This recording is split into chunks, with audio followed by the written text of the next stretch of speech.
institute is to be a premier management institute significantly contributing to corporate world and society.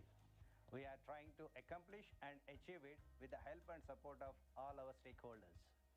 Faculty at the institute are drawn from industry and academia with a varied and different experience. Outcome-based education system at the institute made everyone to be objective in imparting knowledge and skills that has prompted SSIM to shift from faculty-centric learning system to student-centric learning system. This has helped SSIM to achieve near to 100% placement every year. Managerial competency development modules really helps the students to prepare themselves for the holistic development and contribute positively to the corporate world and to the society. Hello, I am Dr. Arijit Santikari, Program Chair of PGDM Triple Specialization, which is a flagship program since 1992. We are running this program and today we have 30th batch of students studying in the campus. PGDM Triple Specialization program at SSIM is uniquely designed to suit the requirement of the industry looking for managers with cross-functional skills blended with IT acumen. During the second year, students get to customize their career choice by opting from 10 electives across different areas apart from compulsory courses. We have innovative trimester system blended with classroom and practical learning in the form of live project, capstone project, markstat simulation, NSE lab, case-based and experiential learning. Hello everybody, I'm Dr. V. Jayalakshmi, the Program Chair for PGDM BIFS program at Shiv Shivani Institute of Management. The BIFS program is uniquely designed to equip management graduates with the nuances of operations of BFSI sector. SSIM is the first B school in Telangana and EP recognized by the Insurance Institute of India. This program grooms the aspiring graduates for challenging career opportunities in the Sunrise Financial Services industry. The highlights of the program include there is an NSC Finance Lab sessions which provides real-time capital market experience to students. Apart from this, we also provide value-added certifications through equity levers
In 1995, Professor Y.B. Gopalakrishnamurthy founded ACE with six subject matter experts under his guidance in a small room with five students in Hyderabad. Started with civil engineering, later expanding its horizon to other dimensions. With the excellence of 25 years, ACE is rooted to 8 branches across India like Delhi, Pune, Vizag, Vijayawada, Chennai, and Bangalore, and guided lakhs of students to achieve their dreams. Our students are serving as IAS officers, IIT and NIT alumnus, PSU and state PSC employees. Sri Y.V. Gopalakrishnamurthy and NIT Warangal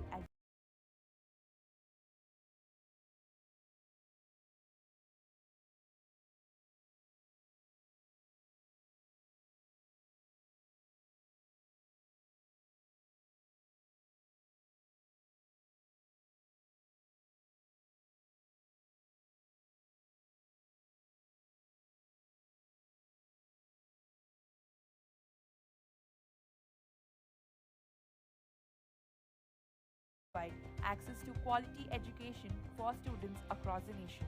CEO Mr. Raghuvamsi Adala graduated from University of Wisconsin-Madison and has followed his father's footsteps with digital innovation of ACE as ACE on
having 29 check years one. of experience. Okay. Hello, hi, good morning, Shastakal, Adab, and a very warm welcome to one and all present here. Hi, how are you all doing? Hope all of you are doing great. All of you look great, but are not sounding great at all. Can I hear a huge round of applause from everybody sitting out here? Fantastic. I think today is a very, very, very special day as all of us are here for the two-day education conference on NEP for the year 2022. So once again, a very warm welcome, swagatam, suswagatam to each one of you, especially the students, principals, parents, and all the eminent speakers, to the city of Nizams, to the city of Pearls, to the city of Biryani, Hyderabad. So before we start this very special event, let me introduce myself first. I'm MC Likhita, host to this fantastic two-day conference on the education conference on NEP. So I request all of you to kindly settle down so that we can start up with the main event. I request all the students to kindly settle down. Daichesi prati okkaru కూర్చోవాల్సిందిగా కోరుకుంటున్నాం, especially all the students who are arriving right now. So అందరు front seats occupy చేయాల్సిందిగా విజ్ఞప్తి. So మన conference దేశంలో మొదటి public conference అని ఎంతో గర్వంగా చెప్పుకోవచ్చు. సుమారు 250 కాలేజెస్ నుంచి ప్రతి సెషన్లో 3000 students, lecturers, principals, management representatives participate చేయబోతున్నారు. And IITs, ISBs, BITS Pilani, NIT, Central State Law Universities, private universities, management, law schools, task లాంటి, NSDC లాంటి నుంచి స్పీకర్స్, అద్భుతమైన స్పీకర్స్ పార్టిసిపేట్ చేయడం జరుగుతుంది ఈ టూ-డే కాన్ఫరెన్స్లో. సో స్టూడెంట్స్ అందరూ టు ది ఫుల్లెస్ట్ ఈ టూ-డే కాన్ఫరెన్స్ చాలా నాలెడ్జ్ గెయిన్ చేసుకోవాల్సిందిగా విజ్ఞప్తి. బికాస్ ఇలాంటి కాన్ఫరెన్స్ మళ్ళీ రావు, రోజు అయితే అసలు రాదు. కాబట్టి once in a while, once in a year, life time opportunity. కాబట్టి స్టూడెంట్స్ అందరూ కాన్సన్ట్రేషన్తో ఈ కాన్ఫరెన్సెస్ వినాల్సిందిగా కోరుకుంటున్నాం. ఈ టూ-డే కాన్ఫరెన్స్ అనేది చాలా నాలెడ్జ్ఫుల్ అండ్ ఇన్సైట్ఫుల్ సెషన్స్ ఉండబోతున్నాయి. కాబట్టి నేను చెప్పినట్టు అద్భుతమైన speakers different universities and different places నుంచి వచ్చి మీ అందరికీ నాలెడ్జ్ అందజేయబోతున్నారు. కాబట్టి మీరంతా స్టూడెంట్స్ టు ది ఫుల్లెస్ట్ కాన్ఫరెన్స్ని యూటిలైజ్ చేయాల్సిందిగా కోరుకున్నాం. Also question and answer sessions కూడా ఉంటాయి ప్రతి కాన్ఫరెన్స్ తర్వాత. సో స్టూడెంట్స్ అందరూ నోట్ డౌన్ చేసుకోండి పాయింట్స్, అండ్ ఏదైనా క్వశ్చన్స్ ఉంటే make sure you ask us soon after the sessions. To talk something about Hans, Napoleon Bonaparte once said, "I fear 3 newspapers are more than 100,000 bayonets." Yes, the newspapers have brought down even governments with their great reporting. And also Arthur Mahler, a great American playwright, once said, "A great newspaper, I suppose, is a nation talking to itself." Our readers who closely observe us always say, "The Hans India always reflects the opinion of a common man." A newspaper reflects community. It cannot be replaced by websites or blogs. And Hans India always gave the reader the value for the price. The Hyderabad Media House Limited has launched the Hans India simultaneously from Hyderabad, Visakhapatnam, Vijayawada, Warangal, and Tirupati on July 16, 2011. The launch took off under the leadership of veteran journalist K. Ramachandra Murthy Garu, who took the newspaper from the pre-Telangana movement to separate statehood. And since then, the Hans India was driven by the credible editors like PNV Nair sir and Professor K. Nageshwar Rao, bringing the unbiased reportage to the readers. It has now spread its wings to Khammam, Kannur, and New Delhi as well. With growing leadership over a broad spectrum, the Hans India has launched 2 e-papers riding the digital trends. A full-fledged edition has a special focus on Bengaluru. The second one on the young entrepreneurs with BizBuzz, and the business sections explore all the aspects from startups, macroeconomy, to information for all the small investors. The core of the newspaper is its unbiased content, serving various sections of the society, especially the marginalized society and rural regions, not ignoring the urban happenings at all. So the Hans India never compromises on the values and always swams through tough waters with conviction and boldness. It is only English newspaper in the country which is exclusive page for women and young Huns every day for the young minds, called Young Huns. Crossing the decade milestone in 2021, was a moment of great pride for the Hans India. The 10-year-old journey began with an intention to serve the Telugus with wholesome, pure and unbiased news. The team Hans promises to continue its journey, upholding the core values and remain connected with the readers by taking up issues that matter to them the most. And to talk something about BizBuzz, the Hyderabad Media House Limited, which carved a niche for itself in the media house with the Hans India daily English newspaper, and HMTV, a 24/7 Telugu news channel, embarked on yet another monumental journey with the launch of BizBuzz, India's business e-daily with national focus and rich but unbiased content, on November 18, 2020. As an active and proactive business and financial daily, BizBuzz intends to play a constructive role in our country's endeavor to accelerate its growth and achieve its goal in the economic sphere. And the key objectives of BizBuzz is to disseminate unbiased news and views, and also to inspire aspirational Indians, encourage courageous entrepreneurs, help budding entrepreneurs flourish, equalize wealth investors and creators, and support all the committed and collective efforts to transform India into a global economic powerhouse.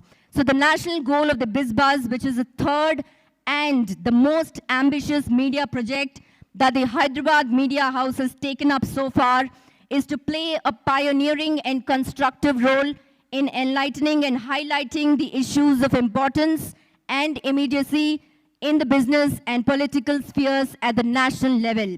So soon it will also be available in the print format. So on that note, let's all give a huge round of applause to all the Hans Media team, Hyderabad Media House, and to all the media buzz who are here on this very special occasion. So to talk something about this two-day conference, which is the National Policy 2022, the National Education Policy has been, tremendously increasing, and this year we have come up with a huge conference which is exclusively for the students and everybody out here. So after a successful business conclave which is held recently at Visakhapatnam in the month of April 2022, it has showcased the city as an attractive destination, and the Hans Group is now holding a two-day conference on the new education policy cleared by the central government recently. And this meet would be of great relevance and a potential value addition for the academic fraternity, student counselors, online education service providers, consultants in the literacy sector, to name a few. So this policy basically brings a big positive change in the education of India, and it is a framework for elementary education till higher education, which includes vocational training in both urban and rural areas. Under this new national education policy, nobody is forced to take any particular language. Now, the students can choose the language according to their interests. The national education policy, which universalized education from preschool to secondary school. Previously, the pattern was like 10+2, which is now followed and changed to 5+3+3+4. So the new education policy is also going to take place by bringing changes in the higher education across India. The two-day conference will focus on issues and challenges and also possible solutions.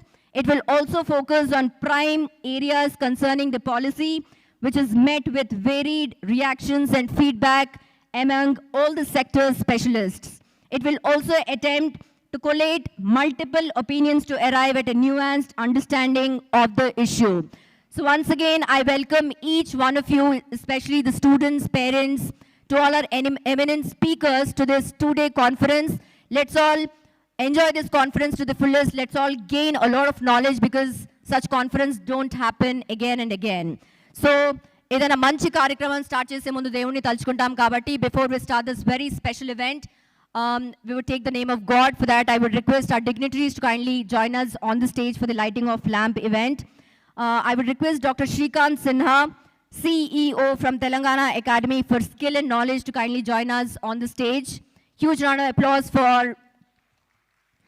Mr. Shrikant Sinha, CEO, Telangana Academy of Skill and Knowledge. Presently, he is the CEO of a leading non-profit organization, champion of the cause of collaborative CSR, leader in tech for good space, aims to bridge digital divide and promote grassroots innovations, and advocate for inclusive India with 30 plus years of consistent multicultural global experience. Let's all make some noise and clap harder once again for Dr. Shrikant Sinha. A very warm welcome to you, sir. Thank you for gracing this special occasion of ours. Now I take the privilege to welcome Dr. Raul V. Rodriguez, Vice President, Vocational University, to kindly join us on the stage. Huge round of applause, everyone, for Dr. Raul. He holds an MBA, MHRM, and MSc in Big Data and BI from Isabel, Spain, and has completed his PhD in Artificial Intelligence and Robotic Process Applications to HR from San Miguel University, Mexico. A registered expert in artificial intelligence, intelligent systems, and multi-agent systems at the European Commission. Dr. Raul has been nominated for the Forbes 30 Under 30 Europe 2020 list and is also an awardee at the 40 Under 40 Europe India Leaders. Make some noise, everyone, for Dr. Raul. A very warm welcome to you, sir. Thank you for being here and gracing this special occasion of ours. I would also take the privilege to welcome on the stage Dr. S. Glory Swarupa, Director General, MSME.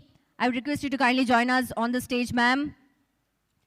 Huge round of applause, everyone, for Dr. S. Glory Swarupa, Director General, MSME, a professional in the field of entrepreneurship and skill development with around 25 years of experience. She has created and earned her PhD from First Pure Skills University in India in the area of entrepreneurship and skill development, alumni of National Institute of Technology, Warangal. A very warm welcome to you, madam. Thank you for being here today on this special occasion of ours. I would also request Professor Dr. Kavita Daryani Rao, Vice Chancellor, JNAFEU, to kindly join us on the stage. Huge round of applause. Make some noise for this beautiful young lady who is walking towards the stage to talk something about Professor Dr. Kavita Daryani Rao. She's the Vice Chancellor, JNA Fine Arts University. She studied architecture and specialized in the housing. Her research, mostly funded by AICTE, focuses on the low-income housing in the urban slum communities and on the impact of globalization on the cities. A very warm welcome to you, madam. Thank you for being here on this special occasion of ours. Now I take the privilege to welcome on the stage Professor Velcharla Praveen Rao, Vice Chancellor, PJTSAU. A very warm welcome to you. Huge round of applause. Make some noise for Dr. Praveen Rao. I would now welcome Professor Katta Narasimha Reddy, Vice Chancellor, JNTUH, to kindly join us on the stage. Katta Narasimha Reddy garu kosam gattiga chapatlu. He has done his PhD. He has earned his doctorate from Osmania University, Hyderabad, and he has received training in the script writing and film direction from Film and Television Institute of India, Pune, and advanced training in microprocessors and digital electronics from IISc Bangalore. Prior to the present assignment, he has served as the Vice Chancellor of Mahatma Gandhi University and Palamuru University in the state of Telangana. Gattiga chapatlu once again from Katta Narasimha Reddy garu. A very warm welcome to you, sir. Thank you for being here. I will now request Professor Dheeraj P. Sharma, Director, Indian Institute of Management, Rohtak, to kindly join us on the stage, please. Huge round of applause, everyone, for Professor Dheeraj P. Sharma. He's also professor at Indian Institute of Management, Ahmedabad. He has taught or presented research at several educational institutions in North America, Europe, and Asia. Professor Sharma has a doctorate degree with a major in marketing and double minor in psychology and quantitative analysis from Louisiana Tech University. His primary research interests were relationships in business domain. A very warm welcome to you, sir. Thank you for being here with us. I would now request Professor E. Suresh Kumar, Vice Chancellor, English and Foreign Language University, to kindly join us on the stage. Suresh Kumar garu. Okay. Now I request Dr. Buddha Chandrasekhar, Chief Coordinating Officer from AICTE, to kindly join us on the stage. Buddha Chandrasekhar garu kosam gattiga chapatlu. Let's all welcome him with a huge round of applause. A very warm welcome to you, sir. a unique combination of technologies, ideas, multi-domain business knowledge, entrepreneur, leader with a go-getter attitude, Mr. Buddha Chandrasekhar, Chief Coordinating Officer from AICTE, focusing on strategy, technology, and business transformation. He's an expert in managing advanced technologies, process, cybersecurity, and people. He has architected 180 plus technology-based systems. Wow. Huge round of applause once again to this gentleman. Now request V. Sriramu Sharma Garu, Chief Editor from Hans Media, to kindly join us on the stage. Make some noise, clap harder for this gentleman. From Hans India, he's the Chief Editor. I would also request K. Hanumantarao Garu, Managing Director, Hyderabad Media House, to kindly join us on the stage.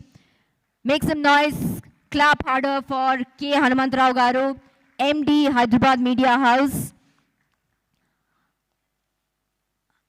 Once again, a very warm welcome to all our dignitaries and to all our eminent speakers, guests of honors. I would also request Mr. Krishna Sagar Rao Garu to kindly join us on the stage, please. Krishna Sagar Rao Garu, make some noise, clap harder for this gentleman. Huge round of applause, everyone.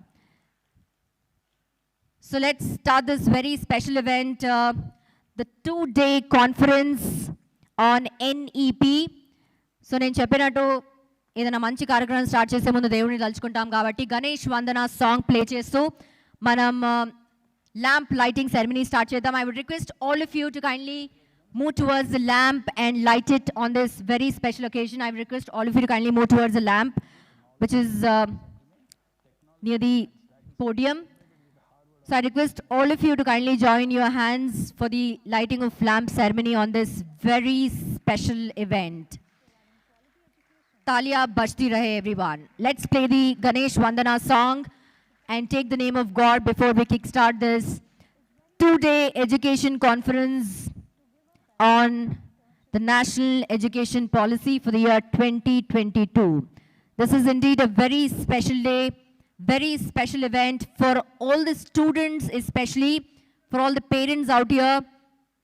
We also have with us the principals and all the eminent speakers from different organizations like IIMs, IITs, ISB, BITS Pilani, NITs, Central State Law Universities, TASC, NSDC, NIM, SME, and a lot many organizations.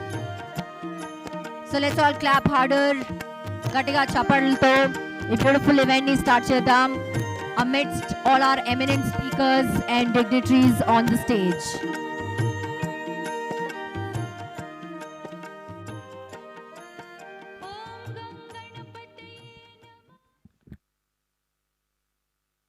Now, I would request V. Sriramu Sharma Garu, Chief Editor from Hans India, to kindly address the gathering on this very special occasion. Over to you, sir.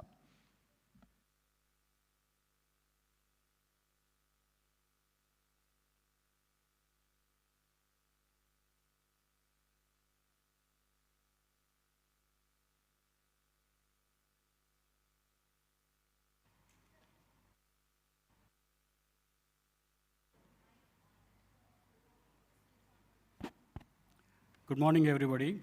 Dignitaries on the dais and off the dais. On behalf of the Hans India, I extend a very warm welcome to all the dignitaries and participants who are here for the historical 2-day conference to discuss how the first and most comprehensive education policy can be implemented. The NEP is certainly the first omnibus policy since 1986 and is expected to address multiple crises facing the Indian education system. The Prime Minister Narendra Modi stated that NEP will play a key role in creating a new India and future-ready youth. Karnataka, Madhya Pradesh, and Himachal Pradesh have launched a series of NEP initiatives, giving much-needed push to the mega policy. India has more than 15 lakh schools, about 25 crore students, and 89 lakh teachers. Similarly, there are about 1,000 universities, and 40,000 colleges and 11,000 standalone institutions.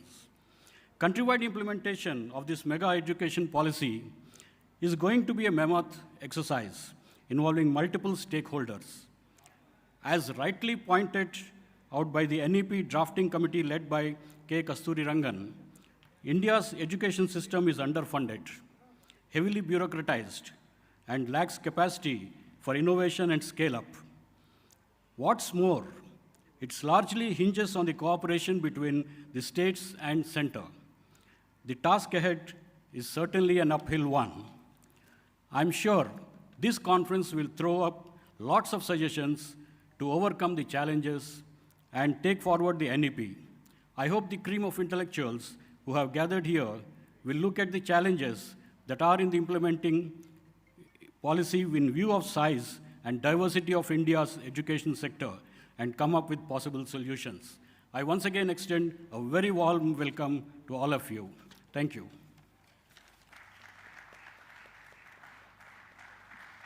Thank you so much, sir, for that grand welcome and talking on the conference for a two-day NEP 2022 conference. So on that note, I'm going to request all of you to kindly take your seats, people who are arriving right now, especially the students. We request you to kindly occupy the front seats. Venakal nilchun vallu కూర్చున్న అంతా దయచేసి front seats occupy చేయాల్సిందిగా కోరుకుంటున్నాం.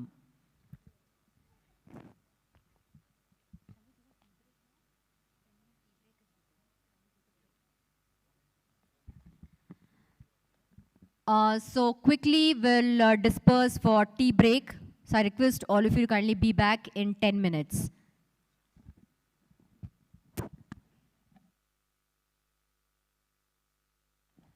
So simultaneously you can take your tea and snacks. So we'll start with the first speaker. Check. Implementation of NEP, student-centric, creative-centric, and innovation-centric. So I think before we start this session, I request all of you people who are arriving right now to kindly occupy the front seats, the students out there.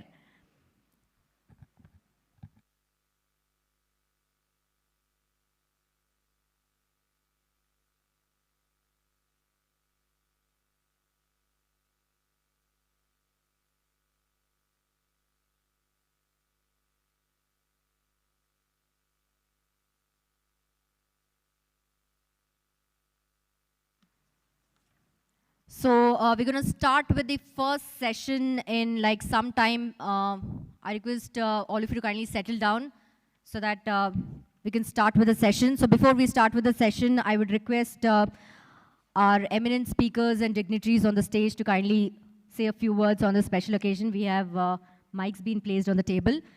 So to start with Dr. Shrikant Sinha, who's the CEO from Telangana Academy for Skill and Knowledge, to kindly say a few words on this special occasion.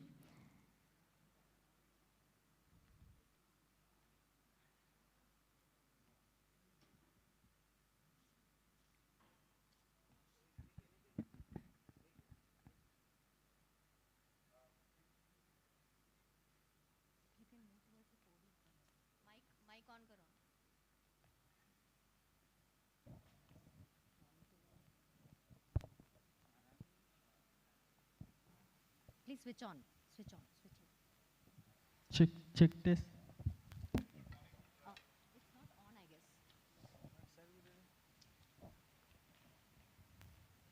Very good morning. Okay. A very good morning to all of you. On this day, I think since the MC spoke about Napoleon Bonaparte earlier, I think it's important for us to also mention over here that today was the day when Napoleon Bonaparte actually lost for the second time and abdicated his throne, which really changed the course of history. And today here at Hans India event on NEP, we are again looking at changing the course of history itself. And that's what the new education policy is going to bring about.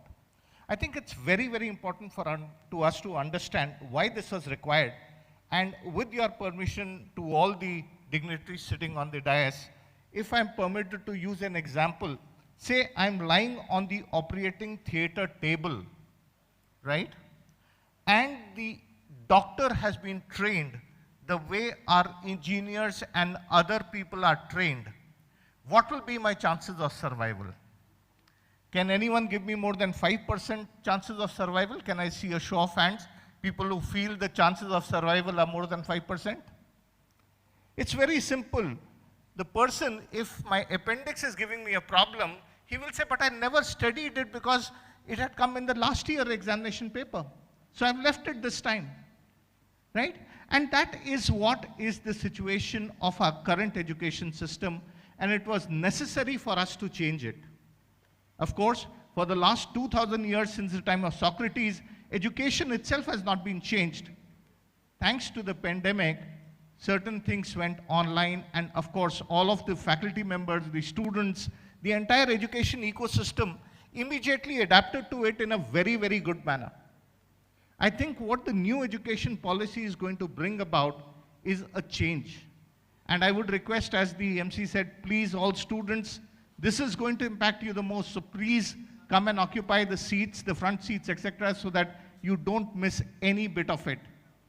It'll be important for all of you to understand what are the various options it will open up for you. When I was doing my physics way back in Delhi University, a lot of decades ago, at that time, if I wanted to choose sports as a subject, I could not. If I wanted to choose statistics as a subject, I could not. I had to understand and go through mathematical physics and thermodynamics and other things which I had to do. But here, there's an opportunity for a holistic learning that will be provided by the NEP. I think on those words, I would like to thank Hans India for providing me an opportunity, and because there are so many eminent people. We have vice chancellors of universities. We have Dr. Chandrasekhar Buddha, who was one of the architects of the policy itself, and the phenomenal work that AICT is doing in ensuring that people don't only know the definition of a screwdriver, but have actually used one through the internship and apprenticeship programs, etc. I think I would like to end my thing over here. Of course, we will be back part of the panel. So thank you very much for this opportunity. Thank you so much, Dr. Sinha. Now I request Dr. Raul V. Rodriguez, Vice President from Vocational University, to kindly say a few words on this special occasion, please.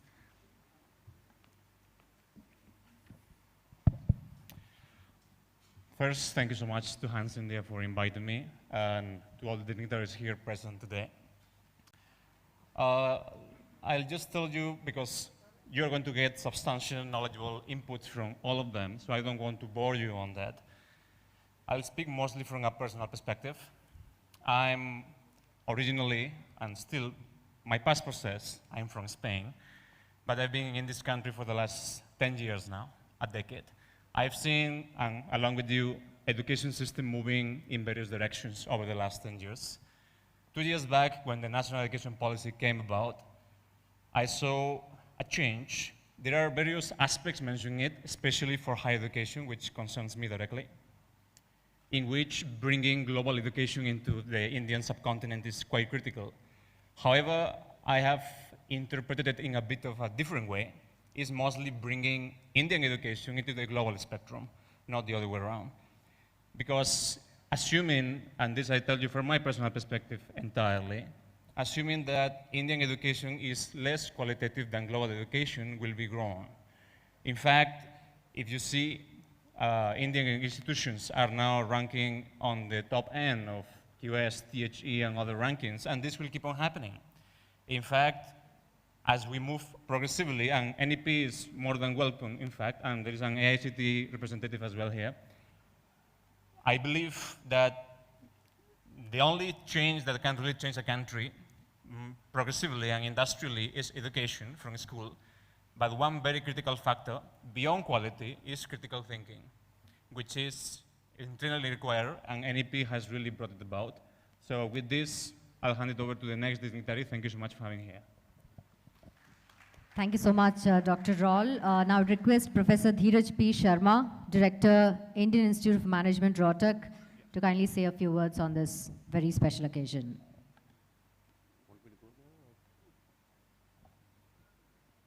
Thank you to the organizers for inviting me, and also dear friends and colleagues in the audience and on the podium.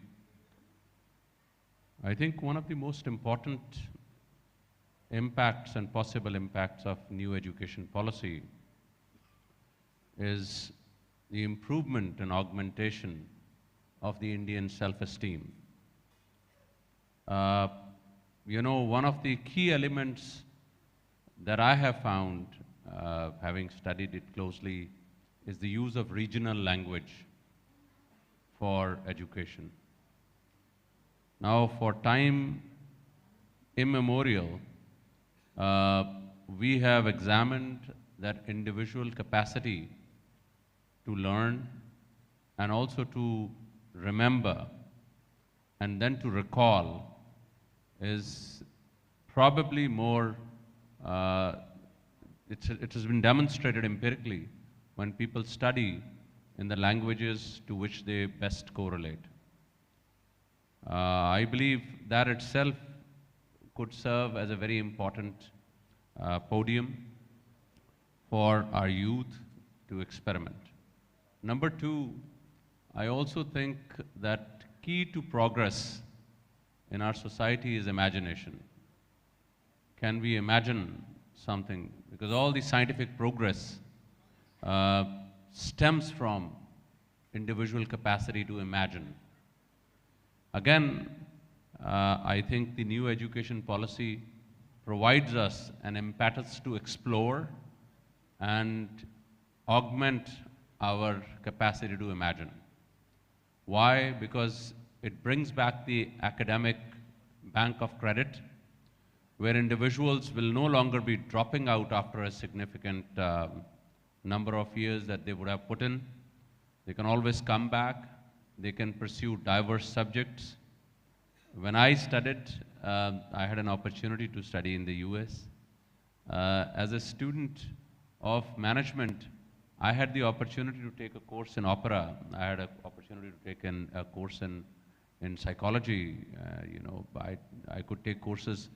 There was an opportunity to do that. And I think here too, to bring holistic learning and to serve the true purpose of education, I believe the academic bank of credit is another very, very important step, and that could possibly allow us to take full benefit of education which is being delivered and allows the participants in the education system flexibility to not just be constrained by a number of years, but could always come back and get a degree or a diploma. Exit options.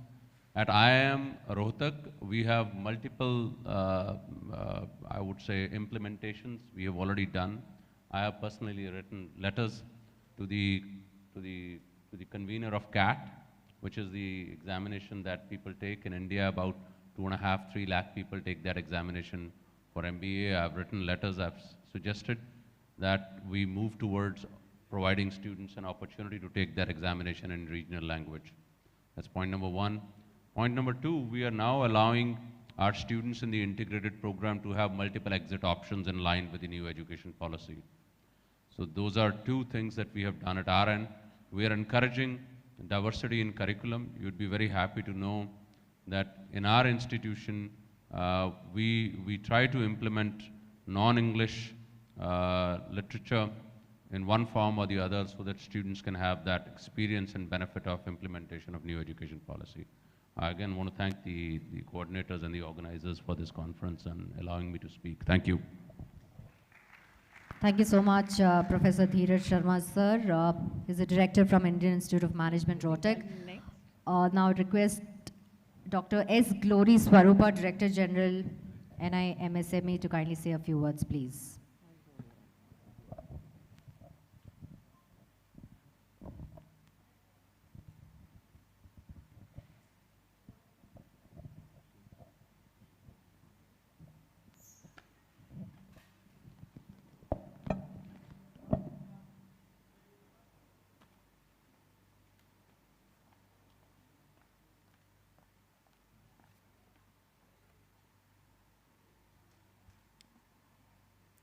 Namaskar.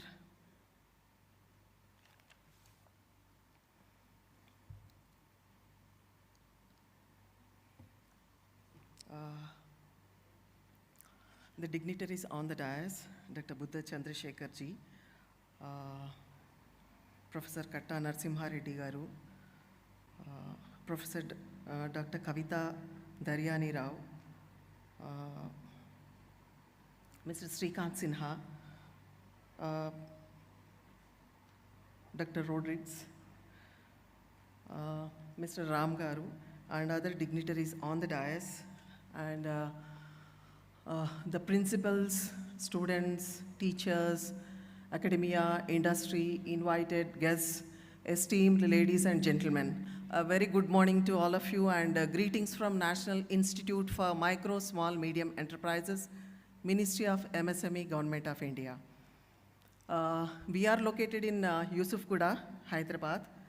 While the country is celebrating Azadi Ka Amrit Mahotsav, we are celebrating the Diamond Jubilee, the Hira Kal. When country is celebrating the Amrit Kal, we are celebrating the Hira Kal. Established in the year 1962, we have been serving the nation for the growth and development of micro, small, medium enterprises sector, and also the promotion of entrepreneurship development across the nation and even overseas. Our mandate is, under the ministry, to cater to the needs of the capacity building of entrepreneurship development and skill development and education needs of the industry academia. Over the 60 years, we have built the capacity of over 5 lakh officers across various departments related to entrepreneurship.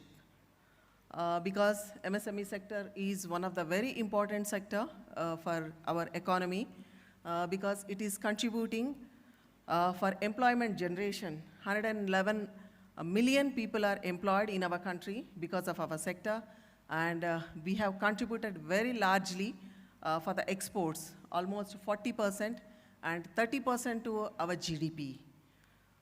That's how we have built the capacity of more than 5 lakh officers, and the journey is still on. In the skill arena, because we are talking about new education policy, I really compliment the organizers, the Hands India, and all the dignitaries and the participants assembled over here to exchange the information and to learn and to take it the best things out of this new education policy, and how do we go about to bring that, the very required change in our education system, and how it is going to build our education system, the students, and to bring more sustainability and employability in our nation.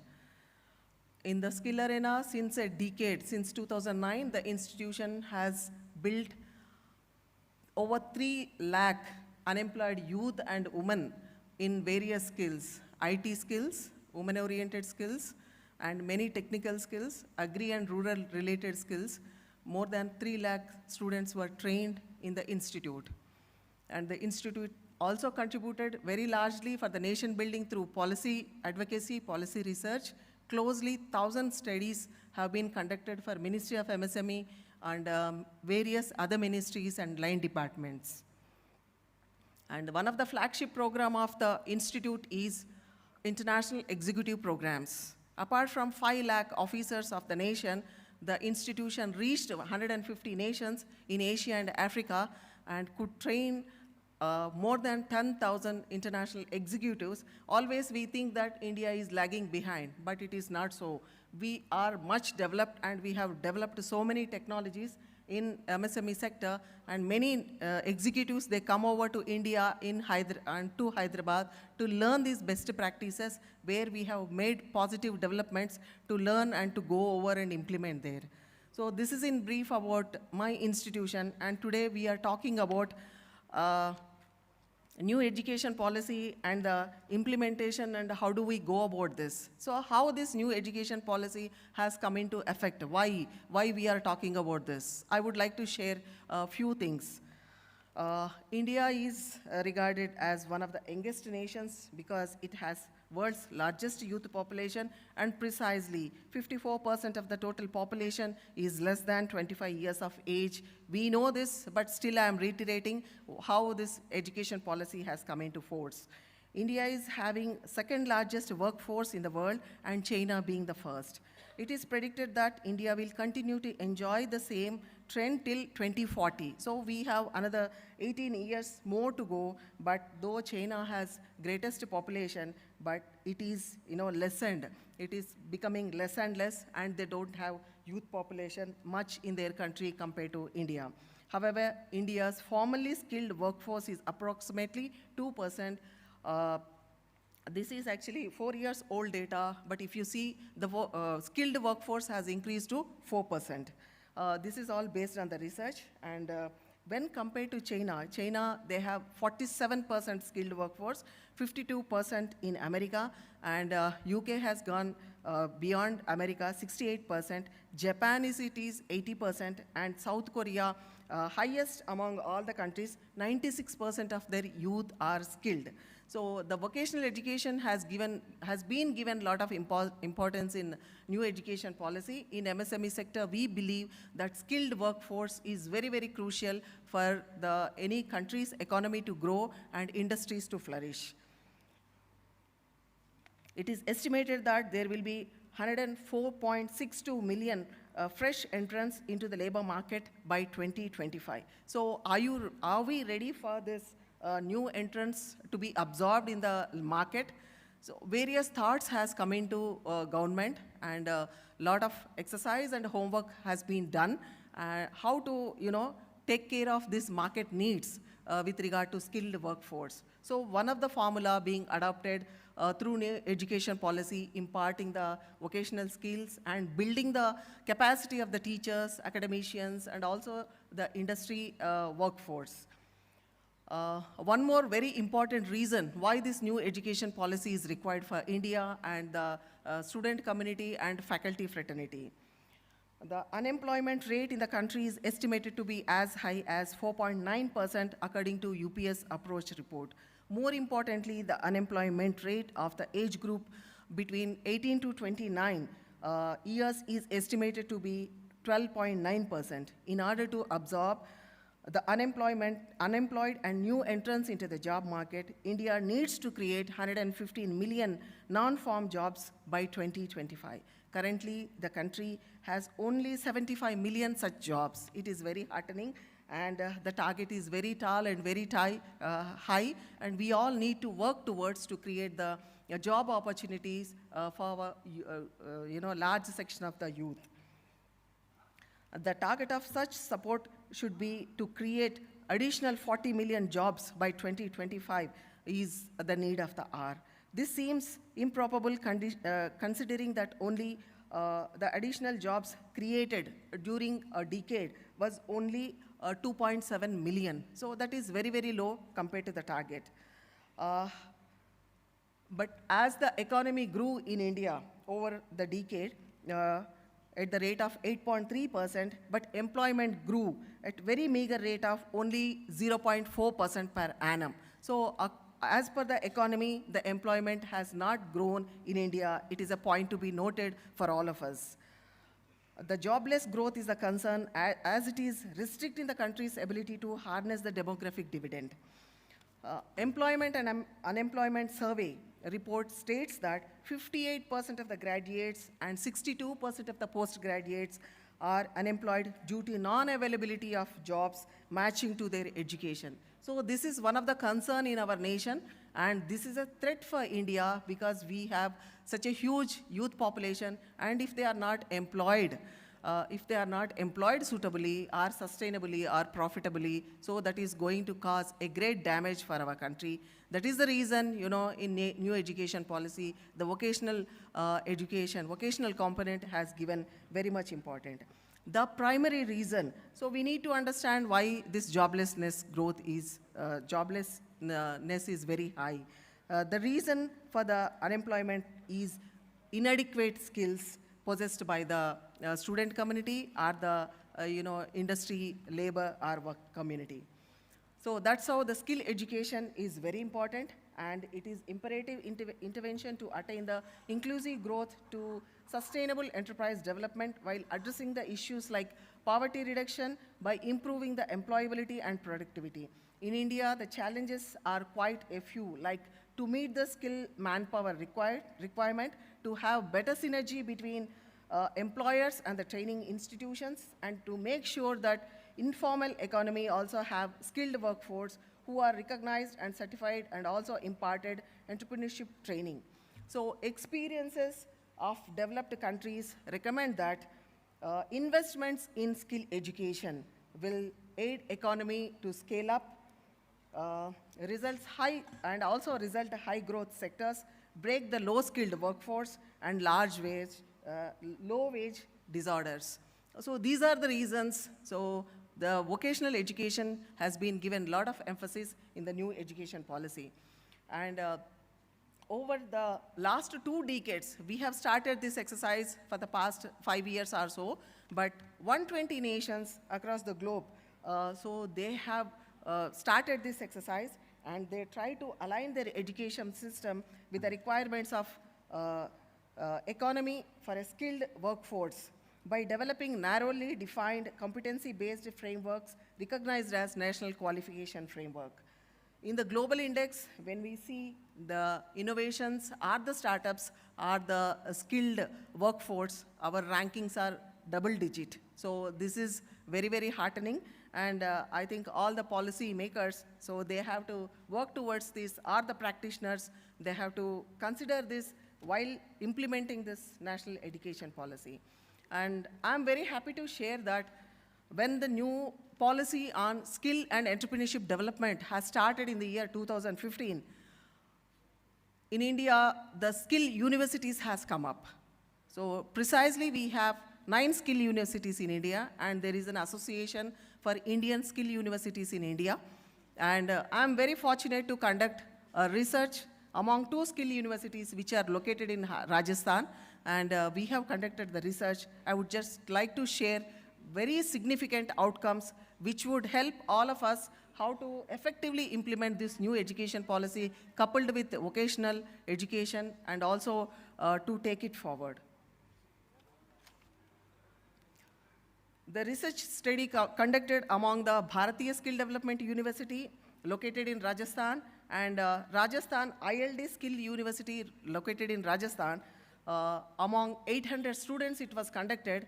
They have studied a dedicated bachelor's course in skill education like automotive skills, IT skills, manufacturing skills, healthcare skills. Likewise, in 11 sectors, the skill was conducted. This course was conducted for 3 years, but yeah, I'll complete and I'll move. I have to go. This research was conducted. This course was conducted, but the students at the end of the course, so what is their perception? The study reveals that around 2/3 of the students did not study entrepreneurship module. Entrepreneurship is very, very important for our nation. That's what I emphasize based on the report of this research in their skill education. And nearly 3/4 of the students expressed that there is need for introduction of new subjects.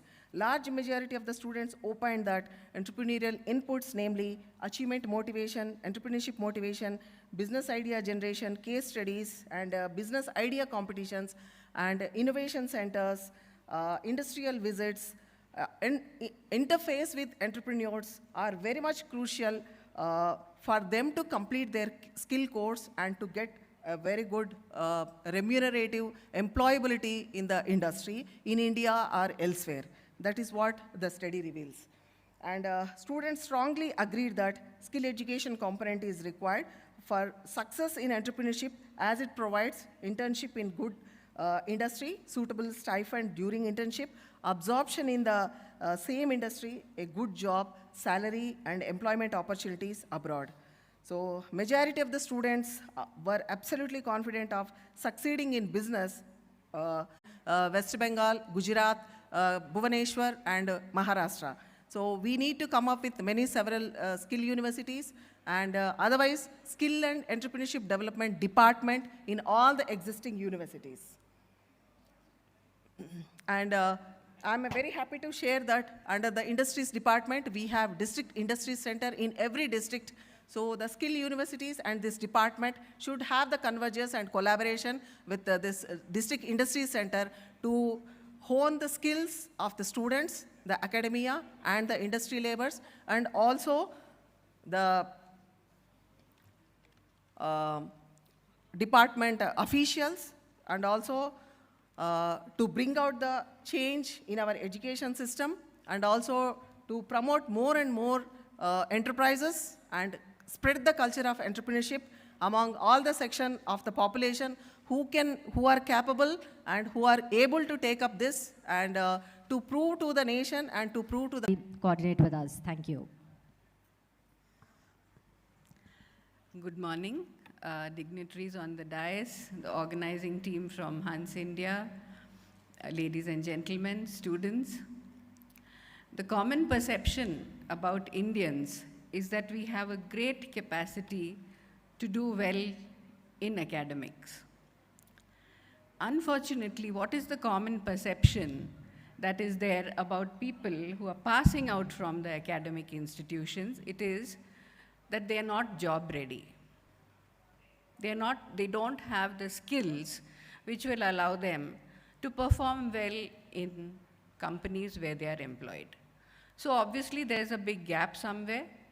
That is the gap that the National Education Policy has tried to address. With great vision, it has charted out a policy which we hope will change the face of education in India.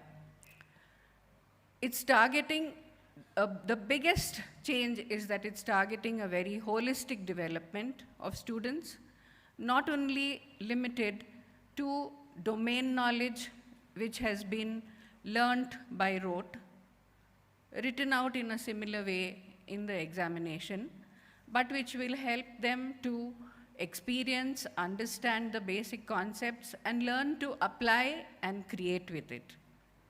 So these are the big changes that the NEP is proposing to bring about. It's extremely ambitious, and we hope that a lot of it results in the outcome that have been envisaged.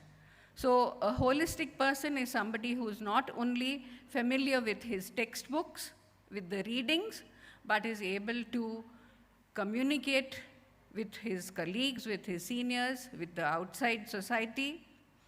Somebody who can problem solve with the knowledge that he has been giving. He has aptitude for critical thinking so that he can actually resolve the problems and the issues that come to him. So this is the biggest change that NEP is proposing to bring about. There are a lot of speakers in the two-day session. I'm sure that they're going to deliberate at length on each of the features of the new education policy. One of the things that I feel very strongly about is the National Research Foundation that is proposed, because in India we don't have an understanding about what the research, and we don't have a culture of research. The PhDs which are done in the universities are lying in the library shelves, collecting dust, not actually being used. So there is an innovation which is required, which needs to address the problems that we are facing in our day-to-day lives in so many sectors, in whether it is agriculture or urban planning or architecture, physical environment, whatever. So it's not only make in India, but make for India, because we are a different country from any other country in the world. And we have our own problems, we have our own set of resources, we have our own strengths and weaknesses. So this is something that hopefully should change in the near future. Other countries are spending more than 2% of their GDP on research. We are spending less than 1%. They're spending 3 times more than us, and that is why they're making rapid strides in development. There are lots of other things which the NEP proposes. I found it very attractive, these 2 points, so I thought I'll briefly mention them. Academic Bank of Credits is something else which I think is a very bold and daring experiment which will allow a lot of flexibility to people to come back and study whenever they feel it more convenient. If somebody has to drop out for any reason, he's a lifelong learner, he can come back and study later. I'm sure there'll be many deliberations on all of these. I wish you all the best.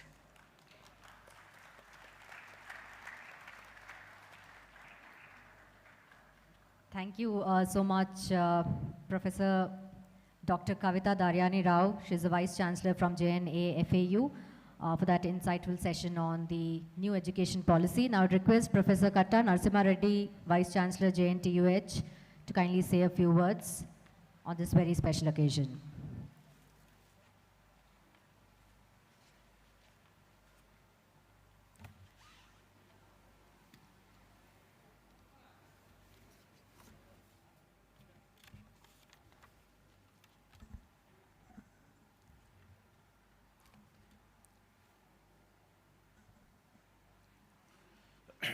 All the leaders of education on the dais, entrepreneurs, industrialists, all the participants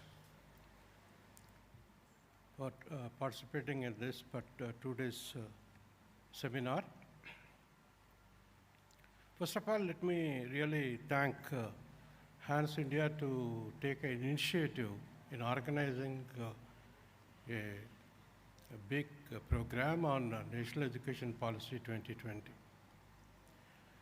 This National Education Policy 2020 has been continuously discussed over several months now, and now the universities, educational institutions, governments, state governments, etc., have to gear up for the challenge, and whatever has been said in National Education Policy, which has been formulated after a very series of meetings and greater deliberations, now the nation has got a policy, education policy, to lead the educational masses in this country. Lot of emphasis has been made on various aspects. And if I say that, you will be surprised that most of these things have been continuously being deliberated and discussed all over the country for several years.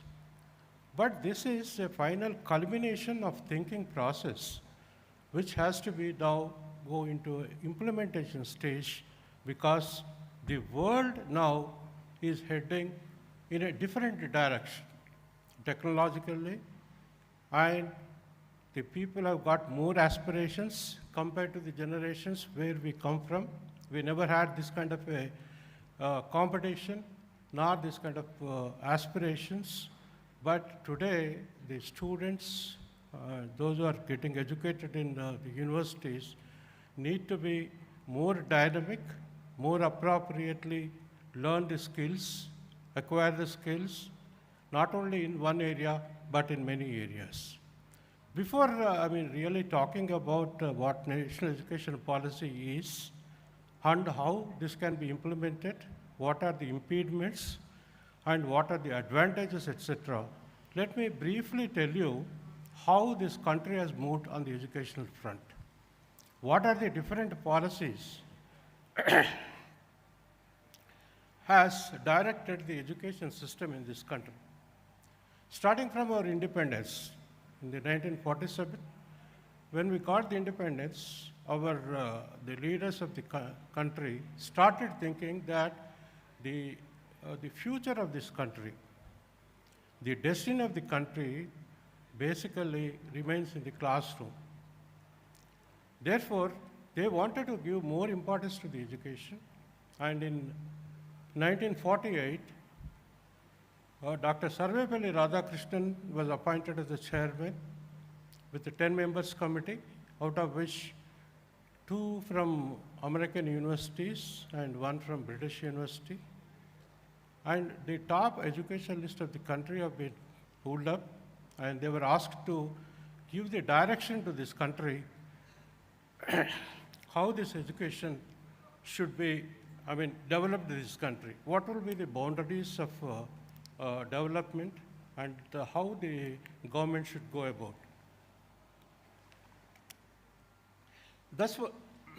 That commission was called Radhakrishnan Commission. So Radhakrishnan Commission main focus was on higher education, how to improve the higher education, how to make higher education accessible to the people of this country. You know that India is a very diverse country, having different kinds of equations, religion, caste, and the other aspects. So to cover up all this, to make them in a single flow, to make them to its destiny, what Radhakrishnan suggested, that the university education in this country has to be strengthened first. And this committee visited almost 25 universities which were existing in those days. And most of the universities were following the British system. But practically, British system may not be useful for this country, like having this kind of a large diversity. Therefore, they studied the system in all the 25 universities, and they came up with a policy and suggested, and they made 3 important recommendations. That the recommendation for setting up a university grants commission in this country. This was the first step for the, guiding the higher education in this country. Therefore, they suggested that the University Grants Commission should be established, and this has become a, exercise, and University Grants Commission has come into the force in 1956. And the second one was, he was outlining about the autonomy of the university. The earlier universities never had an autonomy. They were working under the government directions. So the Radhakrishnan Commission felt that the university should be given freedom, both academic autonomy, financial autonomy, and administrative autonomy. Until and unless we have this kind of an autonomy given to the universities, universities cannot excel and universities cannot produce the required educationalists of this country. The third point which they, they were very serious about was the integration of secondary and higher secondary education into the university system. Because these systems were working independently, isolatedly. So this commission suggested that the government should look into the aspect of integrating secondary and higher education, secondary and higher secondary education. It should be integrated such a way that the flow will be very smooth into the university system. So realizing this, the government of India in 1952 has appointed another committee which is known as the Secondary Education Commission, headed by Dr. Lakshmana Swami Mudaliar, who was the Vice Chancellor of Madras University, to suggest ways and means to integrate the secondary and higher education into the stream of the university education. So they seriously did the exercise and took almost 10 years. Imagine, they took almost 10 years, and after 10 years, in 1963, they submitted a very detailed proposal and recommendation to the government how this higher education has to be modified and how it has to be linked with the secondary and higher secondary education in this country. So there, the commission reports suggested that there should be a diversification of school courses and establishment of multi-purpose higher schools. The multi-purpose high schools has to be established in this country because the higher education was not focusing on certain things. See, what Mudaliar committee felt that the moment you come out of the school, because most of the dropouts were there at the school level, you know that higher secondary school level, and very little percentage of the students are going into the higher education. Even as on today, if you look at what will be the growth rate of higher education, it is very small. And very less number of students are going for higher education, even after 75 years of independence. So in 1963, they suggested that there should be a way for the people, for the students to go out and earn their job or earn their, they should be in a position to establish themselves in the society by working in some way or other. Therefore, the multipurpose education was advised by Mudaliar committee so that the students can, those who are dropped out at higher education level, higher secondary level, they can take up a job. So in multi-purpose education, because I know what multi-purpose education, because I am a product of that. When we were doing our higher education, we were in the multipurpose education system, where we were taught almost all the subjects, including craft, arts, and painting, and several things were taught at the high school level, so that even if you drop out, go into the system, go into the university system, you can really, work out.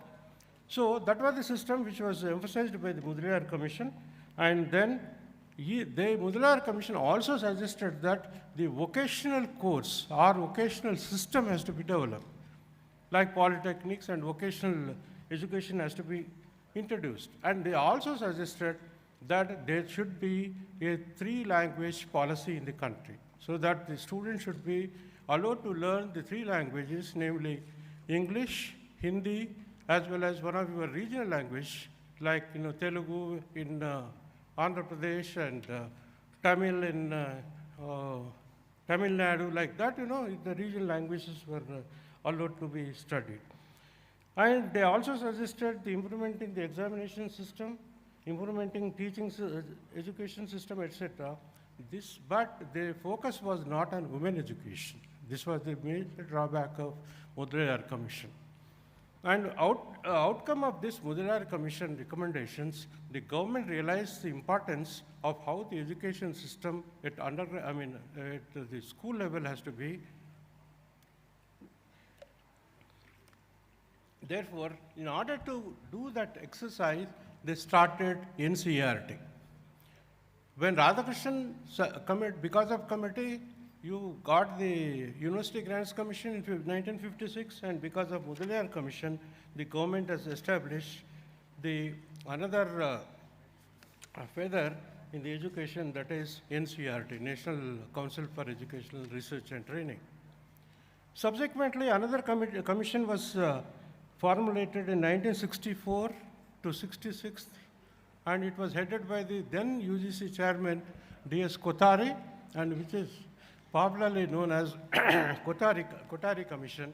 And Kothari Commission examined the school education system and higher education system, suggested several modifications, and they said the country needs the free and compulsory education for the students from 6th class to the 14th, 6 years to the 14th year. And the Kothari Commission put a lot of emphasis, and they said that until and unless the focus is made on science and mathematics, the science and mathematics should be made compulsory at the school level, so that the students can acquire enough knowledge so that they can easily pass into the university system.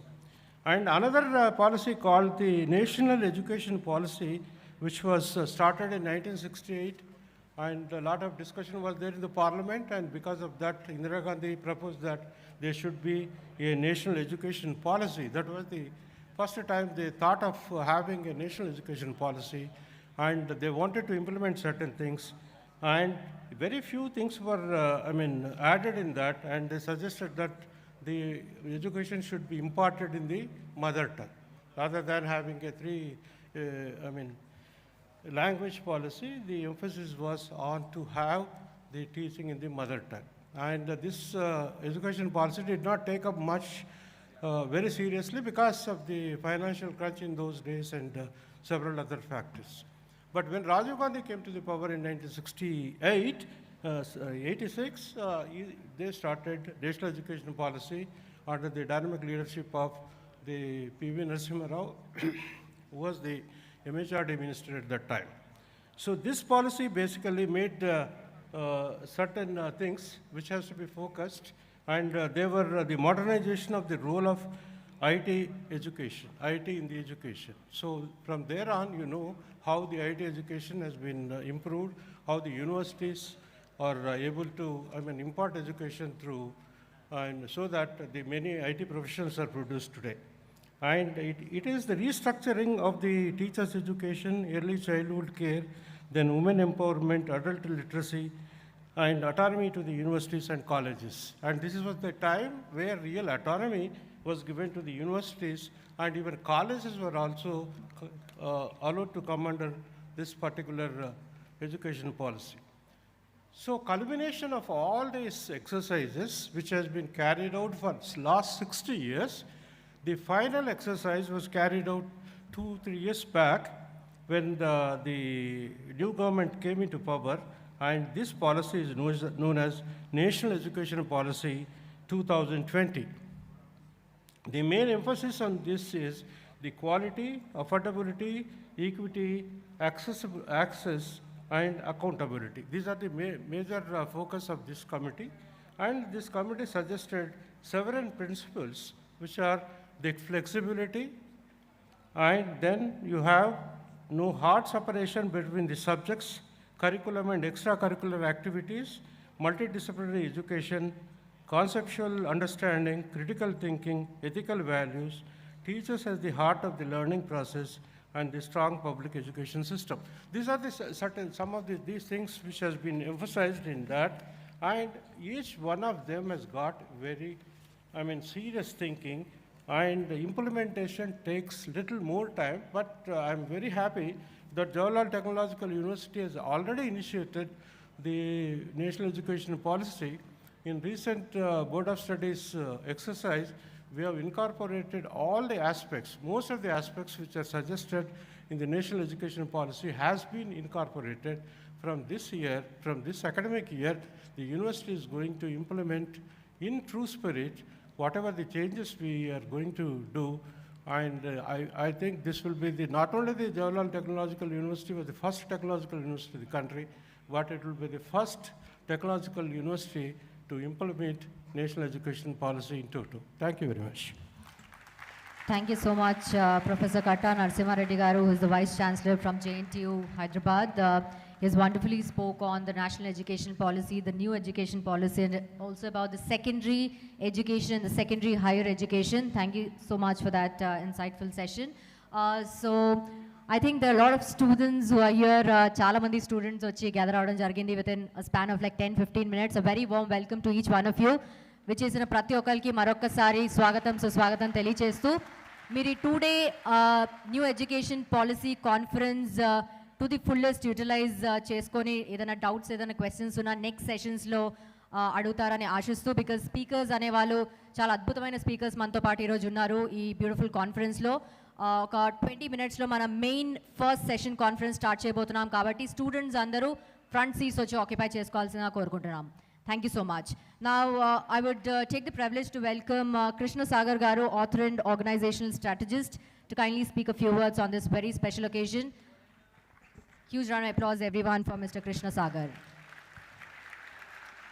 The eminent academia on the dais, of the dais, Hans India team, which has taken this great initiative of opening up a discussion for 2 days on national educational policy, a very essential reform. Now that I understand that this is an inaugural session and not a working session, I'll keep it very short and broad.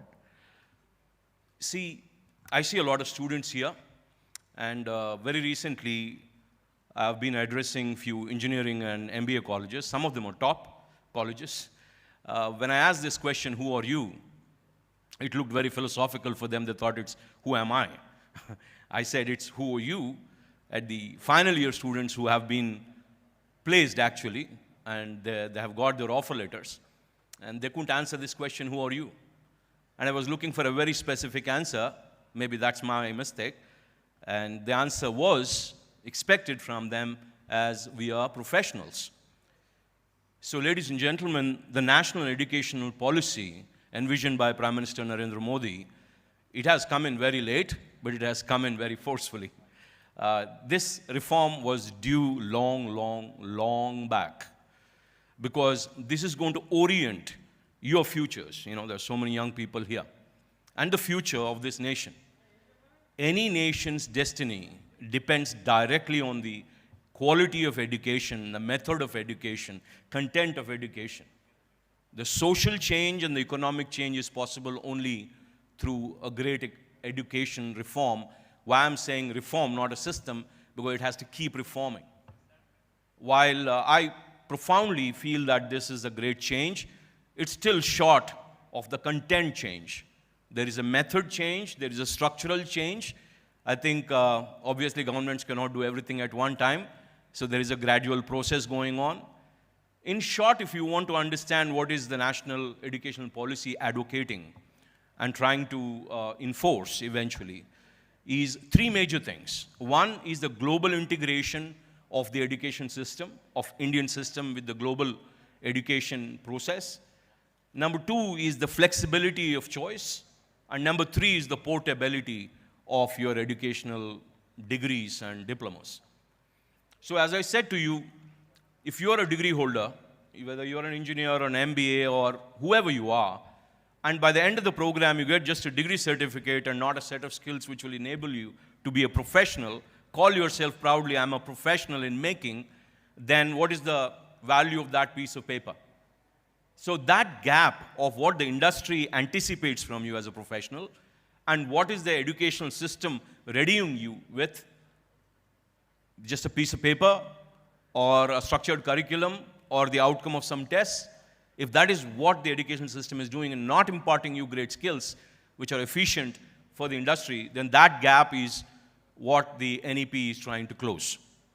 So finally, I wish to say that aim for being a professional and also understand the content reform which I was talking about. Maybe in the second session I'm there. We will talk a little more deeper on that.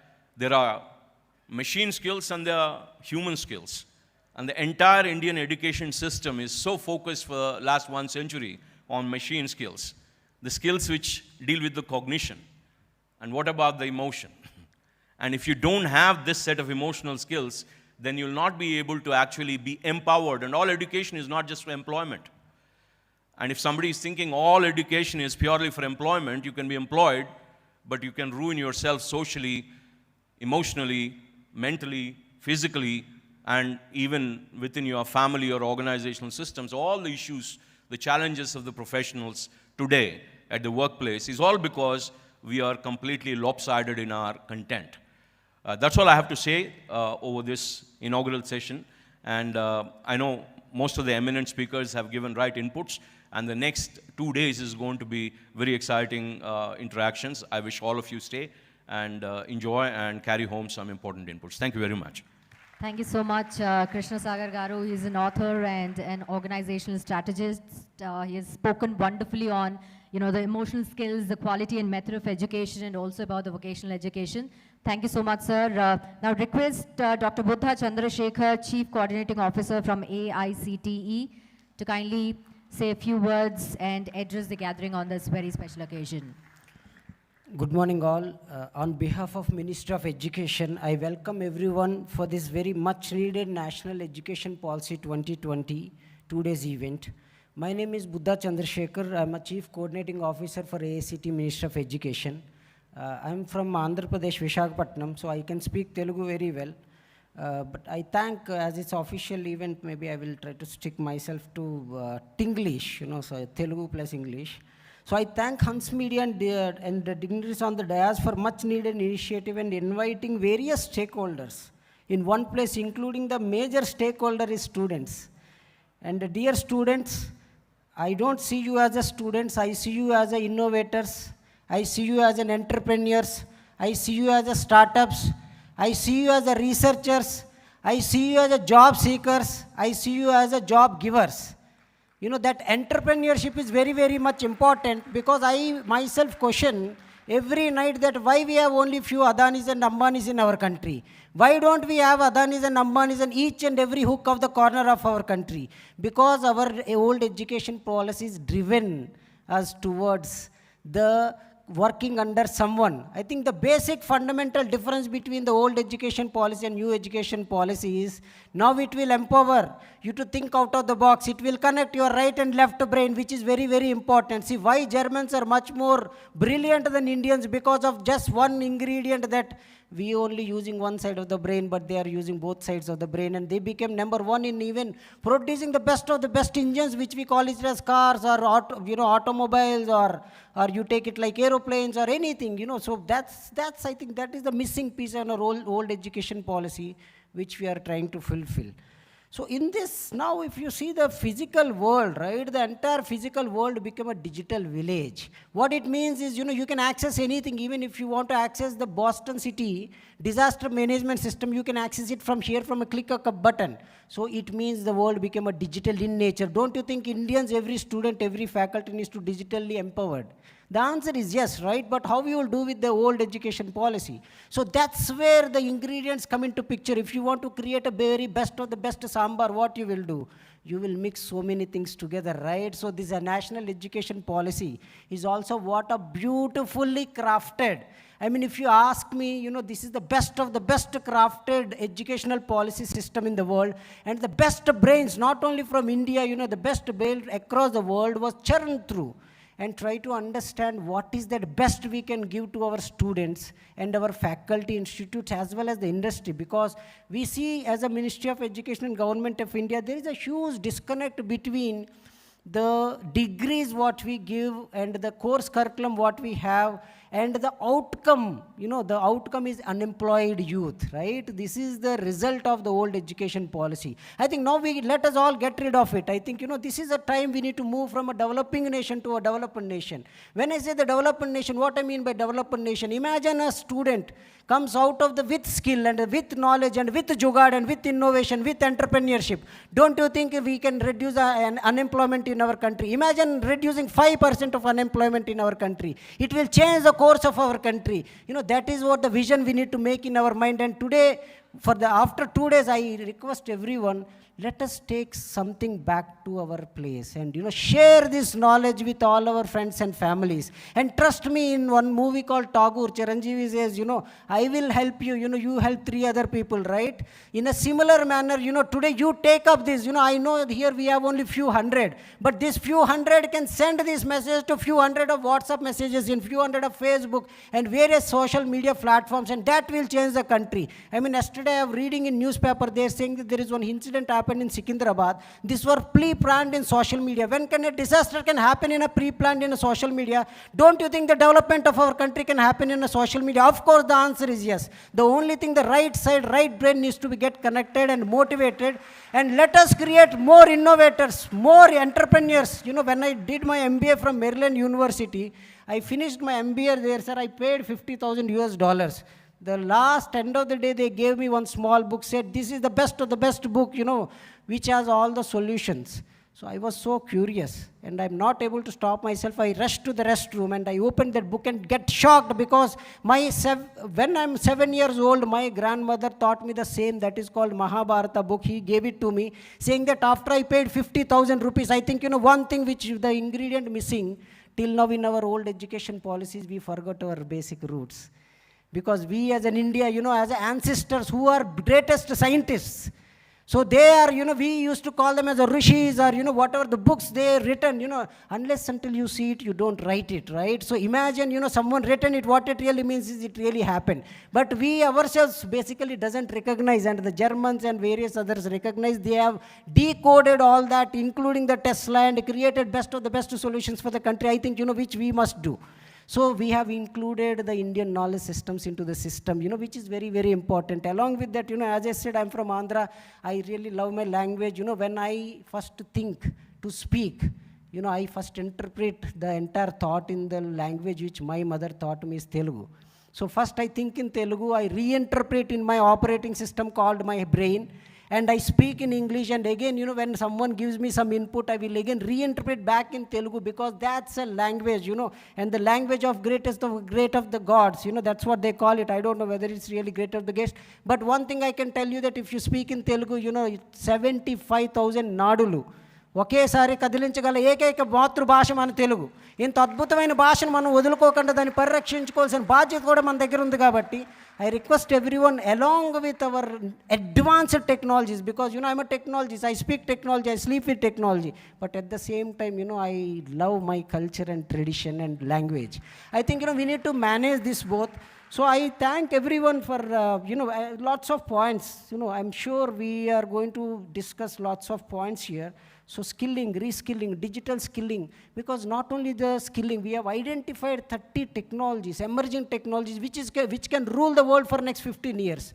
So we want our students and our faculty to learn all these languages and rule this world for next 15 to 20 years. So I will present all that in my presentation. So I'm just cutting that short.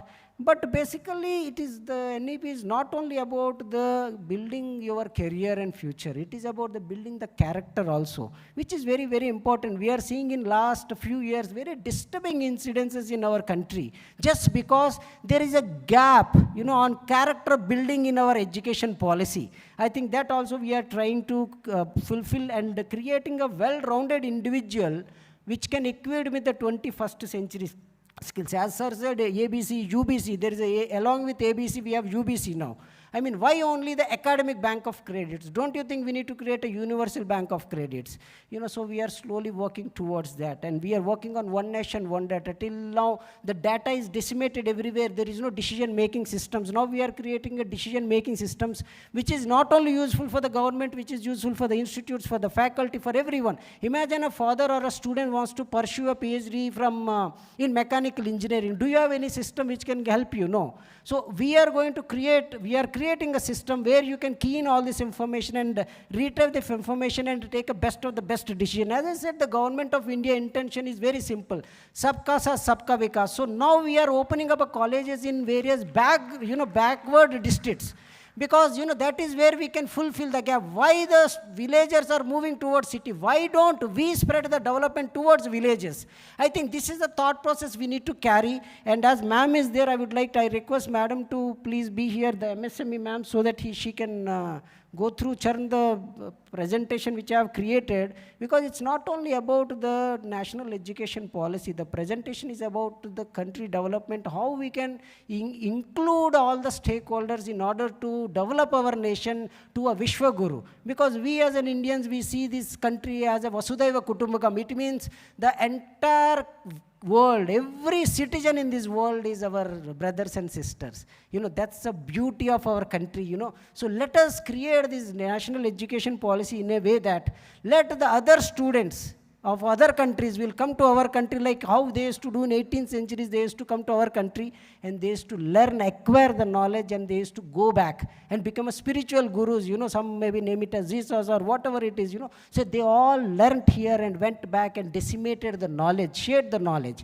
In a similar way, we need to create our NEP 2020 so that the citizens of other country will come to our country and learn the knowledge, share the knowledge, and decimate the knowledge, and let us world become a peaceful world and a Vishwa Guru. Thank you very much, and let us have a very knowledge sharing two-way sessions. I always believe in discussion, not just throwing our thoughts, imposing our thoughts on you. So we are open as a government of India. You please give your thoughts. If you feel something is not correct or needs to be corrected, needs to be improved, we are agile in nature. The beauty of new education policies is completely agile in nature. I welcome all of you, and let's all work together for a developing nation of our country. Thank you very much. Namaste. Thank you so much, Dr. Buddha Chandrasekhar, who is the Chief Coordinating Officer from AICTE. That was a very impactful speech on the old and the new education policies, and also you have spoken wonderfully about the new innovations and also about the culture and traditions, which is definitely very important for each one of us. Thank you so much, sir.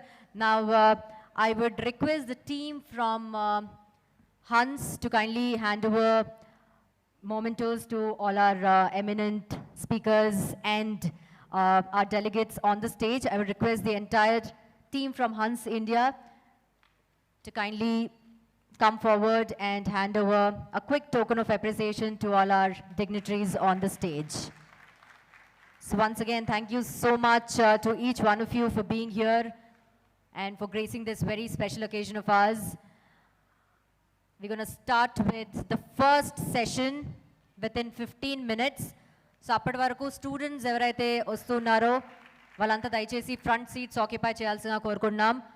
Back benchers anta front seats vachi occupy cheyali.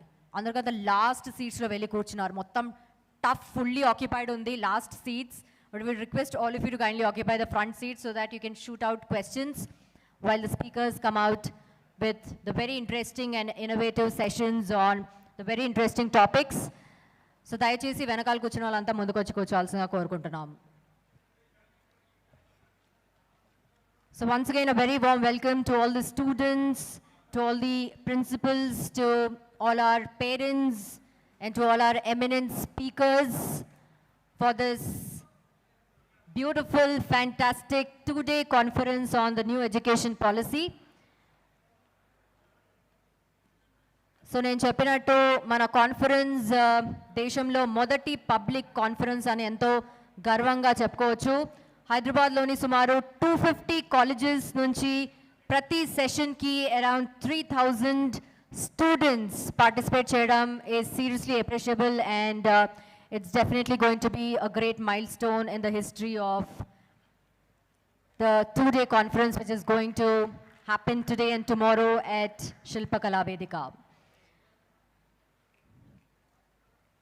So we have speakers from several different organizations like IIM, IIT, ISB, BITS Pilani, NIT, Central State Law Universities, the law schools, TASK, NSDC, NIM, SME లాంటి beautiful organisations నుంచి అద్భుతమైన speakers మనతో పాటు ఉన్నారు. So students అంతా ఈ two day conference to the fullest utilise చేయాల్సిన కోరుకుంటున్నాం. ఏదైనా డౌట్స్ ఉన్నా క్వశ్చన్స్ ఉన్నా మీరు మాకు అడగచ్చు. So thanks once again to each one of you. Thanks all of you can go and take your seat and now will quickly take a 10-minute tea break. So 10-minute tea break తీసుకుని వెంటనే మనం first session లోపలికి వెళ్ళిపోదాం. Students అంతా దయచేసి front seats occupy చేయాలి. I request all our delegates to kindly take your seats. Thank you once again to all our delegates and to all our speakers who have come up with the wonderful welcome note on this two-day conference on the new education policy, which is going to be quite an interesting one. This is going to be a very informative one. You can gain a lot of knowledge. A two-day conference and with 4 different sessions on 4 different topics. Students anta ki manchi opportunity kabatti miranta ee conference ni chakaga vini chala points gather cheskoni inculcate cheskoni implement chestarani korukuntunnam. The new education policy is definitely going to be a different scenario for each one of you, for everybody out here, especially the students and to all our parents as well. So venakal kuchinalanta front seats vachi occupy cheyali. Thanks to Hans team, Hans India, for coming up with such a fantastic thought of coming up with this two-day conference. As I've already told you, this is the major public conference happening in India. Adi kuda students tho eppudu kaaledu.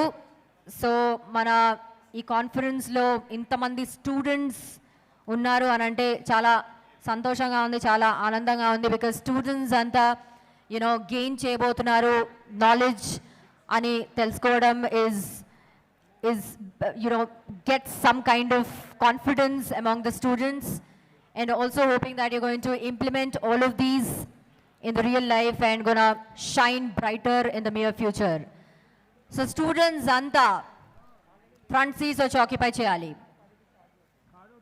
Girls and boys.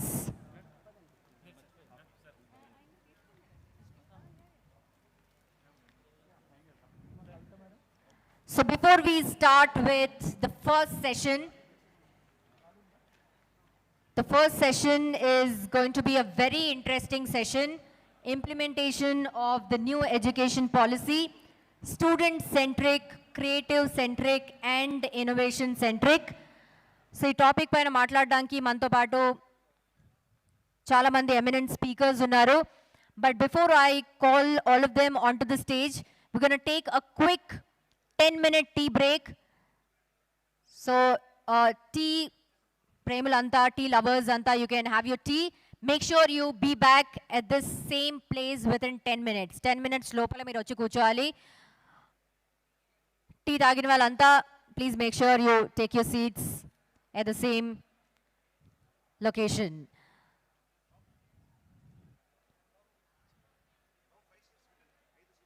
So now the time is 11:40.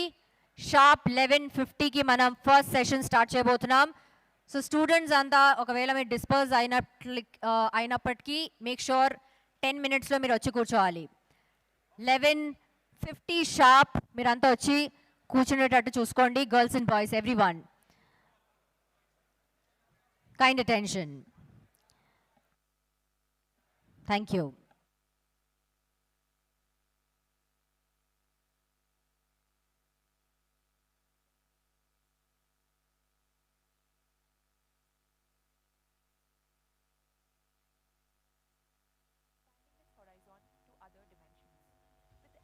Of 25 years, ACE is rooted to 8. In 1995, Professor Y.B. Gopalakrishnamurthy founded ACE with 6 subject matter experts.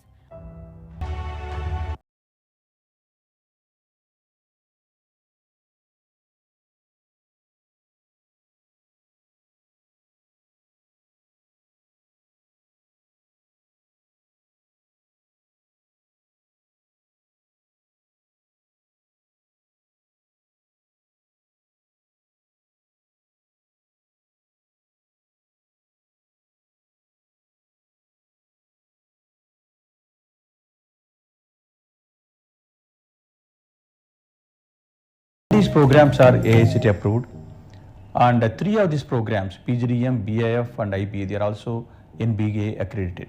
Ranking in NIRF, it is one of the top 100 B schools in India, and it is ranked as among the top 25 B schools in the country.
Around 100 companies visit IPE.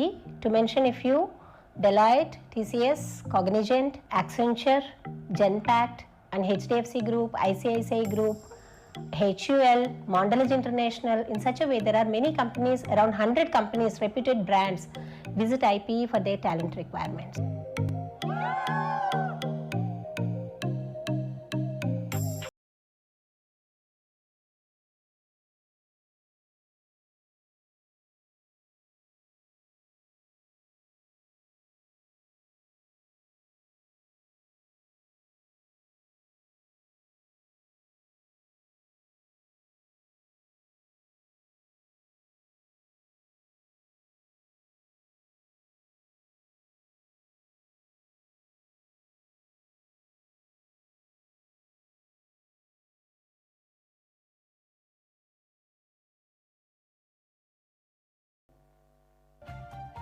KLH Global Business School. Building world leaders.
Of the institute is to be a premier management institute significantly contributing to corporate world and society.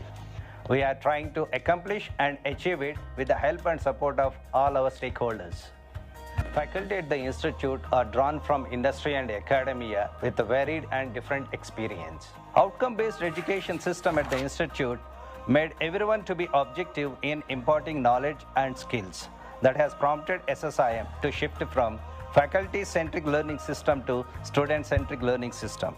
This has helped SSIM to achieve near to 100% placement every year. Managerial competency development modules really helps the students to prepare themselves for the holistic development and contribute positively to the corporate world and to the society. Hello, I am Dr. Arijit Santikari, Program Chair of PGDM Triple Specialization, which is a flagship program since 1992. We are running this program, and today we have 30th batch of students studying in the campus.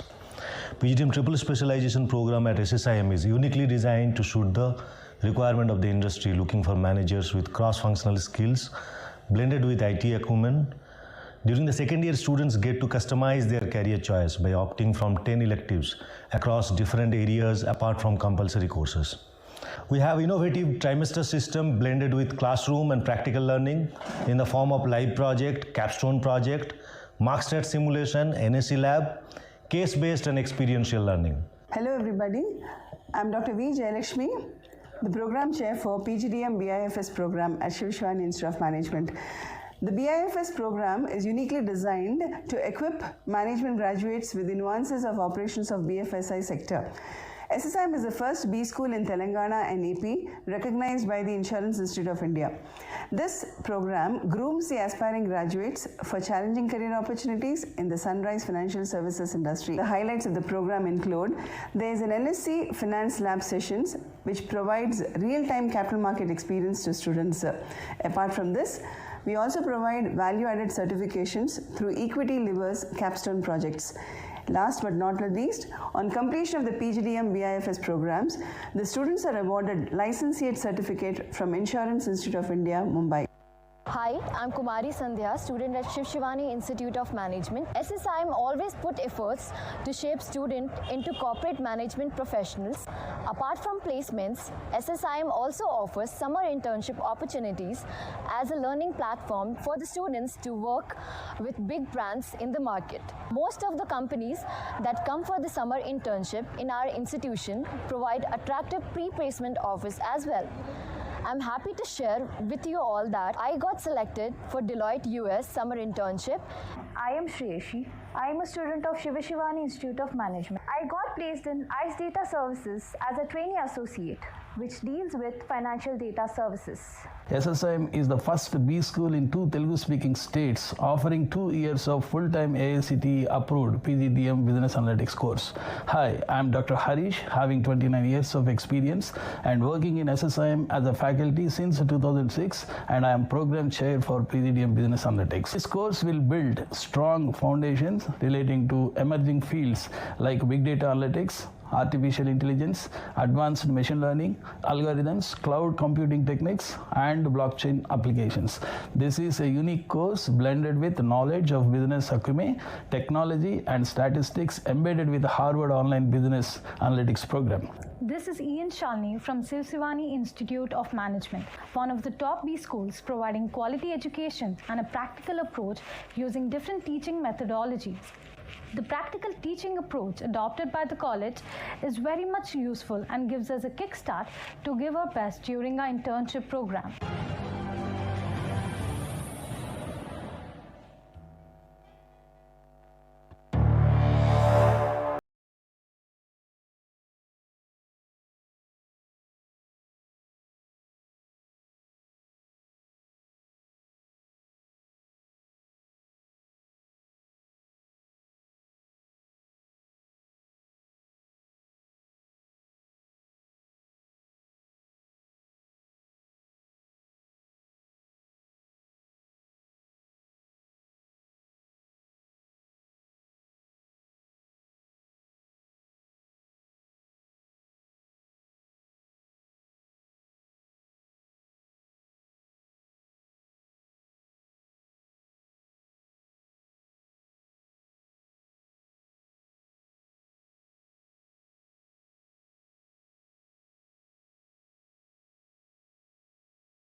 In 1995, Professor Y.B. Gopalakrishnamurthy founded ACE with 6 subject matter experts under his guidance in a small room with 5 students in Hyderabad.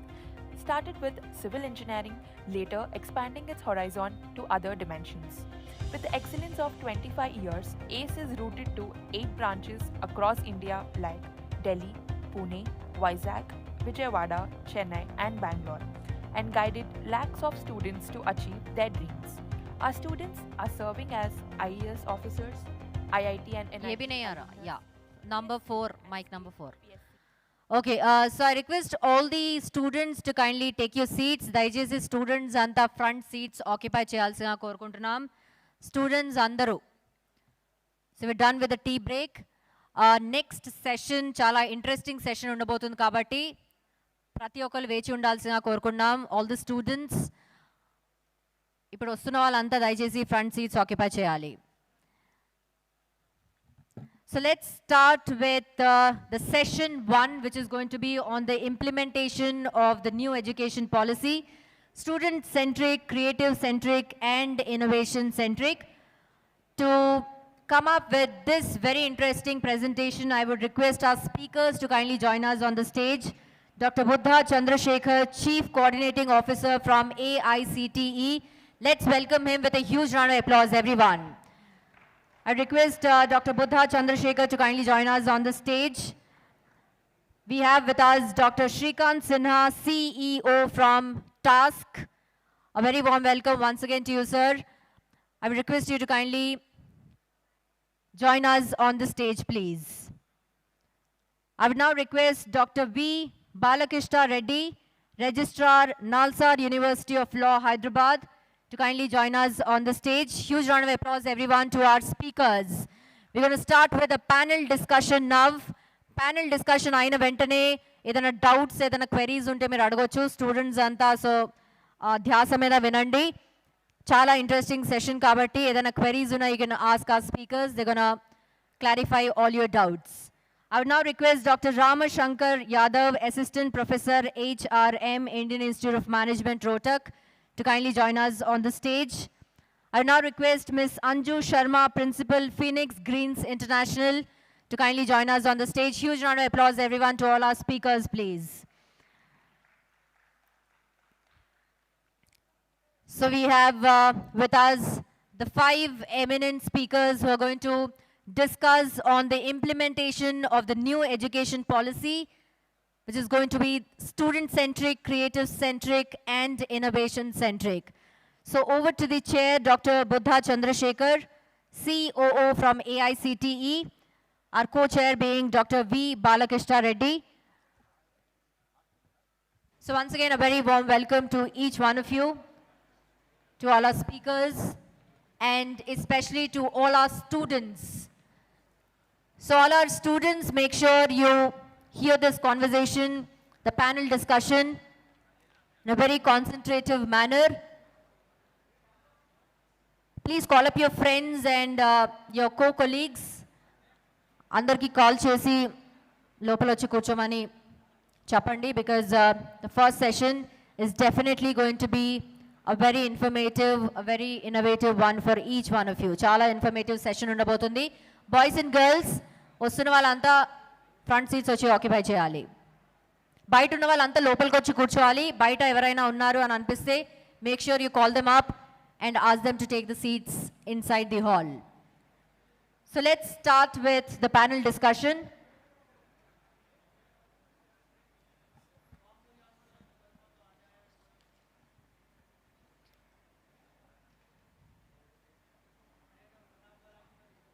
So I request the console to kindly switch on the mics, including the mic number 4.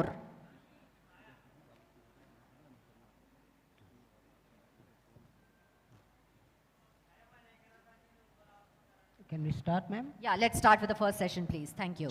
Yeah, welcome back. Thank you for this is very interesting session, and this session is specially for students. So this is student-centric, creative-centric, innovation-centric. I'm sure you know all this belongs to you. I don't know why research-centric is missing, but I'm just assuming that you know the innovation covers the research.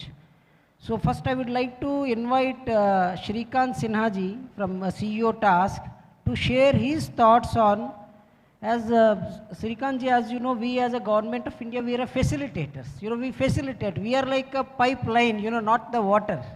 So you are the water. So how you are going to empower the students on a student-centric, creative-centric innovation, as well as skilling is very important. So what is the role of Task and how you are planning to fulfill this? Can you please elaborate more in detail? Sure. Thank you very much, Dr. Buddha. It's indeed a pleasure to be present amongst all such an august gathering as well as such as eminent speakers. Thank you, Hans India, for this opportunity. I think what is most important is for us to understand when we talk about creativity, right? What are we doing? We as parents, when a child is born, we tell him, eat this, this is good for you. He comes to the school, he is told, learn this, this is important. When he comes to college, he is told, this is going to come in the question paper, study it. When he comes to do a job, he is told, think to yourself, think creatively. But we have never taught him creativity. And that is where the biggest challenge is.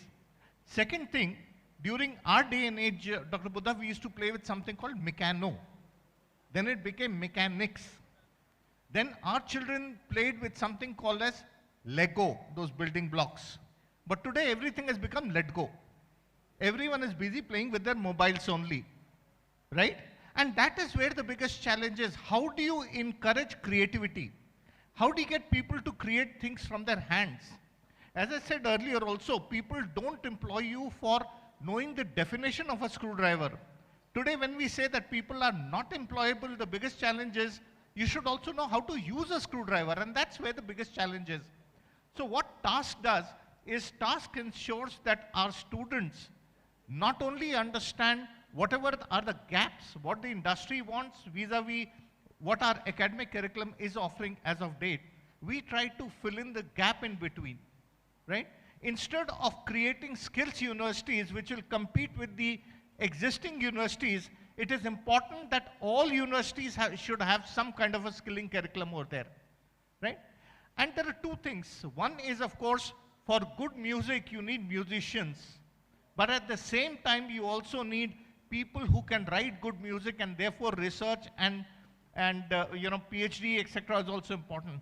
But people who are not going into applied sciences, etc., we need to provide them opportunities of livelihoods. And that is where Task plays a role. So Task was created in 2014 because a survey was done where they observed that less than 10% local from Telangana were employed in the various industries over here. And second thing was the people who were also employed, they were not meeting up to the expectations of the industry. And that's where Task was created. So our main focus is how do you provide and increase the employability quotient of the youth? Second thing is how do you increase the, look at the gaps in the education system and provide input. So we work with about 80 plus partners, right? And we are partnering all the Salesforce of the world, the Oracles, the Amazons, etc., ensuring that people are able to get the right kind of inputs. And this is only for, not only for IT industry, but across sectors. So we work in the space of logistics, we work in the space of civil engineering, we work in the space of pharmacy, we run programs on medical coding billing, pharmacovigilance, quality assurance, quality control. So different kind of industries, because if you look at it today, it's important that, of course, everyone should be aware about the technologies. Because what Task is also talking about is for all the previous industrial revolutions that have happened till date, only a single technology was being used. Industrial revolution, steam technology.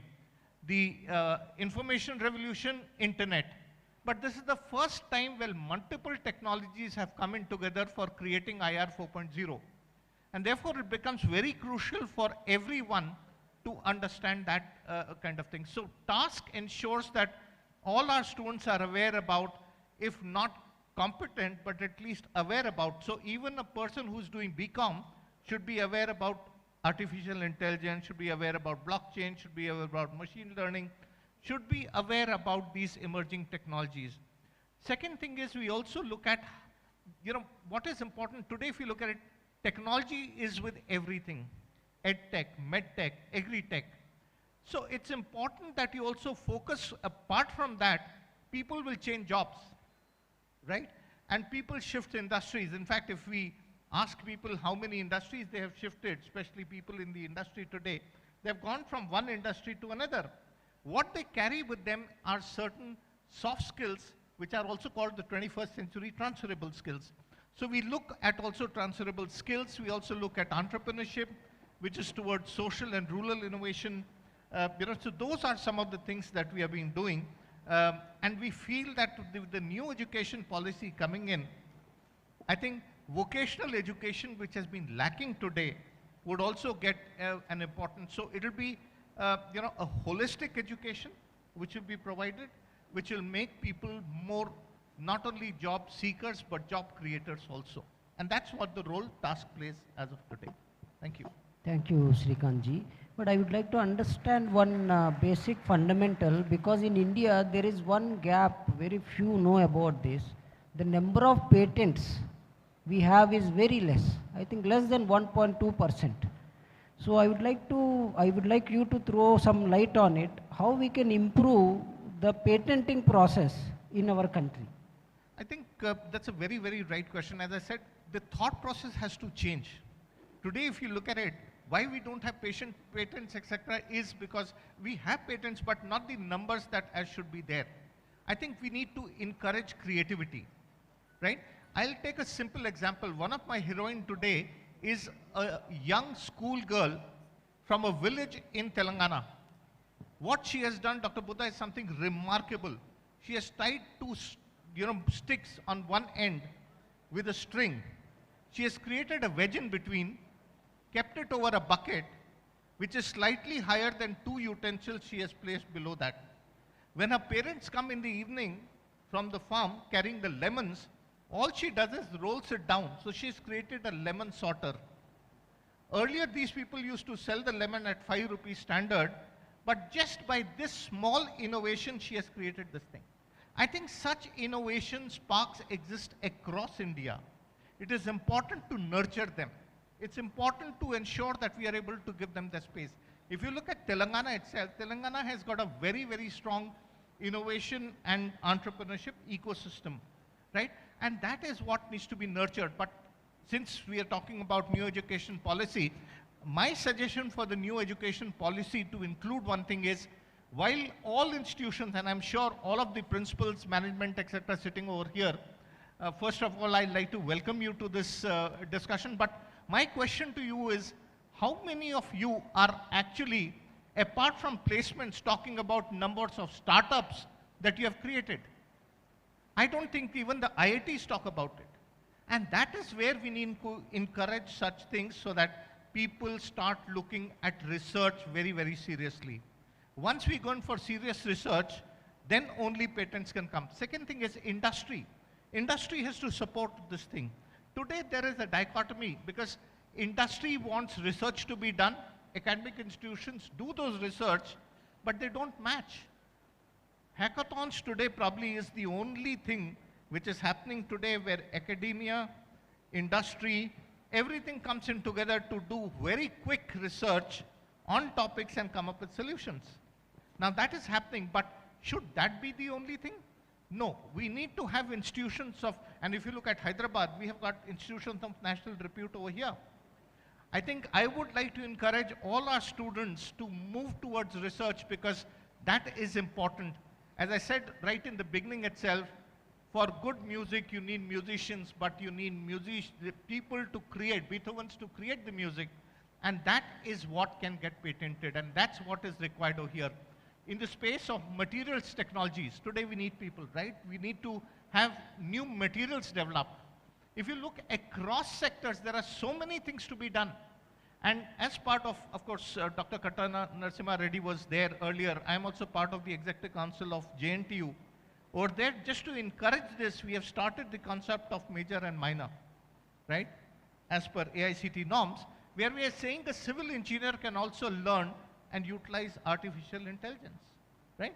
I think that's what needs to get encouraged. More and more research has to be done, and that can only happen if we remember only one thing, and this is to all the students. There is a shlok over there, or a poem which says, Guru Brahma dono khade, kake lagu paye, balihari Guru aapne, devo diye milai. And that is what today is lacking. It is the gurus, right, who can show you the direction.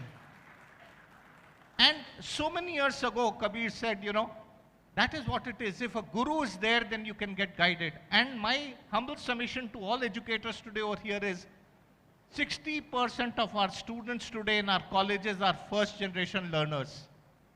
We as educators have to guide them choose the right career. Otherwise, it'll be herd mentality. People will just go. And I take a very simple example. If someone cannot stand the sight of blood, should he become a doctor or enter the defense forces? It's as simple as that. So we need to identify the skills the students have so that, you know, we don't have the story of three idiots keeping on repeating again and again. I think that's what the new education policy is going to change. Thank you, Shrikantji, for your valuable suggestions. I will just sum up that you covered the skilling, FDP, industry connect, upskilling, how a task is improving the employment opportunities, and you are working with MNCs across sectors like logistics, supply chain, different kind of industries together. Thank you very much. I will come back to you again. So I would like to switch towards Balkista Reddy ji, Registrar, Nalsar University of Law. So sir, I would like to switch towards a globalized world. So how NEP 2020 will change the brand, India brand in global perspective? How we can become a global knowledge hub again? Okay, thank you. Good morning, and again, thanks for the organizers for giving me opportunity to share some of my thoughts with you all. Yes, why this new education policy? Before talk about the global context, why new education policy? Like morning, Professor Katta Narasimha Reddy sir was talking about how various committees worked to improve the education system in India, but I'll take in a different direction, the global context. Why new education or national education policy 2020 is certain global developments which happened, India being a party to that, we had to adapt. For example, you all know that some of you, globalization, liberalization, privatization, all these things are compelling states to be part of the global society. States, I mean countries actually. So India being emerging economy, youth country of the world and the youngest nation of the world, we had to be part of this thing. So you all know, friends, actually it was saying, 19th century belongs to Europe, 20th century belongs to America, 21st century is Asian century. When I say Asian century, it is India and China, you all know that. I can say that it is the Indian century. And particularly when we talk about the globalization, because some 20-30 years of developments, I put it in a very short actually, this globalization, liberalization, these things are compelling states, and India being a part of that. India is party to many international treaties. For example, I was, sir was talking about patenting. Today, India is a party to all patent and to trademarks, industrial design treaties also. So here, being an emerging nation, when I say that India is going to be the leader in the 21st century, there is no doubt. Though we have lots of problems, malnutrition, unemployment, all these things. But in spite of that, India is going to play an important role in the committee of nations in the years to come. That's where, and of course, population, most of the time we say it's a liability. But friends, I can say population is an asset. And India, earlier speakers were mentioning about being a youth country, 65% of our population is below 35 years. So this population has asset if you convert that into a model or workable thing. So being a India, and today, to my view, we had to look at things not keeping in view of India's interest. We had to look at the global context, what we do, what is the global society thinking, other countries are thinking. Our presence is there in the world across. So that is what we have to see the requirements of the global society. We have to mold our education system, professional education, all these things, keeping in view of the global developments, so that India is going to play important role. Another commitment, why new education policy is, India is a party to all important treaties. I'm not going to talk about this is a new thing for you, but being a member to international treaties, you are talking about globalization. So India has to implement in this process. There is a one agreement called, treaty called WTO. I don't know how many of you have heard. WTO, part of that there is a one agreement called GATS, General Agreement on Trade in Services. All services, whatever the profession you are, I can tell you that we are part of this agreement. Being India signatory to that, India signed and India ratified these things. So these are some of the international commitments, I can say that we have to be part of that. We have to implement those international treaties. We have to open up our education system, and we opened up, and that's the background of the new education policy or national education. Sir, the next question is, as you know, most of the Indians finish their engineering in India, then they move to do MS or MBA in foreign nations. So how we can flip-flop? How we will get the students from foreign countries to India? So what is your thoughts on it? Yes, definitely, we have a phobia of, I'm sorry to say, but engineering, medical, all these things. But we don't think out of box. There are lots of opportunities. I can give my own example of, I'm a lawyer, and I'm a law professor, registrar of NALSAR. We do lot of, since one of the topic is innovative, we have done lot of innovative. In India, actually, the innovation began in the legal thing is starting new law universities. Actually, the concept of law universities are nowhere in the world. Okay, you have Oxford, Yale, whatever they are part of the university system. But in India, we first time in 1988 started the university, law university, single discipline university. So, and of course, our presence, engineers, doctors are there, but legal fraternity was not present in the global context. But the last, I can say that 30 years, the presence of legal luminaries, legal fraternity is also happening because of the innovation. The innovation we did was the starting law universities, and this innovation is resulted in a positive direction. That I can say that. Sir, the next question is, as in education now we are using advanced technologies. So I would like to know this from a law perspective, because as you work for this NALSAR University of Law, so I would like, we all wants to understand and learn from you how you are utilizing these advanced technologies in law, because as we all read it in newspapers, we don't know whether it's true or not on the numbers, but millions of cases are pending, and lots of people are stuck in jail because of delay of prosecution, etc. So how the technology is getting utilized in this world of law so that we can go on a fast track mode? Yeah, right question. Actually, today we are living in a multidisciplinary approach.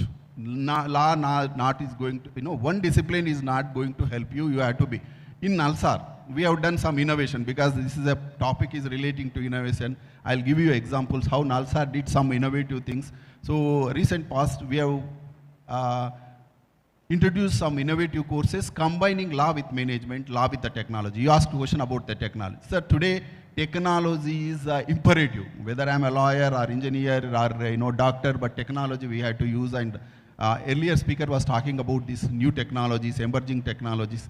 I call them as A to Z technologies. If you say A, artificial intelligence, Bitcoin to cryptocurrency to drone technology to you name anything, today technology. And technology is present in all the fields. Of course, it is a beginning. In law, we are also incorporating our law is part of this technological innovation, but it is the nascent stage. I can say that we are still traditional these things, but the momentum has begun, and some of the thoughts have been giving. So regarding the pendency and this thing, of course, you know that there is a two sayings: justice delayed is justice denied. Okay, if you get delayed justice, no point. But other side also, we always say that hurried justice is buried justice. So we have to maintain balance between these two. That's why these things. But lot of the technological innovation is happening in the legal field also. That I can say. Thank you. Thank you, sir. I will come back to you again. Yeah. Now I'd like to welcome Dr. Ramashankar Yadav, Assistant Professor from Indian Institute of Management, Rohtak. See, now I think this is called the Indian team because, you know, we have the skilling, we have the law, we have, I think, Ministry of Education, we have management, we have school also. By the way, I have very interesting questions for school. But I will try to first, you know, throw up some questions or, you know, some thoughts of mine to Indian Institute of Management, Rohtak. As you know, the management is the one which can do a proper jugaad, even though they can sell this pen, you know, which is worth of 100 rupees for 1 lakh rupees. You know, that's called management. So I would like to understand from IIM point of view, we have the 5 building blocks of NEP. What is your thought on it? And how do you think the management colleges in India can help the school as well as higher education students to get empowered with National Education Policy 2020? Okay, thank you so much. Thank you, Hans India. Thank you, Mr. Ramuji. Thank you, Hanumant Raoji, and Karun and everybody who has organized this wonderful conference. And I'm very happy to be with the students, fellow colleagues, panelists. I would be talking on what our esteemed moderator has said. But before that, I would ask a simple question. Because he talked about the pen being sold for 1,000 rupees. And when people are purchasing a pen or purchasing anything or making any life decision or any choice decision, that decision is based on need basis. Is it required for me or not? Now, my needs may differ. My needs may be very basic. I just want to write with the pen. I want to showcase that pen that this is of X brand and hence I have purchased for 1,000 rupees. My need is for self-esteem, a higher order need. My need is for recognition. Yes, the same pen, but purchased and priced with different aspects. Same is the case with education. This new education policy is, in a way, strengthening the education system of India because it is focusing on need-based education. If we talk about the modern education system in India, starting from the British era, Lord Macaulay brought the education system. He reformed the Indian traditional education system. And because Britishers wanted clerks in India, they wanted us to work for them, they treated and they trained us in a particular manner. And we all got trained in the working mentality that we have to work. We have to work. We have to work. Not that we have to employ. Not we have to employ. But now, I'm not just talking about Lord Macaulay or the Britishers, I'm also talking about the psychological and demographic aspects of India also. Now in this auditorium only, although we are speaking in English, but there are many people who cannot understand English. So it's worthless to talk because they are disinterested. They will be doing something fan swinging with, or they are doing some jugaad to get rid of this. Ki lunch kab aayega or maybe tea kab serve hogi. So this is also the problem with the education system. Now coming back to the basic system of the education, that over the period we have seen good economic development for the last 30 years, maybe not 30, then post 2000, we have seen good per capita increase in the Indian GDP. And because of which the generation became enabled to explore not traditional but some extraordinary interest-based education, which our fathers did not have. They did not have the luxury to, explore anything of their interest. It's not because, they were not creative enough, they were not intelligent enough, but because there is a baggage of livelihood. I have to earn for my family. Let me quote an incident, so one of our relative, he just told his father, maybe he's 10, 20 years older than me, and he said, I want to write poems. This is my interest. Because his father asked, what do you want to do? He said, I want to write poem. And this is when I was, maybe in early, 20s. So he said, okay, that is enough that, you want to write poems, but what you will do for your livelihood? So if the approach, if the mindset of the society is just focused on the livelihood, it's just a fad to think about creativity, innovation. Because your larger ecosystem is not there to support. Because the majority of the stakeholders are pushing you towards the traditional pathway. And we all know, we can agree that, creativity is something which cannot be, taught in classroom. It is, free exploration of ideas. And many people, say that between intelligent and idiot, there is a very thin line. So all intelligent people are considered idiot in their initial years. And then people, after they have done something which is extraordinary, they say, he is very intelligent. I knew from, very beginning that he is going to do something very crazy. But nobody is supporting in the initial. And for that, this NEP is, trying to bring some framework where you have PPP concept, public-private partnership, because individual cannot build the culture of a sustainable, creative, innovation system. Because as an individual, what we can do? We can bring jugaad, which our panelist also, moderator also mentioned. Now, jugaad, the good thing is that it can solve the problem, immediate problem, but it cannot sustain. And it cannot sustain on a larger scale. And here, the role of institution, schools, private institution, business houses can come very handy. That they can support these creators, but at least you should have some forum to register that these are, 10, 20 creative minds of at least Hyderabad city.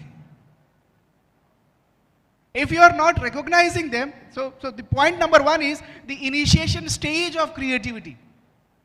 You have to identify who are the creative minds. Is there a forum to address? What is the problem? Problem is that we want the end result. It's not because, we want, there is a fundamental flaw, and I always say that this is the, carrying of the baggage which we are having, because we were, under the British rule, so we had a very fixed mental set. We were not, allowed to explore creativity or raise something, which is against the system, so we were very traditional, thinking in a particular direction. But now, because we are, one of the fastest growing economy, we have something, at least our, our generation, my generation, does not have a baggage, that I have to support because my father was working somewhere, he has some bank balance, he has a house. But my father's problem was something different, that he did not have a house, in the, early times, so he had to build a house. So he could not explore his creativity. Now the point is, which I just want to explore to the students, and not, not everybody, at least people who are sitting here are privileged students, they have good access to at least education system, because the new education policy also talks about, the first line, the philosophy of new education policy is inclusion. Inclusion. Every individual in this class, in this auditorium, should be included in my discussion interaction. Equitable. I am giving focus to each and every row, every column, every individual equally. That is about resource deployment. And lifelong learning. The point which our moderator was talking about, that academic credits or academic bank of credits. That's a very fantastic thing to have. that, I can pursue something, need-based, my interest-based. But there are some challenges which we will elaborate. But at the same time, now what is the good point is that this education policy is talking about something which is not traditional, which is something very much relevant for this particular generation.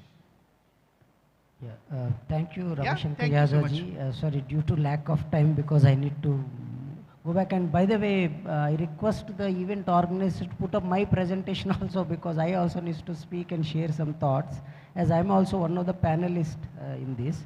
So now I would like to switch towards Anju Sharma ji, principal for Phoenix Greens International School.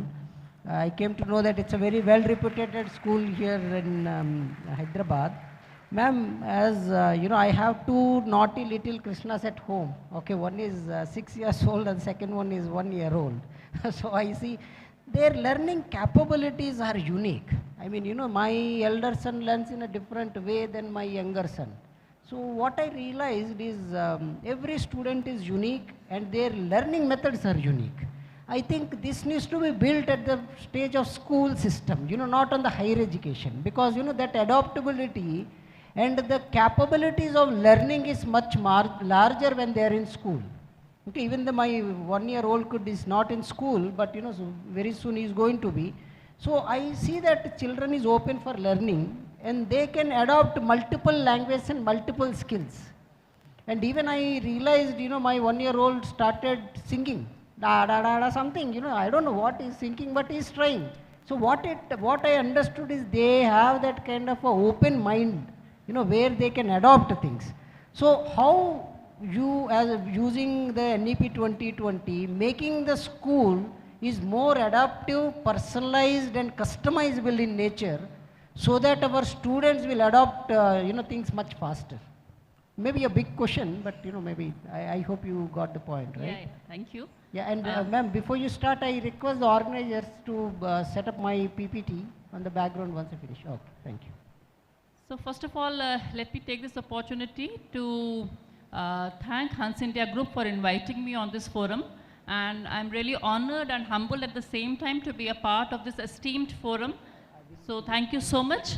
And to the question, now I would like to address this question to all the dear students who are sitting over here. He has asked me a question that every student is unique. I totally agree with that. Now, when a kid comes to the school, when they are small and they enter the school premises, now he has a 6-year-old and a 1-year-old. Very soon they'll be entering the gates of some school. So when kids enter the gates of any school, they're absolutely in awe. They're awestruck by everything around them. They find everything new and unique. And then they have hundreds and hundreds of questions on a daily basis. What happens to them during schooling then? What happens by the time they reach college? They start playing the game of school. And what is the game of school or the game of home? Very eager to be compliant with what is going on and prove that they are right. So who is the culprit over here? I think the responsibility rests on our shoulders, the educators, the parents, the society as a whole. So we as a society has to see that question continues till they learn. And does learning ever end? No, the learning never ends. I am still learning every day. Today there's a new lesson to be learned. NEP, when we come to the NEP focuses on, the first focus that we have in NEP is that a lot of focus is being given or importance is being given to early education years of the child, which was till now not there. So the early years from 3 to 6 years of a child's schooling are very, very important years. And if we are able to mold them, now here don't understand a molding that we will mold them in the way we want. No, we will give them just a direction and let them take their course from there. As the eminent speakers have said over here, we have been conditioned since long to think that we are job seekers. We are looking for security whenever we seek for a job. But now, I think the scenario is changing. If you are reading the news and seeing the news on a daily basis, you will know how many of our startups have changed into unicorns. So what does it prove? It proves that, yes, we are not job seekers anymore, we are job creators. We are creating jobs for our country, we are creating jobs for our youth. That is what we should be. So I think the NEP will help because with the flexibility it has given for the children to choose any subject. Now, our school is from nursery to grade 12. Now, when we go to 11th and 12th, earlier on we had watertight compartments. Either you are a science person or, MPC or BIPC, or you are a commerce student. And what happens as a society, we always said commerce students, that means the child maybe is not very good in studies, so therefore commerce. Is that so? No, I don't think so it is so at all. The kind of job market which is there, and these commerce students are the ones who are going to become entrepreneurs in their future. So hats off to you and an applause of round to all the students who have opted for something different or have become something unique. You have not followed the same path, you have taken a path less trodden. That is very important in life. Also, I think the flexibility, what I was talking about in grade 11, you no longer have to have, if a person wants to study math and physics, and along with math and physics, they want to study fine arts, they want to study political science, they want to study history of their country, you can very well take so and go ahead and specialize in any subject that you want. So that is the beauty of this NEP. Thank you.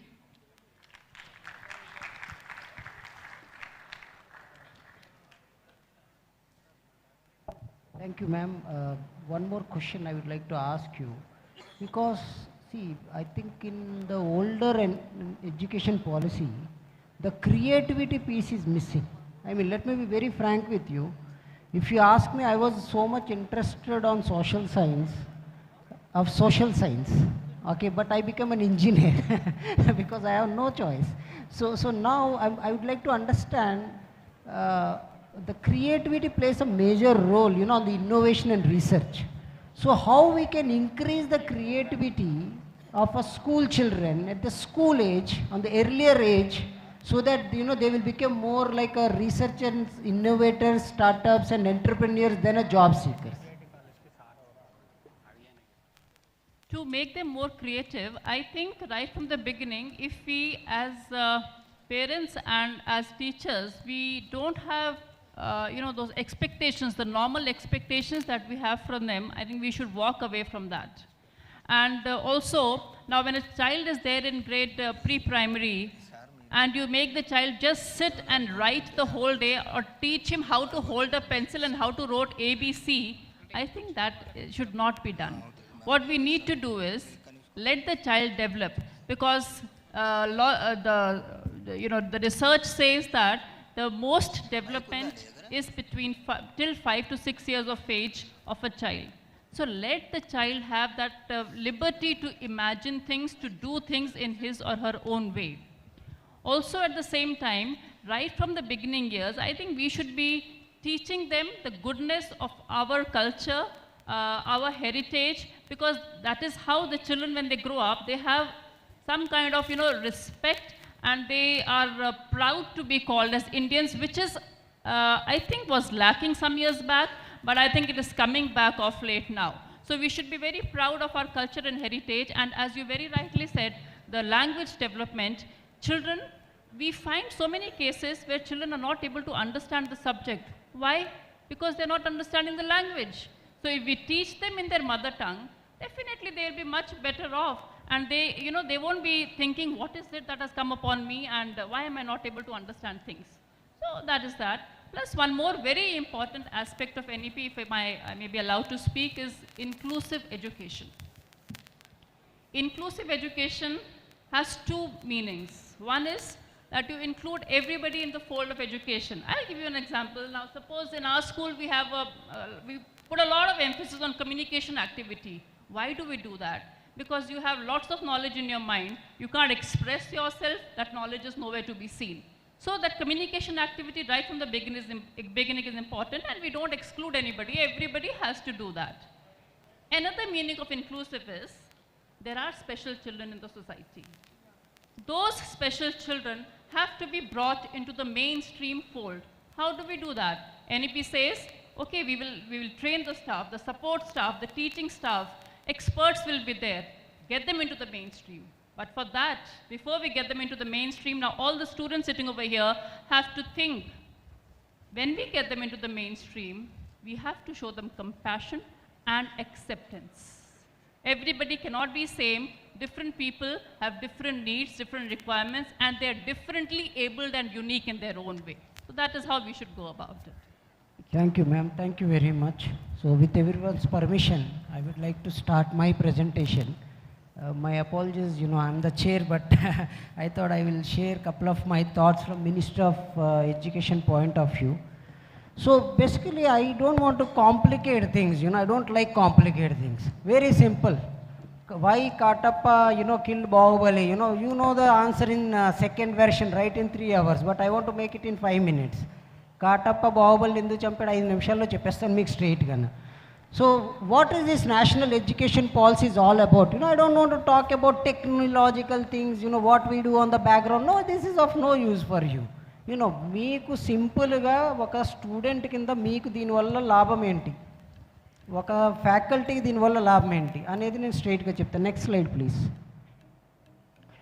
So why we're doing this? This is very interesting slide. What we did is in last 5 years, if you take, right, $350 billion FTA investments we received in our country. And in financial year 21-22, this is the highest FDI investment to our country, and our Make in India line is roaring. I mean, that policy became so successful. I mean, so many companies are coming up, and we have created one more beautiful thing called linked incentives, scheme. That became a game changer. Till now we used to have investments only on IT, ITA, BPO, but now we are getting investments in various domains, which I will explain in further slides. And this Gati Shakti is another initiative which is changing the course of our entire country. So now if you take the highest ever, and India is going to become a manufacturing hub and the technology capital of the world. Next slide please. So this is an amazing slide which is a eye-opener. Most of the people never collected this data, but I'm happy to share that 1,000+ foreign big huge manufacturing companies are going to start production in our India. They are coming out with the huge plants, across the 6 basically industrial clusters, what we call it as. So one of the cluster is in Hyderabad and Secunderabad. I mean, this is one cluster. One cluster is towards Maharashtra, one in Tamil Nadu, one in Karnataka, one in Noida region. So, these are the clusters where we are getting. So what it really means is India is going to become a global supply chain. So till now, the China is the one which used to dominate.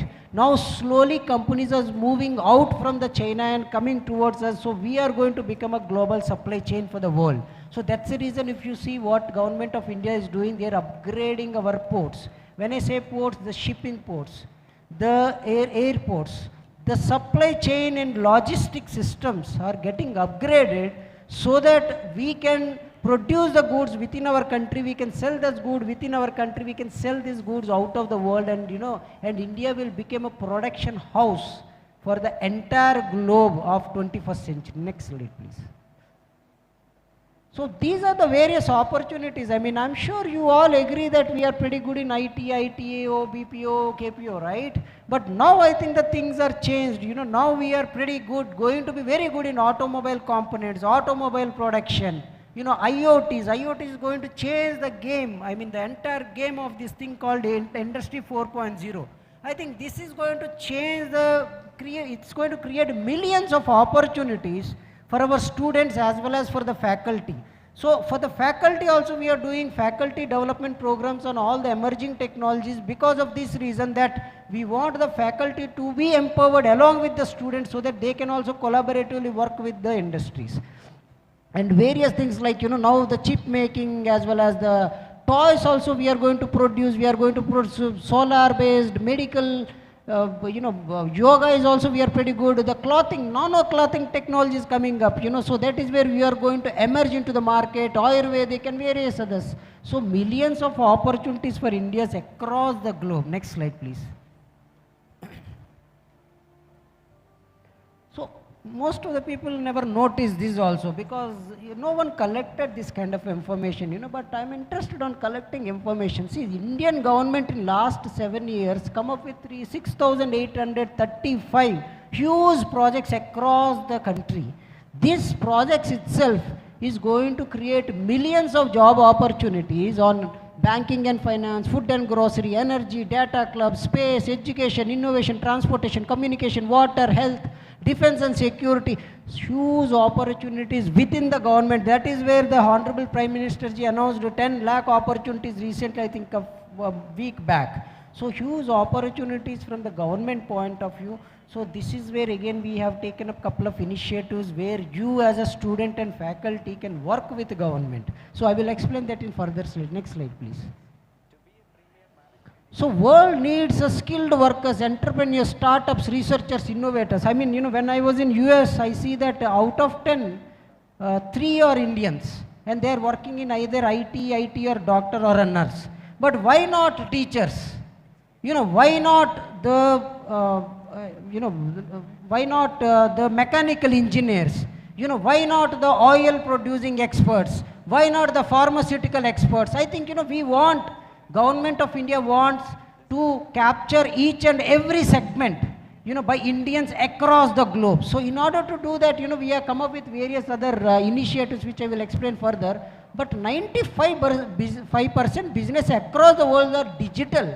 And very interestingly, 85% are purely digital transaction in nature. And if you see, yesterday there is a statement called UPI is getting the platform called NPCI, which we have, that is getting acquired by multiple countries. Because now, recently I purchased some fruits from a vendor, and I said, I'm just, trying to see some change.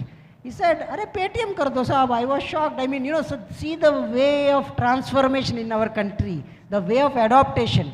And I hope most of you already know a place called Aruku, which is a small remote village in Visakhapatnam Jilla.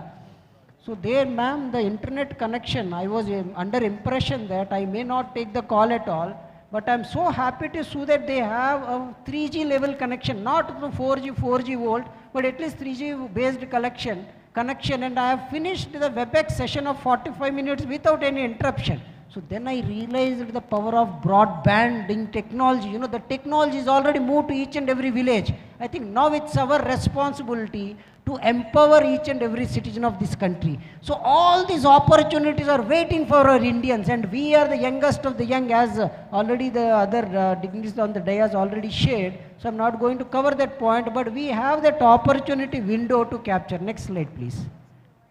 I'm just going quick because I just want to cover more. So this is very, very important slide. If you see, there is a talent and supply gap matrix. Please go to the next slide, please. So if you see the red color, right, this red color, I have taken only the emerging technologies, but you can take the top 55 technologies in the world. There is a gap. Okay, so what is the supply, what is the demand? There is a huge gap between these two. So what we did was, we have identified the gaps, and all the gaps we try to fulfill. So I will explain, what kind of initiatives we are taken under Atmanirbhar Bharat. Next slide. So who is going to fulfill this? This is where I see the national education policy comes into picture. This is a beautifully crafted. I mean, trust me, I worked for national education policy, US government. I have analyzed more than 120 countries' educational policies and created how we can utilize the technology in the education policy for US government when I worked for US government as a consultant.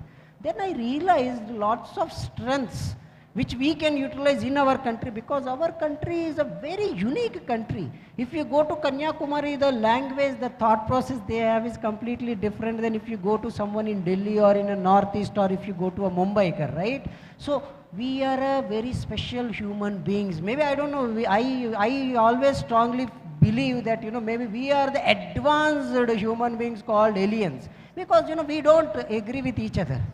because we have that kind of a freedom of thought in our mind, right? So we have that, but still we have one thing called Indianism. We all work together. So this is where the NEP comes into picture. I will try to make this entire NEP in one slide very simply. See, what we did, we try to understand the requirements from the industry, and with the help of the advanced technologies, we empower the educational policies, we fine tune the educational policies in order to skill and upskill the students as well as the faculty for their better future, period. That's it. I mean, nothing more than that in that 600 pages book. I don't read it. I just only see this slide, because the ultimate goal is to give a best of the best to the student and the faculty on the educational system using the advanced technologies with help of something called NETF and NDR ecosystems. So in these ecosystems, all these rest of the things will come. We will produce skilled workers, entrepreneurs, startups, researchers, innovators, etc., etc. Next slide, please. So as from IIM Rohtak, they keep on talking about the access, quality, equity, affordability, accountability. Very, very important. Imagine a student from a small remote village. He studied in Telugu medium. So now he moved to a higher education and he is doing engineering in English medium. Imagine the difficulty. Very difficult, very difficult. Just for your information, I studied in Telugu medium. So I understand, why should we shy away? It's our proud language. So never ever shy away that, you studied in local language, because, that is the base which creates a very strong base in your mind. And how it will help, I will tell you in further slides. So what happened is, when we started creating this, we understood there is no equality. The person who is studying in urban areas, in cities, they are getting better opportunities than a student from villages. So I think we need to get rid of this kind of inequality in our country. So this is where Sabka Saath Sabka Vikas comes into picture, and we are creating a systems in a way that everyone will get a high quality education. Next slide. So another problem is there is no outcome based. We used to rote methodology, we used to mug up everything. Even till day what we used to do, anta manamu book loni mottam chadivesi print kottestam. I still remember few things, on a night times it will come in my dreams. I still remember my NAND gate, and AND gate, OR gate, NOR gate, I'm very good in 8084, 8085, even I did it in, I think 15 years back or 16 years back, I don't even remember which year. But I still remember what I studied, and the bed board, PCB board, I'm pretty good in it, and my marks are like 98, 99. I mean, but most of them are rote methodology. I still have some of the PCB configurations in my mind, because we mugged up, right? We mugged up literally everything. So I think now we need to change it. Okay, so someone is requesting Telugulo cheppandi. So if everyone agree, maybe I will just switch towards Telugu. మనం ఎప్పుడు కూడా ఇప్పటివరకు ఏం జరిగిందంటే, మన దీనిలో మనము అన్నీ మగప్ చేసేస్తున్నాం. అంటే వెళ్ళి నేర్చేసుకోవడం, బ్రెయిన్లో పెట్టేయడం, ప్రింట్ కొట్టేయడం. కానీ ఇప్పుడు మనం కొత్త ఎడ్యుకేషన్ పాలసీలో ఏం చేసామంటే, దీన్ని మార్చి అవుట్కమ్ బేస్డ్ పెట్టాం. అవుట్కమ్ బేస్డ్ అంటే చాలా సింపుల్. ఒక సినిమాలో బాబు మోహన్ చెప్తాడు, ఎందుకు ఏమిటి అలా అంటాడు. సో ఇందులో కూడా మేము ఒక లెక్చర్ వస్తే ఆ లెక్చర్ తర్వాత ఎందుకు ఏమిటి ఎలా అనేది పెట్టాం. అంటే మీరు ఒక లెక్చర్ సపోజ్గా ఎగ్జాంపుల్గా మీరు గ్రావిటేషనల్ ఫోర్స్ కోసము చదివిన తర్వాత అక్కడ ఏమొస్తుందంటే, ఇది ఎక్కడ వాడతావు బాబు, ఒక 5 ఎగ్జాంపుల్స్ చెప్పు. ఇది ఎక్కడ వాడతావు తల్లి, నువ్వు ఒక 5 ఎగ్జాంపుల్స్ రాయు. ఒక 5 ఎగ్జాంపుల్స్ మీ ఫ్రెండ్స్తో కలిసి మీరు చేసి చూపించండి. అంటే అవుట్కమ్ బేస్డ్ అయింది కదా. ఇప్పుడు అవుట్కమ్ బేస్డ్ అవడం వల్ల ఏమవుతుందంటే, అవుట్ ఆఫ్ ద బాక్స్ మీరు థింక్ చేస్తారు, ఇది ఎలా వర్కౌట్ అవుతుంది ఏంటి.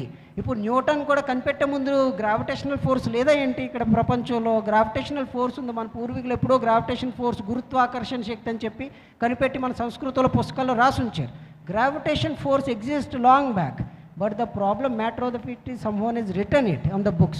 So if you think out of the box, you will remember, you will try to experiment. ఆ ఎక్స్పెరిమెంట్ నుంచి మీకు out of the box creativity వస్తుందనే ఆలోచనతో ఇప్పుడు పుస్తకాలన్నీ అవుట్కమ్ బేస్డ్ చేసాం. ప్లస్ ప్రతి పుస్తకంలో మీకు ఒక QR కోడ్ వస్తుంది. You can access it, scan it, so that you can get more advanced research based information out of it. దాంతోపాటుగా పుస్తకాలన్నీ కూడా engineering first year, second year పుస్తకాలన్నీ కూడా మార్చేసి మనము అన్ని లాంగ్వేజెస్లో, ఇందాక ఐ థింక్ IIM ఆయన చెప్పాడు ఒక ఆయన. So he said, we have return letters saying that the education is to be in local languages. Just for your information, myself and 3 more students, they are also students like you from various small remote village colleges in India. We created an artificial intelligence tool which takes the book and translates English book into 12 Indian languages and 12 Indian language books into English or any other Indian language. So దీనివల్ల ఏం జరుగుతుందంటే మీకు ఒక English పుస్తకంతో పాటు imagine చేయండి, ఒక తెలుగు పుస్తకం, లేకపోతే ఒక కన్నడ పుస్తకం, ఒక తమిళ పుస్తకం మీకు వస్తే మీరు ఎంత బాగా మీకు అర్థమవుతుంది. సో ఇప్పుడున్న భారతదేశంలో ప్రధానమంత్రి గారు ఆలోచన అయితే ఒకటే, ఎప్పుడు మేము ప్రధానమంత్రి గారి దగ్గరికి వెళ్ళిన ఒకటే చెప్తారు, మీరు ఒకటి గుర్తుపెట్టుకోండి, మన పిల్లలకి భవిష్యత్తు మాత్రం అద్భుతంగా ఉండాలి, బెస్ట్ మాత్రమే ఇవ్వండి. ఇప్పుడు ఒక 3 Idiots మూవీలోని ఆ జో బోజో ఎవరో ఒక ఆయన ఉంటాడు, ఆయనలాగా ఆత్మహత్య చేసుకునే విధంగా మన సిస్టమ్ ఉండాలా, లేకపోతే అటువంటి వ్యక్తికి కూడా సదుపాయం ఇచ్చేయాలంటే సిస్టమ్ ఉండాలా, అంటే సదుపాయం ఇచ్చేయాలంటే సిస్టమ్ ఉండాలి. ఒక గ్రామీణ ప్రాంతాల నుంచి వచ్చిన పిల్లోడు ఎవరైతే ఉన్నారో వాళ్ళ కాళ్ళ మీద నిలబడి ముందుకెళ్ళాలి. ఎందుకంటే ఇది వచ్చినప్పుడు ఒక ఆయన మాకు ఏం చెప్పాడంటే, మేము మొత్తం చూస్తే 5,000 మంది పైన IAS ఆఫీసర్స్ ఉన్నారు సార్ దేశంలో. 80% చిన్న గ్రామీణ ప్రాంతాల్లోంచి వాళ్ళ లోకల్ మదర్ టంగ్లో నేర్చుకొని వచ్చిన వాళ్ళు. మరి వాళ్ళు బెస్ట్ ఆఫ్ ద బెస్ట్ ఇచ్చినప్పుడు తగ్మా వాళ్ళు ఎందుకు ఇవ్వలేరు అంటే, ఇక్కడ చైనీస్ తీసుకోండి, మీరు చైనాలోని ఎక్కడొక్కడ ఇంగ్లీష్లో ఉండదే, మరి వాళ్ళు best of the best products ఎలా ప్రొడ్యూస్ చేస్తున్నారు. జర్మనీలోని కూడా ఇంగ్లీష్ లాంగ్వేజ్ ఆఫ్ ఇన్స్ట్రక్షన్ లేదే, మరి వాళ్ళు ఎలా చేస్తున్నారు. అలాగని ఇంగ్లీష్ తీసేది అన్నట్లే, ఇంగ్లీష్ లాంగ్వేజ్ ఆఫ్ ఇన్స్ట్రక్షన్ ఉంచుతూ మనము ఇంకొక పుస్తకం కానీ ఇచ్చామంటే మన పిల్లోడికి ఎంత బాగా అర్థం చేసుకుంటాడు. అందులో కూడా కొన్ని ఏవైతే ఎగ్జాంపుల్గా ఇంజనీరింగ్ అని ఉంది, దాన్ని మనం తెలుగులో చెప్పడం కష్టం కాబట్టి మేము బ్రాకెట్లో ఇంజనీరింగ్ అని ఇంగ్లీష్లో రాస్తూ ఈ విధమైన ఒక సదుపాయం ఇస్తూ వాళ్ళకు ఒక వారధిని క్రియేట్ చేస్తూ 2-3 సంవత్సరాల తర్వాత ఇంగ్లీష్ అడాప్ట్ చేసేసుకుంటారు. అప్పటికి వాళ్ళకి ఇంగ్లీష్లోకి వెళ్ళిపోతారు కాబట్టి ఆ first year, second year, third year ఎందుకంటే వాడు ప్రొడక్షన్ హౌస్లోకి వచ్చిన తర్వాత పనిచేసే దగ్గరికి వచ్చినప్పటికి ఈ 0 100 out of 100 వచ్చిన లాభం ఏముంది, ఏమీ లాభం లేని పరిస్థితి. So team work, collaboration, play and discovery based learning, కొంచెము ethics, self identity, equity, behaviour, emotional development, ఇవన్నీ కలగలిపి మన ఎడ్యుకేషన్ ఉండాలి. అందులో మెయిన్గా స్కూల్ ఎడ్యుకేషన్ అనేది నెక్స్ట్ స్లైడ్ అనే దీని ప్రకారం ఈ NEPలో ఇది ఒక భాగం. అంటే మన బ్రెయిన్ NEP స్కూల్ ఎడ్యుకేషన్ పరంగా ఈ విధంగా ఇంపాక్ట్ చేస్తుంది. Next slide. So see, as I said, very, very important, winning the world, but how you will win the world? So you will increase their imagination, their reasoning, mix of art. See the coding, basically there is a criticism on NEP education saying that why you have included the coding process, vocational training from 7th standard. Because see, when you add a code, when I say code, see what I did, I created a small AI program for my son. Just to make him create a logical thinking. What it does, very simple. ఆ యాప్లోని ఒక monkey ఉంటుంది, ఆ మంకీకి bananas ఇచ్చాను నేను, అది ఎక్కడ పడితే అక్కడ ఇసిరేస్తూ ఉంటుంది monkey banana. My son is to pick all those bananas in a different routes. So every time I change the logic so that he will learn the permutation and combinations, is creative thing. So see the coding is nothing but creating an imagination and reasoning and creating a solutions out of the box. That is what we need to teach to our students. So that is what the NEP will do from a school education point of view, and more we are doing on the gamification side, that is going to help them a lot. Next slide please. So this is for the higher education students, because now we are saying job seekers is the one, but now we want a job creators. So this is where we are concentrating, and research oriented society educational advantages groups we are creating, and lot of colleges in SC, BC tribal areas. Next slide. This is for the inclusion, because see, in our country always, whether we agree or not, there is a disconnect. Okay, so we would like to bridge that disconnect. ఎందుకంటే చాలామంది వెనుకబడి వర్గాలు ఏవైతే ఉన్నాయో వాటిని కూడా తీసుకొని రావాలి, మనందరం కలిపి ముందుకెళ్ళాలి. కాబట్టి ఇప్పుడు కొత్తగా వచ్చే ఇన్స్టిట్యూట్స్ కూడా మేము ఎక్కువ SC, ST ఇటువంటి రీజన్స్లో ఎక్కువ పెట్టడానికని ప్రాముఖ్యత ఇస్తున్నాం. Next slide. So the technology, as I said, see, till now the content is, most of the content is in textual format. ఇప్పుడు textual format నుంచి మేము కంప్లీట్గా video format, audio format, interactive PDF format, మీరు త్వరలో చూస్తారు interactive PDF, the power of interactive PDF what we are creating. Because as I said, see, now the Ministry of Education is not only Ministry of Education, we are an advanced technological house and wants to give the best of the best technology to the students and the faculty. Lots of we are using AI, blockchain, data driven live streaming, DTH channels, etc., etc., and Divyang friendly educational systems and e-content. Next slide please. So the technology is education, the NETF is coming up, which is going to help a lot. Next slide. This is for the teacher education, because we strongly believe that faculty is the center of this educational universe. Imagine చేయండి, సూర్యుడు అసలు light ఇవ్వకపోతే మనకు లైటే ఉండదు. At the same time faculty కూడా వాళ్ళ తాలూకా ఆలోచన పర్వాన్ని మనం పెంచితేనే కానీ వాళ్ళ స్టూడెంట్స్కి నాలెడ్జ్ షేర్ చేయలేరు. అందుకని మేము ఫ్యాకల్టీ డెవలప్మెంట్ ప్రోగ్రామ్స్ పెట్టి ఫ్యాకల్టీకి కూడా ఎమర్జింగ్ ట్రైనింగ్లో, ఎమర్జింగ్ టెక్నాలజీస్లో ట్రైనింగ్ ఇస్తున్నాం. ఇప్పటివరకు 6 లక్షల మంది పైకి ఇచ్చాము.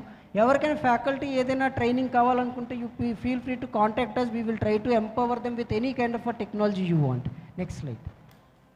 So promoting language, I mean, as I'm already speaking in Telugu, I think, you understand that, wherever we go, we try to you speak in local language. I speak 6 languages. I try my best to learn more. So we are giving more, promoting the local language. The next slide. This is my favorite slide. See, till now, why a couple of edutech companies are succeeding? Because they are giving the customized, personalized, learner-centered, adaptive. Today the entire session is also the student-centered, right? So this is very, very important. So we want your logical thinking, innovation, creativity, ability to solve the real-life problems is given a high priority. So this is where we come up with a couple of initiatives called NEET. Next slide. So these are the 5 different ingredients we created. One, to fill up the gap between industry and academy. ఎందుకంటే ఇప్పుడు ఏమవుతుందంటే industry ఒకవైపు వెళ్తుంది, academy ఇంకోవైపు వెళ్తుంది. ఈ 2 గ్యాప్స్ని fulfil చేయడానికి అని చెప్పి మేము ఇంటర్న్షిప్ పోర్టల్, ఒక అద్భుతమైన ఇంటర్న్షిప్ పోర్టల్ క్రియేట్ చేసాం. మీరు ఏఐసిటీ స్పేస్ ఇంటర్న్షిప్ అని కొడితే వస్తుంది మీకు. దగ్గర 21 లక్షల ఇంటర్న్షిప్ ఆపర్చునిటీస్ అవైలబుల్ ఉన్నాయి. You name any kind of organization in India, more than 50,000 plus government, non-government, మీరు మైక్రోసాఫ్ట్ దగ్గర నుంచి ఏ కంపెనీ తీసుకున్న ప్రైవేట్ ఎంఎన్సీ కంపెనీస్ అన్నీ కూడా ఆన్బోర్డ్ చేసాం మేము. అక్కడ ఇంటర్న్షిప్ ఆపర్చునిటీస్ స్టూడెంట్స్కి, ఫ్యాకల్టీస్కి ఉన్నాయి, మీరు దాన్ని వాడండి. అదేవిధంగా అప్రెంటిస్షిప్ పోర్టల్ కూడా ఒకటి చేసాం. అలాగే ఇందాకలా మదర్ టంగ్ లాంగ్వేజ్ తాలూకా టూల్ కోసం చెప్పాను మీకు. నీట్ అనేది స్కిల్లింగ్, అప్ స్కిల్లింగ్, రీస్కిల్లింగ్ కోసం చేసాం. అలాగే ఇండియన్ ట్రెడిషనల్ నాలెడ్జ్ ఏదైతే మనకు ఉందో దాన్ని ఇంప్రూవ్ చేయడానికని ఐకేఎస్, ఇండియన్ నాలెడ్జ్ సిస్టమ్స్ అనేది తయారు చేసాం. And the last one is not for student but for the industries as well as the institutes. ఇప్పుడు వరకు మనము డేటా కలెక్షన్ సార్ మీరు చూస్తే ఎన్బిఏకి ఇచ్చారు, ఏఐసిటీకి ఇచ్చారు, యూజీసీకి ఇచ్చారు, ఇలా అందరికీ వేరే వేరే న్యాక్కి ఇస్తున్నారు. ఇవన్నీ కలుపుతూ మేము ఒకే ఒక సిస్టమ్ తయారు చేస్తున్నాము. దానికి మేము వన్ నేషన్ వన్ డేటా అని పెట్టాం. So you have all the data in one place so that you can retrace that information and you can use it for your good. And there are a lot of other things like Bharati Bhasha Shamati, and there is very interesting thing which we created called 1 crore digital workforce. So ఇప్పుడు సెలవులు కాబట్టి మీకు ఒక application మేము create చేస్తాం. మీరు వెళ్ళి 1 crore space AICTE అని కొడుతూ వస్తుంది, లేకపోతే డిజిటల్ స్కిల్లింగ్ ఏఐసిటీ అని కొట్టినా ఇదేమంటే మీరు అక్కడ దగ్గర 1 కోటి మంది పిల్లలకి అన్ని కోర్సెస్ ఫ్రీ. మేము మొత్తం అనలైజ్ చేసాము, మన మొత్తం ప్రపంచంలో ఉన్న రిక్వైర్మెంట్స్ అన్నీ దాని ప్రకారం తయారు చేసాం. చెప్తాను ఫర్దర్గా. ఇంకో 2 slides ఉన్నాయి. Next slide please. Yeah, this is a slide. See, we have identified 30 emerging areas, 55 job roles and 155 skills. ప్రపంచంలో మొత్తంలో మేము ఒక రోబోట్ తయారు చేస్తాం. దాని పేరు పింగ్ అంటే పింగలి. మీకు తెలుసో తెలీదు, ఎవరైతే 1s and 0s కనిపెట్టారో అంటే ఈ ప్రపంచంలో కంప్యూటర్ రావడానికి ఆరాధ్య దైవం ఆయన. ఆ పింగలి గారి పేరు మీద పింగ్ అని పేరు పెట్టి మేము ఒక రోబోట్ తయారు చేసాం. ఆ రోబోట్ని ప్రపంచం మొత్తంలో వదిలేం. అది వెళ్ళి మొత్తంలో ఏమేమి ఇన్ఫ్రాస్ట్రక్చర్ రిక్వైర్మెంట్స్ ఉన్నాయి, ఎటువంటి అవకాశాలు ఉన్నాయి ప్రపంచం మొత్తంలో, వాళ్ళ ఎకనామిక్స్ ఏంటి, వాళ్ళ జీడిపీస్ ఏంటి అన్నీ అనలైజ్ చేసి మేము ప్రపంచం మొత్తంలో నెక్స్ట్ 15 సంవత్సరాల వరకు ఎటువంటి జాబ్స్ ఉంటాయి, ఎటువంటి జాబ్ స్కిల్స్ ఉంటాయి, ఇవన్నీ ఐడెంటిఫై చేసి అన్నీ ఒక దగ్గర పెట్టాం. దీనివల్ల ఏం జరుగుతుందంటే ఎన్నిటిపైన మీకు ఫ్రీగా ట్రైనింగ్ ఇస్తాం. 1 crore. Much I will just go back and continue the session. Thank you.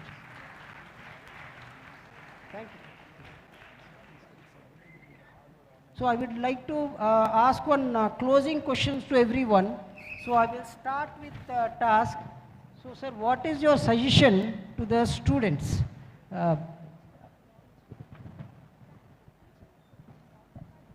So we will close in next 5 to 10 minutes, but I will quickly want to wrap up. Sure. So before I move to suggestion for students, my humble submission for the national education policy also, which I'd like you to consider, and being a parent, right? For bringing in creativity, all the schools adopted, creation of projects, etc. But more than the students, the parents used to end up doing it. So please ensure that, So they are also getting upskilled, so you should felt good, because I am also learning something from my child. Right. But yes, we will definitely keep that in So mind. talking about for students, I would say that students should look at something which we call as all. right? So we are talking about agility, right? You should be very, very agile. You should be able to learn quickly, learnability, right? And second thing is also leveraging whatever is available as resources, you should be able to leverage on that.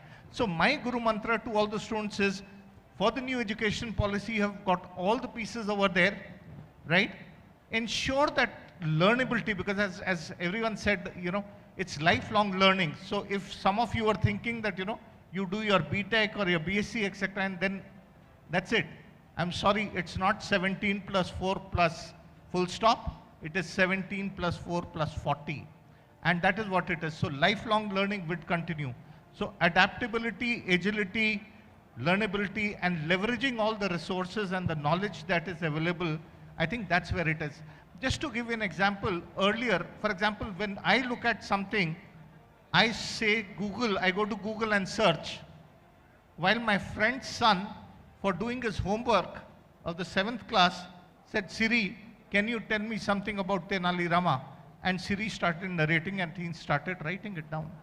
So that's where things are changing. So I think adapting to the changes that are happening now is probably most crucial. So my humble submission to the students is, and believe you me, if I was given a wish today, right, one single wish which could be fulfilled, I would like to be born as a youth today and be here in this auditorium and benefit from all the new things that are coming up, not only through the new education policy, but the industrial revolution, the opportunities, the various things that are going to happen in the future. Thank you. Thank you. Sir. So my suggestion to you all is think out of box. Okay, this is what we have to think, and 2-3 best practices I can tell about, you know, Nalsar. So there is a lot of scope. If you look at Buddha's, you know, PPTs, really it's a wonderful thing, and, you know, land of opportunity. India is definitely, I can tell you, from deep seabed to outer space, you name any area which is, you know, employability is there and unexplored. As a lawyer, I am telling you, sea law to air law to space law to defense law, all these are all new areas which are coming up. So we in Nalsar always believe in that, you know, innovation, and we have innovative, value-added, you know, courses, employability courses. I can say that aviation. I know. I can tell you, India, if you say that, you know, population is a liability, I said asset. One, you know how much population we have? 1.4 billion or 140 crore population. I can tell you one area, example, what kind of opportunities we have. Aviation, take aviation, airlines, aviation. 1% of the population till towards from rail, road, you know, maritime transport to air transport. 1%, you all know that, you are better than me. 1 crore, 4 lakhs. If 1% of the population till towards from you know, other modes to air transport, India needs 700 aircrafts per year, and India needs hundreds of airports. One airport gives you lakhs of employabilities, you know. So this is, do we have educational institution to impart, you know, aviation? Except aeronautical engineer, that is a pathetic condition, we don't have. But we need, you know, this kind of thinking should come, and we in Nalsar welcome this air, space, defense, maritime. I am sure, you know, you could put Google, nowhere in this part of the world but Nalsar come out to cater the needs of the growing industry, and you know, this thing. This is my suggestion. Think innovation, think, you know, out of box thinking, and there is no dearth of opportunities. Again, please underline this word. Thank you very much. Thank you, sir. Yadavji. Okay, so students, artificial intelligence is okay. It makes the decision very faster. You can Google it, find it something very quickly.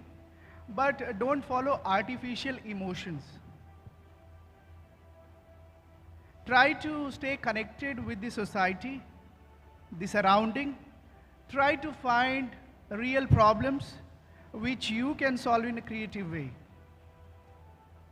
And that will make the world much better and happier place. My best wishes, do well, and I am sure that you will do definitely well. Follow your passion, be real to yourself, be real to your parents, be real to your society, and also use sometimes artificial intelligence. Thank you. Ma'am. I think I would wrap it up with, I agree with the view of my co-panelists. as they have mentioned that you are lucky to be born in an age where the country is thriving and it is a very, very dynamic atmosphere around, and you have the luxury to go for anything that you wish for, which was not there with our generation, right? So take the opportunity, grab the opportunity. I would only suggest one thing. As my co-panelist said, stay connected emotionally. It's very important, children. For example, you have selected one particular stream to go ahead with. I always tell my own students in my school, you should always have a contingency plan ready. Plan A, plan B, plan C. No heavens are going to fall if you are not able to do plan A or go with plan B. There's always another plan. And maybe God has some better plans for you. That is why you are not going for that plan. So always remember that. First of all, first and foremost important is your mental and your physical health. Thank you so much, children. Keep the communication doors open with your parents and with your teachers. Thank you so much. Thank you, ma'am. I thank all the panelists, Shrikant Sinha ji, Balakrishna Reddy ji, Ramashankar Yadav ji, Anju Sharma ma'am, for this very beautiful, interactive and energetic session. And I would like to close with my quote saying that in Telugu, మీరు మీకోసం పని చేసుకోండి చాలు, మీరు బాగా నేర్చుకోండి, మంచి ఉద్యోగం తెచ్చుకోండి, లేకపోతే ఎక్కడైనా స్టార్టప్ చేయండి. మీరు బాగా ముందుకెళ్తే మీతో పాటు మీ ఫ్రెండ్స్ ముందుకెళ్తారు, మీ ఫ్యామిలీ ముందుకెళ్తుంది. అంటే మీ గ్రామం లేకపోతే మీరు సిటీలో ఉంటే మీ సిటీ ముందుకెళ్తుంది, ఆటోమేటిక్గా మీ స్టేట్ ముందుకెళ్తుంది, ఆటోమేటిక్గా మీ దేశం ముందుకెళ్తుంది. So maybe let me put this in English.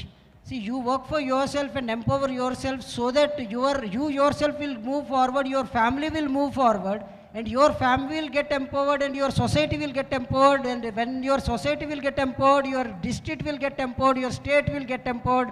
By default, your country will get empowered. I think this is the way, we can get empower each other and work together as a team India and take it forward. Thank you very much for listening. And I know we are between you and lunch. So I would like to close this session by saying this: let us all work together as a team India and transform our country from a developing nation to a developed nation. Thank you very much. Have a nice day. Thank you so much to each one of you, to all the panelists. We'll take a quick Q&A if we have any questions from the students. So we have just 10 minutes for the Q&A. So in case of any doubts, yeah. So we'll hand over the mic to Madam, the lady in red. Hello, good morning everyone. Actually now my son is studying in 10th standard. I would like to know how this NEP will affect him, how it is going to start for him.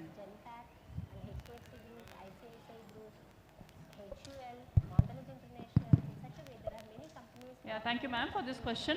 Now, your child is studying in 10th standard, and we should realize this, that when the child, when any child comes in 9th or 10th, the pressure that comes on the child, they might not show it, they might show it in the form of defiance, or they might show in any other behavioral change, but a lot of pressure comes on the child. Now, first of all, we have to tell our children to first declutter your minds, think properly, and de-stress yourselves. Secondly, ma'am, NEP can help you because now is the time to make a choice of subjects the child will take in grade 11. Now, I'll give you a very, I'll share a very small anecdote with you. When I had come to Hyderabad around 12 years back, somebody told me that whenever a child goes to 11th and 12th, we first tell the child, okay, you want to become this, you want to become that, you can become that. First you become an engineer, then you look for anything else. Scenario has changed now. So if your child wants to go for any, now I think I spoke in my discussion that the children have the liberty to choose any subject, whether it is pertaining to science stream, humanities stream, or commerce stream. So they can have a mix-up of all, and they can take a call after 12th, what is the subject where they need to go for higher studies. Okay? Yes, thank you. I hope it answers. Anything else is there? It's okay, ma'am. Thank you. So ఇంకేదైనా questions parents తరఫు నుంచైనా students తరఫు నుంచైనా ఉంటే you can raise your hand. Yeah.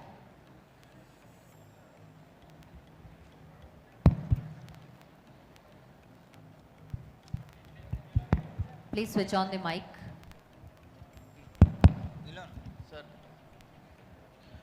Sir, hi, good afternoon. I am Srinivas, MJNF Fellow, Sangareddy District. I have one doubt regarding this dignity of labor in the manufacturing sector. As I see a lot of ITI students are there. Once they graduated, they work for manufacturing sector in India. And ITI is one institution which is like a backbone for manufacturing industries. So how can we bring that dignity of labor? Should we work on, or like, should we emphasize more on minimum wages act, or like is there any other policy that need to be adjusted in regarding to the new education policy, so that there will be a these blue collar jobs will also be looked upon as a future options, career options?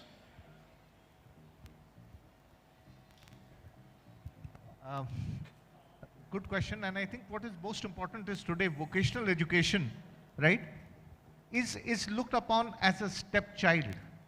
And that's where we need to change. So you're absolutely right. I think integration of vocational education along with academic, right from the childhood itself, is going to make a change. And that is what needs today. Today, if you look at it, very frankly speaking, if you look at all the manufacturing industry, right, are looking at people from ITIs. Why? Because they know how to use a screwdriver and not only know the definition, as I said earlier, right? And that's why today industry looks at ITI. If you look at electronics manufacturing, if I look at Telangana itself, electronics manufacturing is a huge sector that is coming up over here, right? People will look at ITIs. I'll take a very, very simple example.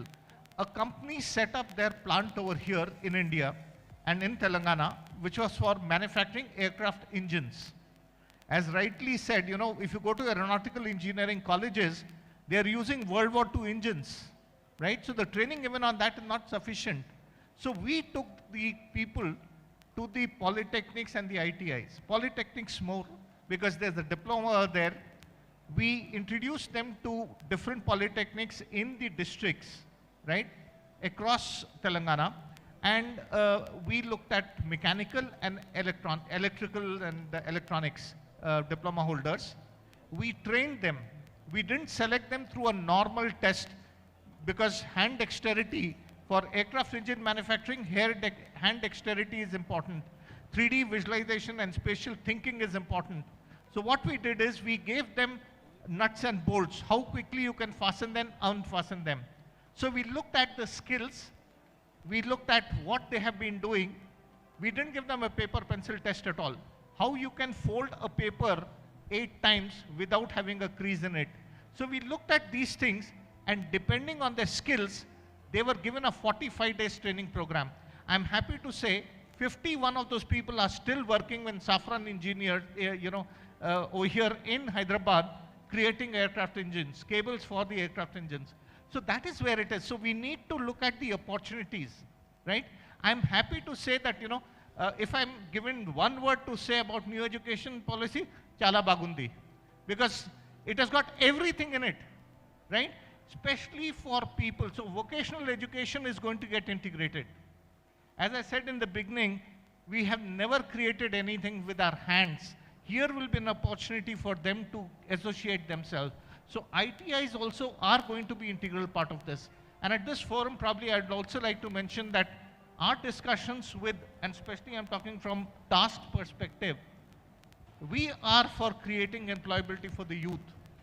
So with Mr. Nayak, we had discussions where, at least the final year students and the pass outs would automatically be able to take leverage of task as a platform in all the ITIs. So now I'm going to meet Mr. Nadeem very soon and see how we can take that forward. I hope that answers your question. Sir, thank you, sir. And you. one more, just an added question to this. Yeah, how can we upskill the students? Srinivas, before you proceed, I just want to add what Sinaji has said. Sir, thank you. See, ultimately, NEP is going to produce something like a product. People are coming out of education system into well-employable people. Students are largely coming out like more employable, more skilled. Ultimately, the consumption of the product or the realization of the product has to be approved by the authority, not authority, society. So if the society is looking down upon a person who is manufacturing or who's fixing a nut bolt in the Tata automobile or any XYZ automobile, education system as a whole, as a structure cannot do that. As a whole, all the stakeholders of the society has to contribute a bit. What NEP can give it can give a structure to it. It can give a push to it. So the dignity part of is, residing on our shoulders. How as a parent, we are raising the self-esteem of our student that, okay, you pursue this vocational training. There is no harm in it. That's my interest. So that stigma, which is already present in the society, has to also eradicate it slowly.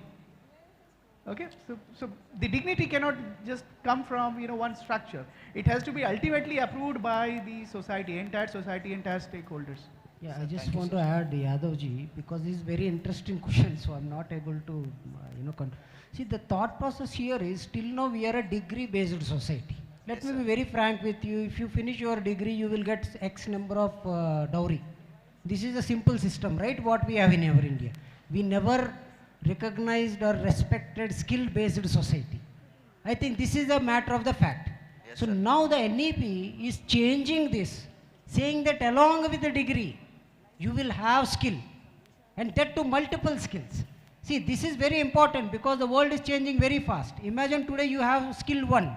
After 6 months, maybe the skill is completely irrelevant.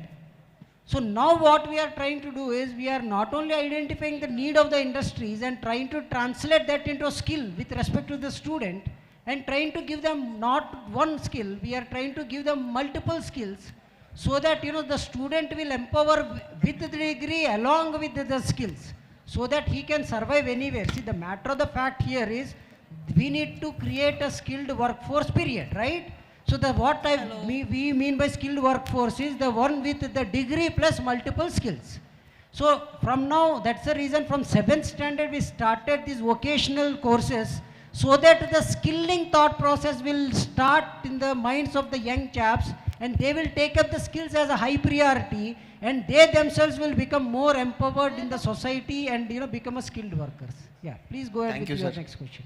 Sir, the second question was that how can we upgrade the skills that already pre new education policy there were old syllabus or the old content that ITIs used to practice, because ITIs is all about 80 to 90% practical learning. So ఇప్పుడు వాళ్ళకి మనము ఈ కొత్త education new education policy నుండి how can we అంటే ఉన్న స్టూడెంట్స్కి how can we make the more interesting ఆ కెరిక్యులం అదంతా ఎట్లా ఇంట్రెస్టింగ్గా? I will give you one example. అంటే మీరు తెలుగులో అడిగారు, బట్ నేను తెలుగులో చెప్తాను. రీసెంట్గా ఈ will also answer in English. So basically రీసెంట్గా ఏం చేసామంటే, జర్మన్లో ఒక అడ్వాన్స్డ్ ఏరోప్లేన్ ఇంజిన్ తయారు చేస్తున్నారు. దాన్ని మేము 800 స్టూడెంట్స్ వేరియస్ కాలేజీల్లో వాళ్ళకి ఇచ్చాం, డిజిటల్ ట్విన్ చేసి. దాని తాలూకా ఫిజికల్ మిషన్ జర్మనీలో ఉంది, దాన్ని డిజిటల్ ట్విన్ తీసుకున్నాము, కాలేజ్ పిల్లలకి ఇచ్చాం. వాళ్ళు దాన్ని మోడిఫై చేసి రీవైరింగ్ చేసి మళ్ళీ మేము వెనక్కి ప్రొడ్యూస్ చేసాం జర్మన్ వాళ్ళకి. They was amazed by the skills of our students. ఎందుకంటే అక్కడ ఉన్న సైంటిస్టులు కూడా వాళ్ళకంటే ఎఫిషియెంట్ వైరింగ్ చేశారు మన పిల్లలు.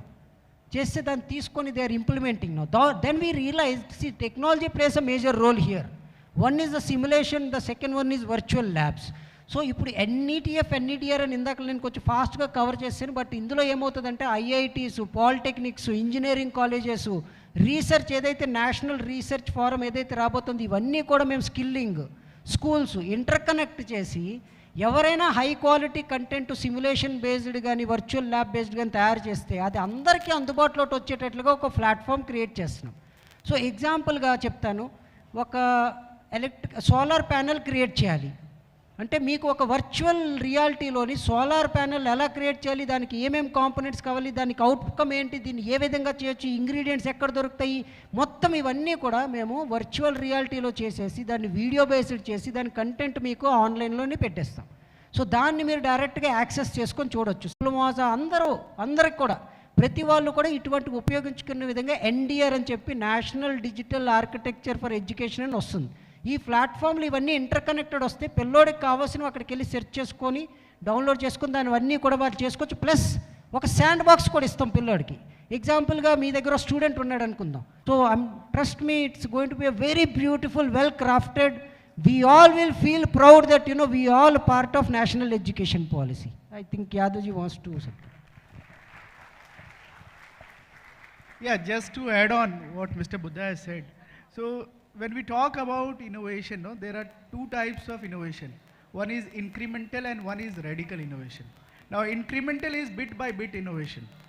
So all of a sudden don't expect that, you know, your entire education system is going to change. It is going to change incrementally. For example, from version 1, you had a mobile, now version 2 has come, version 3 has come. It's not that from mobile you are just switching to some XYZ device. Like, you know, you had, you know, steam engine, and then radical innovation is that you shifted to diesel engine or petrol engine. That's radical innovation, a paradigm shift. So this, you know, there will be innovation, there will be some amalgamation, but it will be very incremental. For example, from analog you have moved to digital, now digital, so you advanced digital, then artificial intelligence is getting, and it will be incorporated. Yeah, so this is going to happen, it will happen gradually, but the point which NEP is trying to, you know, prove or trying to, you know, structure is that how to facilitate. And for that, readiness of all these stakeholders is very important, and for that matter, parents will play a very critical role. Yeah, I just want to add one point because I forgot. అంటే మీ అందరికి ఇంకోటి కూడా చెప్తాను. నేను ఇంటి దగ్గర ఉంటే మా ఆవిడ భయపడుతుంది, వీడు ఏదో ఒకటి కాల్చేస్తాడు ఇంట్లో దాన్ని. ఎందుకంటే everyday I keep my children next to me and I will do some kind of R&D. So ఏదో ఒకదాన్ని మీరు ఏదో ఒకటి చేస్తూ ఉండండి, ఏముంది, nothing will stop. I mean you try every possible scenario, at least you will learn how not to do it. So you do jugaad, it's okay, you know, you try it out, if you fail it's okay, nothing will happen. In case idantha kuda fail aithe em avutadi, parents elaga unnar kada, elli all intlo manam intlo padukunte valle bhojanam pedtaru. So don't worry on that, only you concentrate on something out of the box, you try your best to do something, and please I recommend మీరు multiple skills నేర్చుకోండి, ఒక skill నేర్చుకోవద్దు. ఎందుకంటే stage పైన ఉన్న వాళ్ళందరూ కూడా I'm sure they all learn Photon 77. But now Photon 77 is nowhere in the picture. I'm sure most of them, the first two rows will agree. So every cycle, 3 months, the technology will change, the skill will change. Try to learn new technologies, multiple technologies, become a multi-domain, multi-dimensional, you know, in this world. Yeah. Next question if you have any. Okay. So we have few more questions. Yes. Yeah, please. Yes, good afternoon, sir. నా పేరు Ravindra Nayak from KVK college of pharmacy. Okay, ఎంతసేపు engineering and technology అయినా sir, pharmacy గురించి ఏంటి sir, మీ ప్రోగ్రాంల వల్ల ఫార్మసీకి ఉపయోగం ఏంటిది? I will answer. మన రీసెంట్గా అంటే మీరు తెలుగులో అడిగారు, తెలుగులో చెప్తాను, maybe someone explain this in English. Okay, మొన్నటి వరకు అంటే కరోనా రాకముందు, కరోనా వచ్చిన తర్వాత మన ఫార్మాస్యూటికల్ ఇండస్ట్రీలో చాలా డ్రాస్టిక్ డిమాండ్ పెరిగింది. మొన్నటి వరకు ఏం జరిగిందంటే, అంటే మీరు అందరూ కూడా ఒప్పుకుంటారు ఖచ్చితంగా, మన దేశంలో ఏ రోజైనా మనం మాస్క్ వేసుకున్నామా? లేదు. మాస్క్ తయారు చేసామా? లేదు. కానీ కరోనా వచ్చిన తర్వాత ఎంత ఫాస్ట్గా ఈ ఫార్మాస్యూటికల్ కానీ మెడికల్ కాంపోనెంట్స్ తయారు చేసి ప్రొడక్షన్ యూనిట్స్ కానీ హ్యూజ్గా పెరిగాయి. అయితే R&D సెంటర్స్ చాలా తక్కువ ఉన్నాయి. ఫార్మాస్యూటికల్లో మెయిన్గా ఏంటంటే ఒక ఫార్ములా తయారు చేయాలి, కాబట్టి ఆ ఫార్ములా తయారు చేయాలంటే ఫస్ట్ కొన్ని R&D సెంటర్స్ ఉండాలి. సో మెయిన్గా మన హైదరాబాద్ దీని చుట్టుపక్కల R&D సెంటర్స్ ఫార్మాస్యూటికల్ పరంగా ఇంకా కొంచెం అంటే దేశం మొత్తంలో కంపేర్ చేసుకుంటే కొంచెం బాగున్నాయి. So I see a very bright future for them. The only thought process here is sometimes ఏం జరుగుతుందంటే మన దగ్గర వజ్రాలు ఉంటాయి కానీ ఆ వజ్రం అనేది మనకు తెలియదు. సో సానబెట్టట్లేదు కాబట్టి, ఎవరు క్లీన్ చేయట్లేదు కాబట్టి, ఫార్మాస్యూటికల్ అనేది one of the best ingredient. And trust me, ఇంకోటి కూడా చెప్తాను, ఫార్మాతో పాటుగా చాలామంది సివిల్ ఇంజనీరింగ్ చాలా తక్కువ చేసి చూస్తున్నారు. But in next 1.5 years civil ఇంజనీరింగ్కి ఉన్న డిమాండ్, హ్యూజ్ డిమాండ్ రాబోతుంది సివిల్ ఇంజనీరింగ్కి, ఫార్మసీకి. ఎందుకంటే హెల్త్ కేర్ అనేది కంప్లీట్గా పారాడైమ్ షిఫ్ట్ జరుగుతుంది. సో ఈ షిఫ్ట్లోని ఫార్మాస్యూటికల్ ఇంజనీర్స్ అనేవి చాలా మేజర్ రోల్ ప్లే చేస్తారు. Sir wants to add something to it. Yeah, talking about pharmacy, if you look at it, you are already aware 1/3 of world's vaccines are manufactured here in Telangana itself, right? That is where it is. Today, if you look at it, if pharmacy and medical sciences, as we rightly said, so today we have SMT, right, which is manufacturing strengths over here. A 200 crore project has been just set up. Imagine the number of employability that will be there. Look across, right? In fact, if you look at it, we have the largest pharma cluster coming up over here in Telangana, right? 19,000 acres. Imagine the number of jobs that will come up. So I don't think it is any sector which is going to be left behind. What we have been specifying over here is you will have, apart from pharmacy, pharma course that you are doing, you'll also need to learn other skills. You'll need to understand about artificial intelligence, predictive analysis. I'll take a very simple example. Today, COVID happened. Earlier, it used to take 7 to 10 years to come up with a vaccine. We came up with a vaccine in less than 9 to 10 months. That happened because of a combination of what we have been talking about over here as in all forms. And that's where it is. So it's important for everyone. Everyone will play a role. Yes, but one thing which is there, colleges also need to ensure, and one thing which I'd like to tell you over here, some of the engineers, if I ask you, would you be willing to become an apprentice after doing your engineering? I don't think anyone will raise their hand. But that's a must. You have to practice your skills. You have done calibration in your college, right? But when you go to the industry, you will see the devices over there much, much different. We, as part of task, take you to industrial visits, right? Why? So that you can appreciate how things are being actually done. But working on the shop floor will be much, much more important. And that's what the new education policy talks about also. How do you not only know these skills, knowledge is there, but actually how to apply it. And that's where, in pharmacy also, new education policy will play a huge role. I hope it answers. Yes, sir. Thank you. Sir, other than industry, if any sources, job sources in pharma? Sorry? Other than industry, if any job sources in pharma? Yes, definitely. In fact, as I said, today if I look at it, a lot of new job profiles are opening up in every industry, right? So I just spoke about a couple of them, but there are multiple job roles that will come up. R&D will come up in such a big way with the pharma city coming up. We already have some of the best. In fact, Telangana, I have just spoken about vaccine, but if you look at bulk drug manufacturing, that again is huge in Telangana itself. So I think for pharmacy, definitely. And today if I look at it, TASK has got 51 colleges, pharma colleges, right, which is the largest number after engineering colleges that we have out of 718 colleges. So focus is definitely there. There are a whole lot of jobs. Please visit the TASK website. You will see right now also Hetero, MSN, there are multiple companies where jobs are available. Even today, you can go and have a look at them. So definitely jobs will grow in this industry. And if you are, you learn some languages, etc., and let's say, an applied area, there are multiple jobs across the globe also, right? Because today you don't have people in Germany, in Japan, etc. They're looking for people who are qualified, who are skilled, who can become part of the workforce. Of course, you need to learn Japanese and German for it, but yes, definitely. So across, there are multiple jobs. So don't feel that, in fact, I'll tell you a very simple statistics. Couple of months ago, we did a job fair in JNTU. We had 12,500 jobs available at that time, right? But how many students turned up? About 10,000, right? So that's where it is. So if you are willing to take up a job, I don't think there is any dearth of any jobs in any industry, especially more so over here in Telangana, because as I said, SMT is looking at ECLAT, a company is looking at pharma, people who know medical coding and billing, right, to work for them. So right now also, there are multiple jobs available in different areas. UIQC, again, a huge area as far as Telangana goes. See, gene editing is another thing which you can correlate with your pharma, and AR, VR based kind of opportunities in pharma. I mean, huge opportunities. Maybe in TASK website they have listed all that. I request you all, pharma students and other students also, please go through that and and consult sir for any further help. Any other questions, ma'am?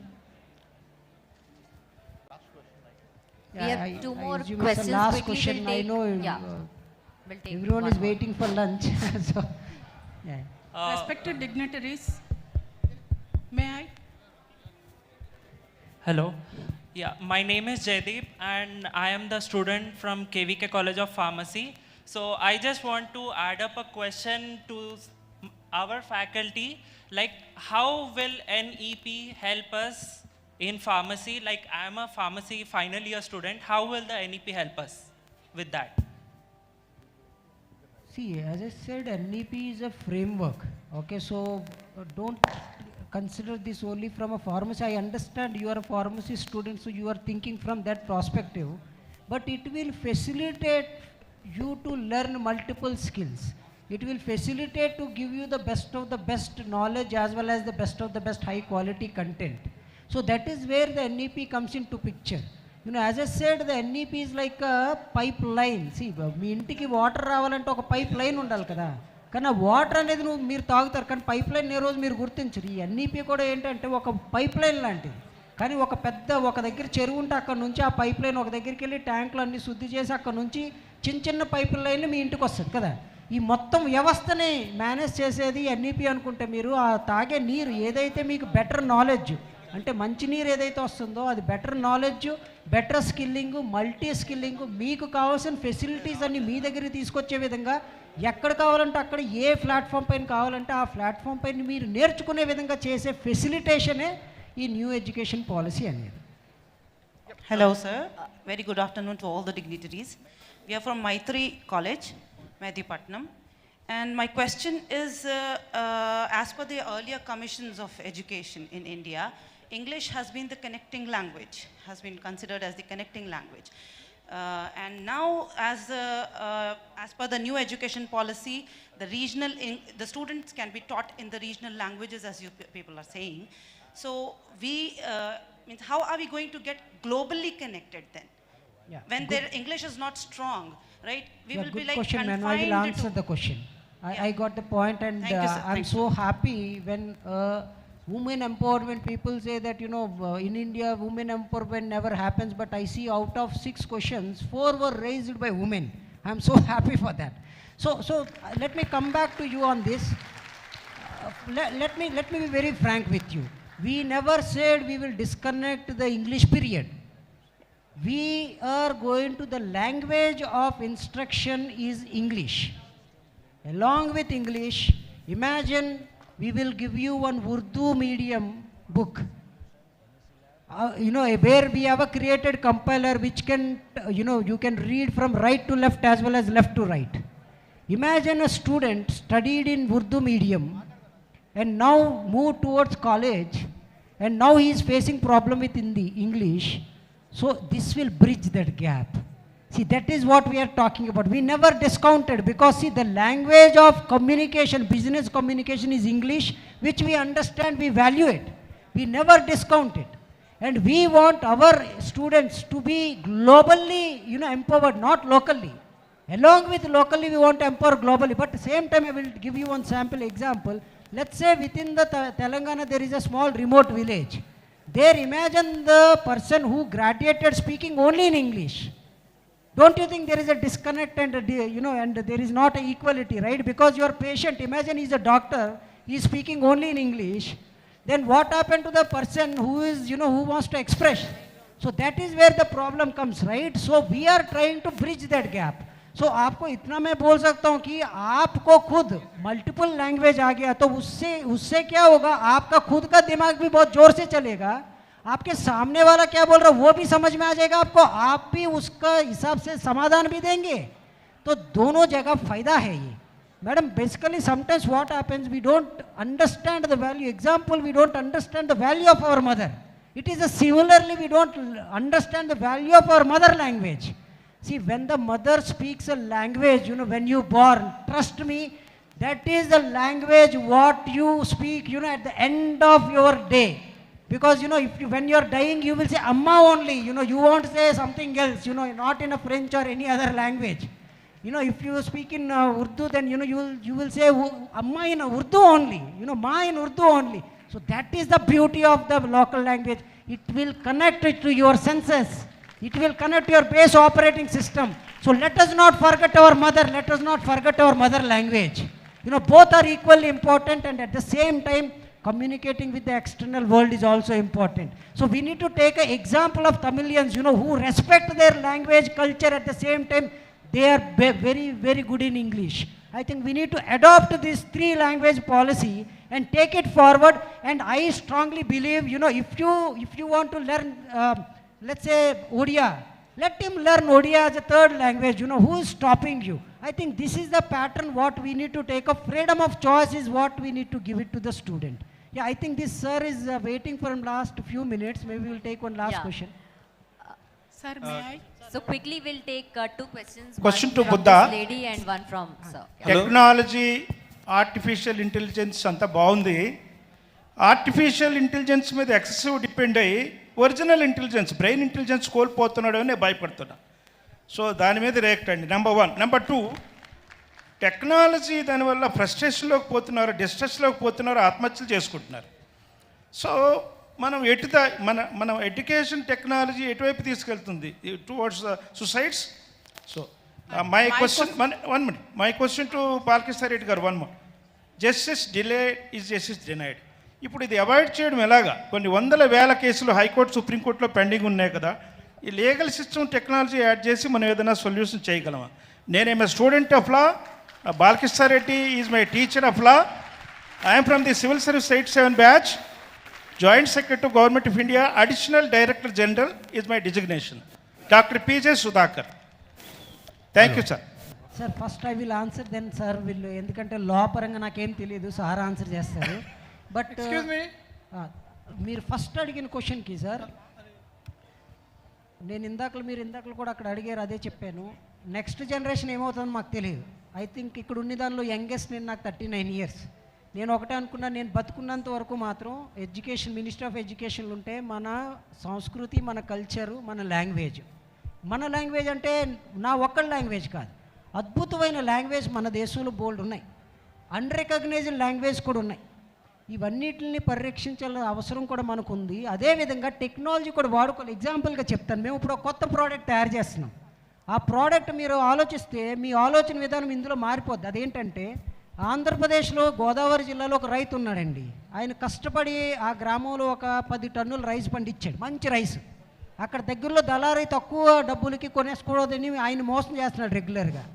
ఇప్పుడు imagine చేయండి, TikTok application, ఆయన talk లాంటి ఒక application తయారు చేస్తున్నాము. దాన్ని open చేసి ఆయన ఏం చెప్తాడంటే, ఆయన పొలం దగ్గరికి వెళ్ళి, నిన్న పొలంలో 10 ఎకరాలు పండించాను, ఇగో ఇది సోనా మసూరి, ఆ రైస్, ఈ రైస్ అని చెప్పి, ఇది నేను 10 టన్నులు ఎంత కమ్ముతాను అని తెలుగులో మాట్లాడి చెప్తాడు.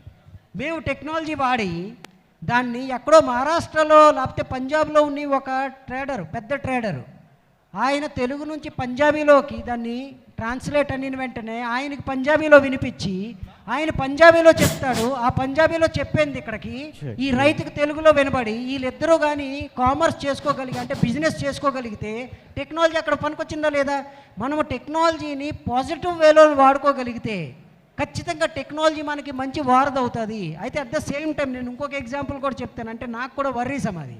నేను ఎప్పుడైనా వెళ్ళి గూగుల్లో టైప్ చేస్తుంటే మా 6 సంవత్సరాల అబ్బాయి ఇప్పుడు ఏమంటాడంటే, dad you are very slow, I go to Google and I will speak, I will do a voice search. కానీ నా బాధ వాయిస్ సెర్చ్ చేస్తున్నాడని కాదు, టైపింగ్ మర్చిపోతున్నాడని. Now is not able to, is not interested to type. What it really means, is not interested to read or is not interested to write. That's a problem. I think these fundamental problems are always exist. As I said, we need to balance things out. ఒకవైపు టెక్నాలజికల్గా అడ్వాన్స్డ్గా ఉంటూ, రెండో వైపు మనం back to basics ఏవైతే ఉన్నాయో అవి ఖచ్చితంగా ఉంచుకోవాలంటే, best example, నేను అప్పుడు నాకు జ్ఞానోదయం అయ్యి నేనేం చేశానంటే, ఉదయం 5 గంటలకు నేను లెగుస్తాను, స్లోగా 6 గంటలకు మా అబ్బాయిని లేపి స్లోగా పాలిష్ చేయడం మొదలు పెడుతున్నాను. సో దట్ ఏంటంటే అదర్ సైడ్ స్లోగా ఇవన్నీ నేర్చుకుంటాడు అని. అంటే ఇది అందరూ చేస్తారని నేను చెప్పట్లేదు, కానీ మనం రెండు వైపులా బ్యాలెన్సింగ్ యాక్ట్లో వెళ్ళాల్సిన అవసరం అయితే ఖచ్చితంగా ఉంది. టెక్నాలజీ మనకి ఒక వాల్యూ యాడెడ్ సర్వీస్ కింద ఉంచాలి, కానీ టెక్నాలజీని మనం ముందు ఉంచకూడదు. ఏ రోజైతే మనము మొబైల్ ముందు పెట్టి మన పక్క నుండి మన ఫ్యామిలీ మెంబర్స్తో మాట్లాడడం మర్చిపోయామో, ఈరోజు కావాలని నేను అడుగుతున్నా, ఇక్కడ ఉన్న అందరూ కావాలంటే ఈరోజు అర్ధరాత్రి ఇంటికి క్వశ్చన్ చేసుకోండి, ఎంతమంది మీరు మీ ఇంట్లో మీ ఫ్యామిలీ మెంబర్స్తో గంట సేపు ఎవరైనా మాట్లాడుతున్నారో రోజుకి చేయొద్దండి. ఎంత దారుణం అయిపోయిందంటే 40% పైన కూడా అంటే మనము అంత దిగజారిపోయాం. మనం రోజుకి మన ఫ్యామిలీ మెంబర్స్ తోటి మాట్లాడడానికి టైం లేదు, మొబైల్కి వెళ్ళిపోయాం కంప్లీట్గానా. సో మొబైల్ సెంట్రిక్ అయిపోయాం కాబట్టి కొంచెం అది తగ్గిస్తే మంచిదనేది నా ఉద్దేశము. కావాల్సిన దగ్గర వాడుకుంటే బాగుంటుంది. I think sir will answer about the law. Hello. Yeah, I agree with you, Dr. Sudhakar Garu. It's one of the criticism against Indian judiciary is delays. You know that, today if you look at, there are around 4 crore from Supreme Court to lowest court, 3.5 to 4 crore cases are pending. Definitely, government of India has initiated some of the things, include the technology is part of thing. But again, let live 1,000 thieves, but don't punish a single innocent person. That is the thing. That's the reason why all these things are happening. But Indian judiciary is also coping up with these things and including the technology. If you look at Google, I have written some of the articles and similar judgments using how technology can be used. Those are things are happening, but it is slow. I agree with you. Thank you. Okay, sir. Good afternoon. Respected dignitaries. Last answer, sir చెప్పిన దానికి నేను ఐటీఐలో work చేస్తానండి. మా trainees కూడా ఉన్నారు. టెక్నాలజీని మన నుంచి అవాయిడ్ చేయలేము, అది డెఫినెట్గా. సార్ అన్నారు ఒక 1 hour ఎవరైనా స్పెండ్ చేయగలుగుతారని. నిజంగా స్పెండ్ చేయలేమండి. మా పాప exam fees details, project details ఏదో నిన్న పెట్టింది, నేను ఈరోజు చూసుకున్నాను. అంటే ఇప్పుడు ఎట్లా అయిందంటే ఒక ఎడ్యుకేషన్ మీద పేరెంట్స్ కాన్సన్ట్రేట్ చేస్తున్నారు, కానీ దానికి అదర్ ఆల్టర్నేటివ్ థెరపీస్ ఉన్నాయి. యోగా చేసుకోవచ్చు, తర్వాత ఫ్యామిలీ మెంబర్స్తో ఫంక్షన్స్కి ఎంతమంది తీసుకెళ్తాం, మన పిల్లల్ని తీసుకెళ్ళలేము. తర్వాత ఇప్పుడు సార్ అన్నారు ఒక నిర్దోషాన్న తప్పించుకోకూడదు, ఎంతమంది దోషులు తప్పించుకోవాలి. ఇప్పుడు టెక్నాలజీ లేనిది మనం బతకలేమండి. సడన్గా ఈ ప్రోగ్రామ్ క్యాన్సిల్ అయిందని ఒక వాట్సాప్ మెసేజ్ ద్వారానే వస్తుంది. పిల్లలతో పాటుగా మనము ఆ టెక్నాలజీని నేర్చుకోవాలి. మనం ఏవైతే చిన్నతనంలో నేర్చుకున్న మోరల్ వాల్యూస్ నేర్పించాలి. మెడిటేషన్ ఉండాలి, ఎక్స్ట్రా కరిక్యులర్ యాక్టివిటీస్, మ్యూజిక్ ఉండాలి. వాళ్ళని ఎనీ రిలీజియన్ వాళ్ళని మతపరంగా వాళ్ళని మనము ముందుకు నడిపించాలి. కాబట్టి మనము టెక్నాలజీ నేర్చుకోవడానికి ఎంత ఇంట్రెస్ట్ చూపుతున్నామో అలా చూపుతూ పిల్లల్ని కూడా మన హెరిటేజ్ కల్చర్ ఇలాంటివి, యోగా ప్రాక్టీసెస్, మెడిటేషన్ ఇలాంటివి చేసుకోవడం వల్ల డెఫినెట్గా we can cope up with each other. Thank you. Agree madam. I think madam okati Hello. Madam, then we will close. Ma'am, yeah, please. Excuse me. Sir. Sir, I am Sunita from VBIT, Computer Science of Engineering, Associate Professor, sir. Actually, I have a doubt, sir. Like, Computer Science of Engineering is, now it's a trending subject. It is tying up of all the branch of sciences, especially mechanical, even civil students also. Now they are running after artificial intelligence because of artificial emotions and uniqueness is missing in engineering, sir. Especially we are observing from since 2 years, of course, emerging branches development is a very good approach, but at the same time, heavy competition, computer science students are facing, sir. And one more request is, especially Vice Chancellor and AACTE, I'm requesting, like these mechanical and civil students, they are missing the core stuff. Actually, they must concentrate on the core subject instead of this artificial intelligence. Of course, artificial intelligence is also important because they have to, follow the present trending technology. So to fill up the gaps, it's a good approach, sir. I'm not questioning about it. But they are missing their core subject. Instead, they are running after all the IT sector. They are also running after the IT sector. Because of that, only, as you said, sir, 95% of the world is now digitalized. Only service-based, and there is no product-based jobs. Very less. Product-based jobs are very less. So, and in each and every engineering college, if we observe, only IT companies are coming from the recruitment, and no mechanical side and no civil side they are coming from for any opportunity, and they are not showing the encouragement to the civil and mechanical students. So I'm from CSC background only, but even though almost all the branch of engineering students are running off IT sector, because of that opportunities almost, I think the development is only concentrated here only. There is no uniqueness. So, So what I let's- am requesting is, from your side, is there any chance of that? Can we please switch on the mic? Sir, good Number afternoon. 4. One doubt. Hello, Here, hello. sir. You please switch on. Yeah.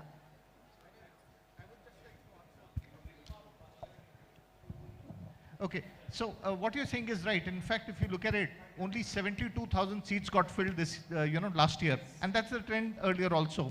And out of that, 40,000 have gone in for CSC, IT, etc., which is a fact, and it's a well-known thing. What worries me is when engineering colleges are removing their workshop. Yes. What is the message you are giving to students that, look, all this thing is not there for you. You are only supposed to go for IT industry and do that. Please understand, all the core engineering subjects will research. It has to happen. IT is now coding. Coding is gone. You have software 2.0 coming up. You have RPA, robotization, process automation. So we have got all these programs, right, as part of our curriculum itself. UiPath, etc. All these programs are doing rapid programming. Coders will not be required, right? If you see the growth that has happened of IT industry to reach $200 billion, which NASSCOM says, from it to reach to 350, the number of people required will be much lesser. And that's where we are specifying over here again and again through the NEP also, is that multidisciplinary approach. When was the last time? Mechatronics was the only program in engineering which combined two disciplines together. NEP says multiple disciplines have to combine together.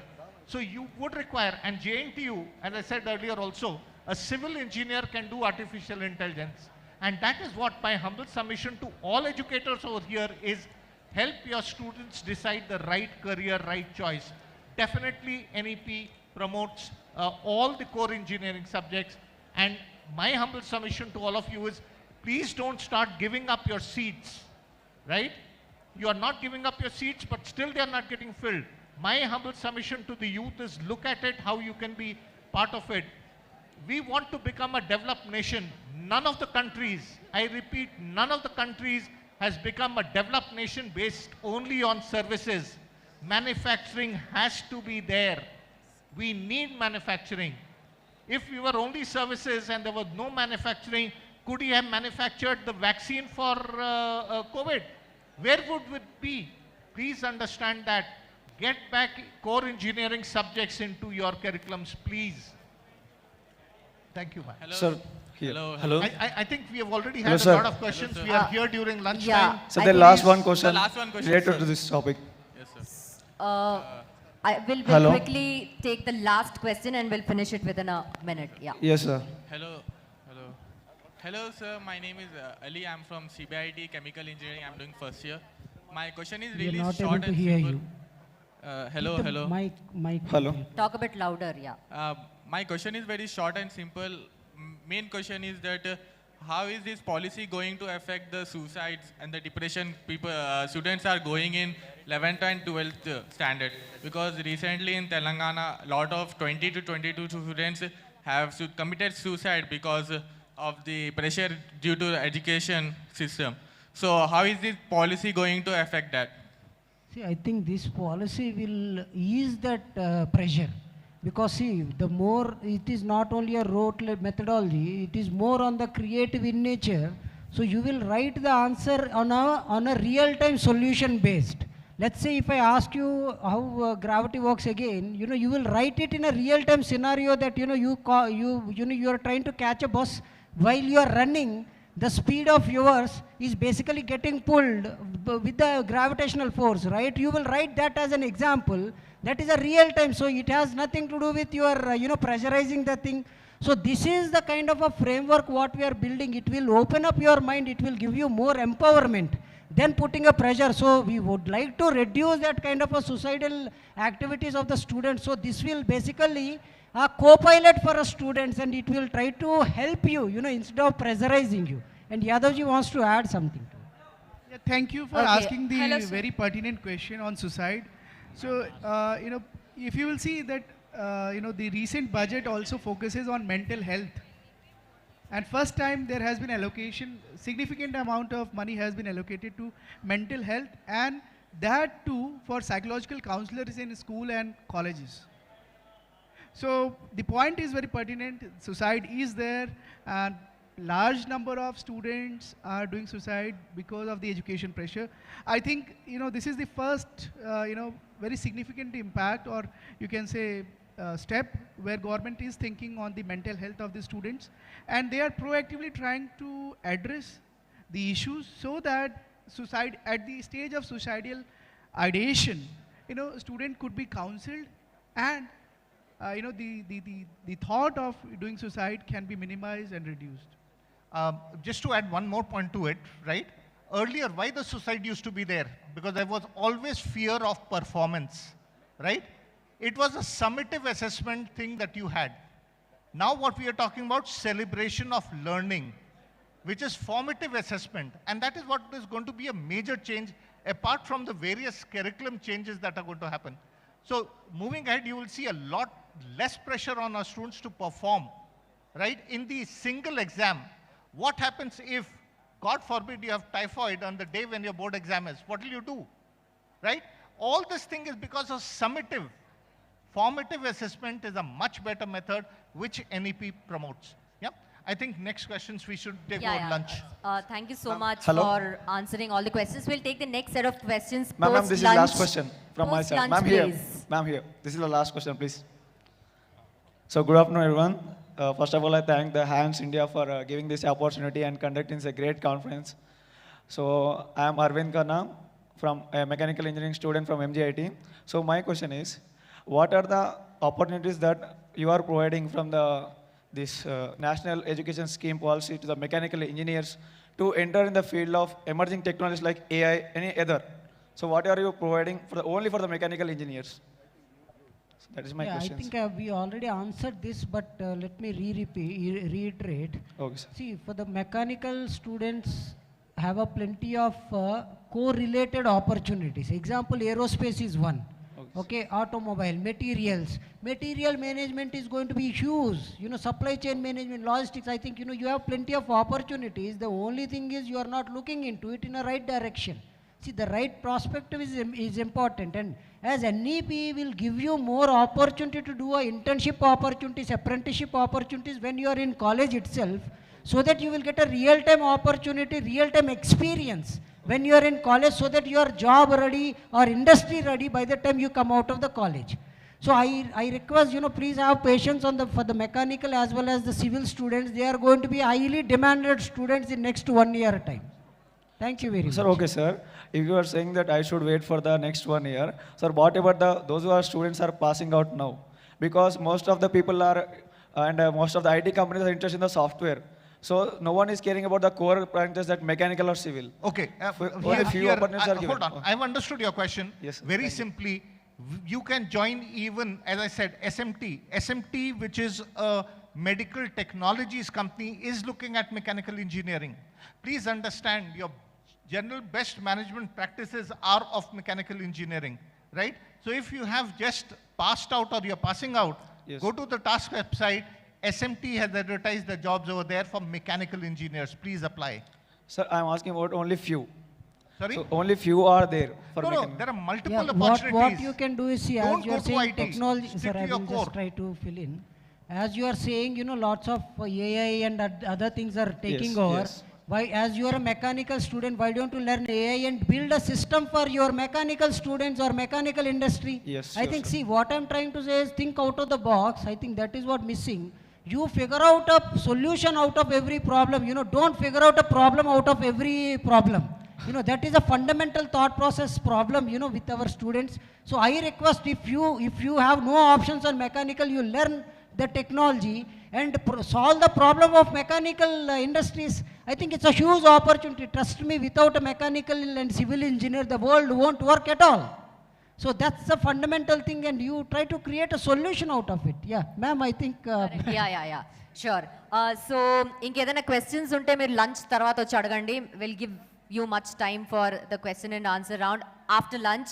So please have patience for 1 hour, and then you can come up with your questions, because it's already 2 o'clock. We have to disperse for lunch. I request all of you to kindly move towards the lunch. Before that, I would request our speakers to kindly stay back for 2 minutes so that our Hans team could hand over the mementos and quick token of appreciation from the entire team of Hans India. So let's all make some noise, clap harder for all the speakers who have come up with a fantastic session on the implementation of NEP, student-centric, creative-centric, and innovation-centric. So that was a very informative session. Hope all of you have enjoyed the first session. Post-lunch, we'll be having the next session, which would be on the implementation of vocational training, skill set training, and entrepreneurship. We're going to start with the post-lunch session at sharp 3 p.m. So make sure all of you come back at the same place by 3 p.m. sharp. 3 p.m. varaku 1 hour lopala miranta lunch chesi same places lo, same seats lo ochi gather avali. Especially all the students who have questions, make sure you come a bit earlier so that you can clarify your doubts. Thank you so much once again to all our panelists, Dr. Buddha Chandrasekhar, Dr. Shrikant Sinha, Dr. V. Balagista Reddy, Dr. Rama Shankar Yadav, and Ms. Anju Sharma for coming up with such innovative session. Thank you once again. So all of you can disperse for lunch now. We'll see you all at 3 p.m. sharp at the same venue. Thank you.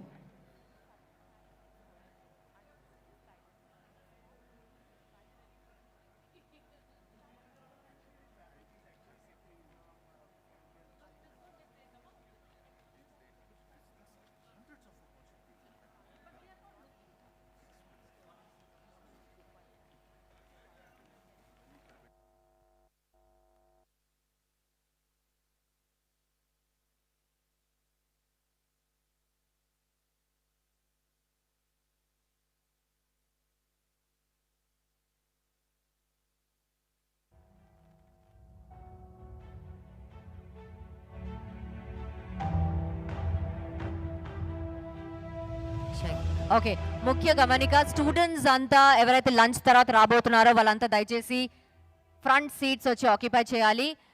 ఆ back seats ఎవరు occupy చేయొద్దండి, అందరు front సీట్స్లో కూర్చోవాల్సిందిగా కోరుకుంటున్నాం. So that it becomes easy for all of us to look at you as well.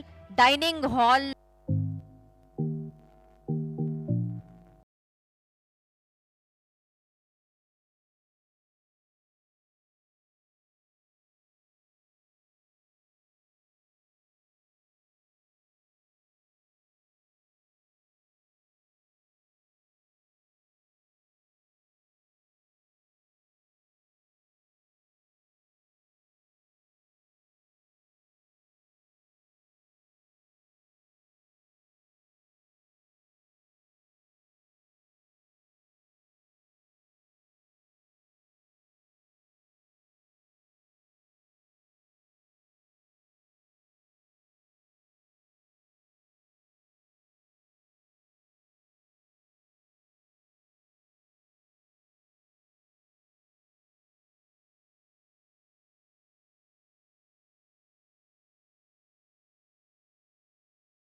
of the institute is to be a premier management institute, significantly contributing to corporate world and society. We are trying to accomplish and achieve it with the help and support of all our stakeholders. Faculty at the institute are drawn from industry and academia with a varied and different experience. Outcome-based education system at the institute made everyone to be objective in imparting knowledge and skills. That has prompted SSIM to shift from faculty-centric learning system to student-centric learning system. This has helped SSIM to achieve near to 100% placement every year. Managerial competency development modules really helps the students to prepare themselves for the holistic development and contribute positively to the corporate world and to the society.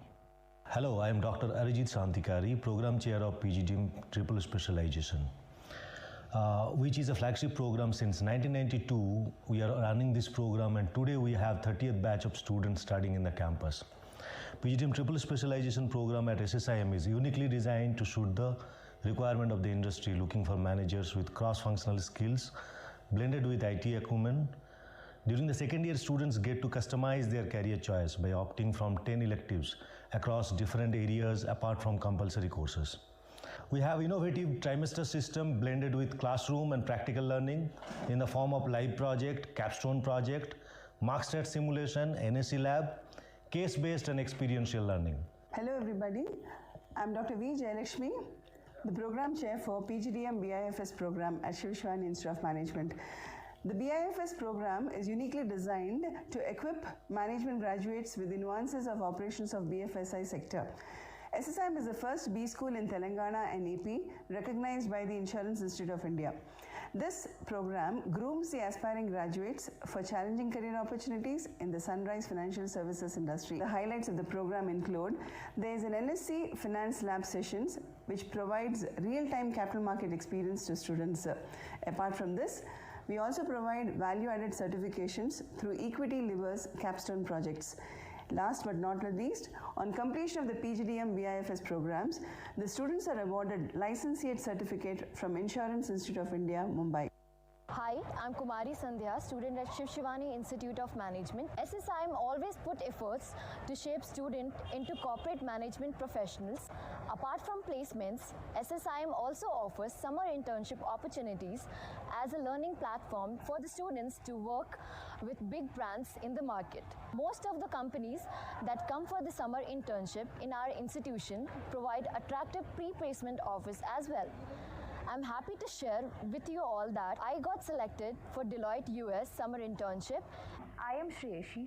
I am a student of Shivashivani Institute of Management. I got placed in ICE Data Services as a trainee associate, which deals with financial data services. SSIM is the first B school in 2 Telugu-speaking states offering 2 years of full-time AICTE-approved PGDM Business Analytics course. Hi, I am Dr. Harish, having 29 years of experience and working in SSIM as a faculty since 2006, and I am Program Chair for PGDM Business Analytics. This course will build strong foundations relating to emerging fields like Big Data Analytics, artificial intelligence, advanced machine learning, algorithms, cloud computing techniques, and blockchain applications. This is a unique course blended with knowledge of business acumen, technology, and statistics embedded with the Harvard Online Business Analytics program. This is Ian Shalini from Shivashivani Institute of Management, one of the top B schools providing quality education and a practical approach using different teaching methodologies. The practical teaching approach adopted by the college is very much useful and gives us a kickstart to give our best during our internship program.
In 1995, Professor Y.V. Gopalakrishnamurthy founded ACE with 6 subject matter experts under his guidance in a small room with 5 students in Hyderabad.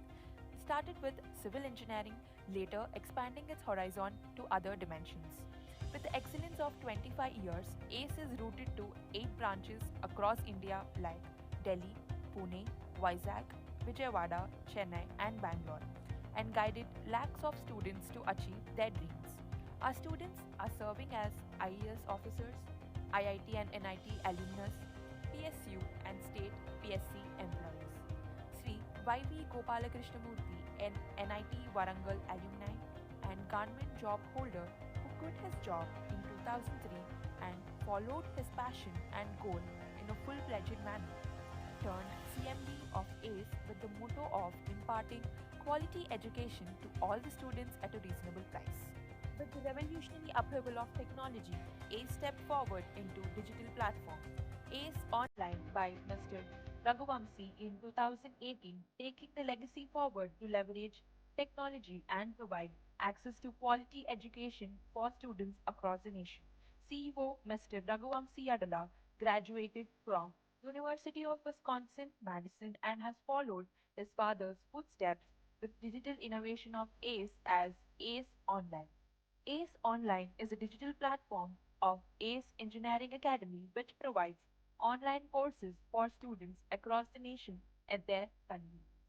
For the past 25 years, ACE has attained 67 All India first ranks in GATE and 23 All India first ranks in ES. Nothing else interests him outside his vision of delivering high quality education and demonstrating excellent results rapidly. We started ACE Online with a vision to become India's most trusted learning platform by ensuring quality education is both accessible and affordable.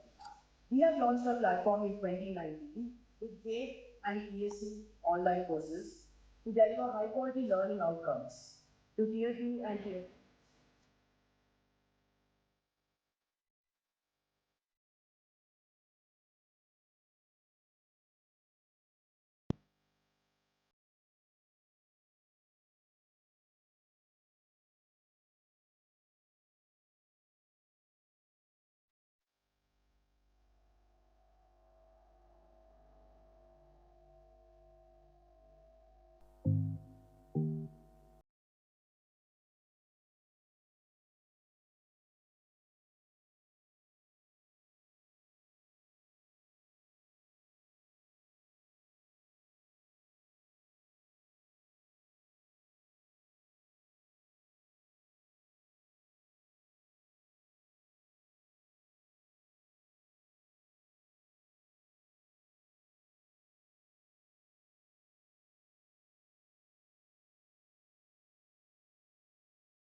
the institute is to be a premier management institute significantly contributing to corporate world and society.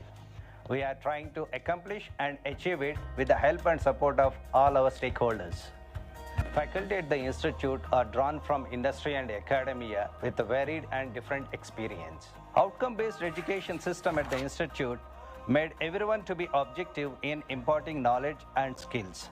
That has prompted SSIM to shift from faculty-centric learning system to student-centric learning system. This has helped SSIM to achieve near to 100% placement every year. Managerial competency development modules really helps the students to prepare themselves for the holistic development and contribute positively to the corporate world and to the society. Hello, I am Dr. Arijit Santikari, Program Chair of PGDM Triple Specialization, which is a flagship program since 1992. We are running this program, and today we have 30th batch of students studying in the campus. PGDM Triple Specialization program at SSIM is uniquely designed to suit the requirement of the industry looking for managers with cross-functional skills blended with IT acumen. During the second year, students get to customize their career choice by opting from 10 electives across different areas apart from compulsory courses. We have innovative trimester system blended with classroom and practical learning in the form of live project, capstone project, markstat simulation, NSE lab, case-based and experiential learning. Hello everybody, I'm Dr. V. Jayalakshmi, the Program Chair for PGDM BIFS program at Shivashivani Institute of Management. The BIFS program is uniquely designed to equip management graduates with the nuances of operations of BFSI sector. SSIM is the first B school in Telangana and AP recognized by the Insurance Institute of India. This program grooms the aspiring graduates for challenging career opportunities in the sunrise financial services industry. The highlights of the program include there is an NSC Finance Lab sessions which provides real-time capital market experience to students. Apart from this, we also provide value-added certifications through Equity Levers capstone projects. Last but not least, on completion of the PGDM BIFS programs, the students are awarded licentiate certificate from Insurance Institute of India, Mumbai. Hi, I'm Kumari Sandhya, student at Shivashivani Institute of Management. SSIM always put efforts to shape students into corporate management professionals. Apart from placements, SSIM also offers summer internship opportunities as a learning platform for the students to work with big brands in the market. Most of the companies that come for the summer internship in our institution provide attractive pre-placement offers as well. I'm happy to share with you all that I got selected for Deloitte US summer internship. I am Shreyashi. I am a student of Shivashivani Institute of Management. I got placed in ICE Data Services as a trainee associate, which deals with financial data services. SSIM is the first B school in 2 Telugu-speaking states offering 2 years of full-time AICTE approved PGDM Business Analytics course. Hi, I am Dr. Harish, having 29 years of experience and working in SSIM as a faculty since 2006, and I am program chair for PGDM Business Analytics. This course will build strong foundations relating to emerging fields like big data analytics, artificial intelligence, advanced machine learning, algorithms, cloud computing techniques, and blockchain applications. This is a unique course blended with knowledge of business acumen, technology, and statistics embedded with the Harvard Online Business Analytics program. This is Ian Shalini from Shivashivani Institute of Management, one of the top B schools providing quality education and a practical approach using different teaching methodologies. The practical teaching approach adopted by the college is very much useful and gives us a kickstart to give our best during our internship program.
In 1995, Professor Y.B. Gopalakrishnamurthy founded ACE with 6 subject matter experts under his guidance in a small room with 5 students in Hyderabad. Started with civil engineering, later expanding its horizon to other dimensions. With the excellence of 25 years, ACE is rooted to 8 branches across India like Delhi, Pune, Vizag, Vijayawada, Chennai, and Bangalore, and guided lakhs of students to achieve their dreams. Our students are serving as IAS officers, IIT and NIT alumnus, PSU and state PSC employees. Sri Y.V. Gopalakrishnamurthy, an NIT Warangal alumni and government job holder who quit his job in 2003 and followed his passion and goal in a full-fledged manner, turned CMD of ACE with the motto of imparting quality education to all the students at a reasonable price. With the revolutionary upheaval of technology, ACE stepped forward into digital platform. ACE Online by Mr.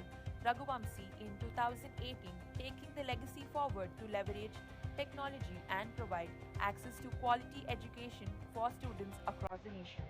CEO Mr. Raghuvamsi Adala graduated from University of Wisconsin-Madison and has followed his father's footsteps with digital innovation of ACE as ACE Online. ACE Online is a digital platform of ACE Engineering Academy which provides online courses for students across the nation at their convenience. For the past 25 years, ACE has attained 67 All India first ranks in GATE and 23 All India first ranks in ES. Nothing has impressed him outside his vision of delivering high quality education and demonstrating excellent results from We started ACE Online with a vision to become India's most trusted learning platform by ensuring quality education is both accessible and affordable. We have launched our platform in 2019 with GATE and ESC online courses to deliver high quality learning outcomes to Tier 2 and Tier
exclusively questions కోసమే మేము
మీరు lunch తర్వాత నిద్రపోతున్నారా లేదా చూడాలి అని అంటే first రోజే మీరు ఆక్యుపై చేయాలి, అదర్వైజ్ మాకు కష్టమైపోతుంది.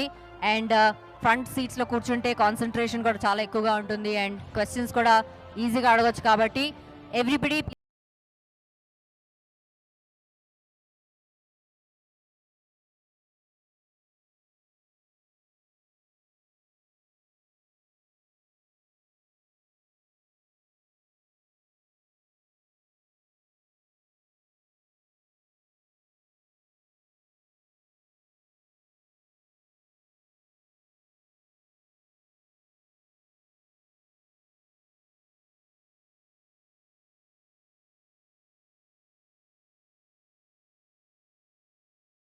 prompted SSIM to shift from faculty-centric learning system to student-centric learning system.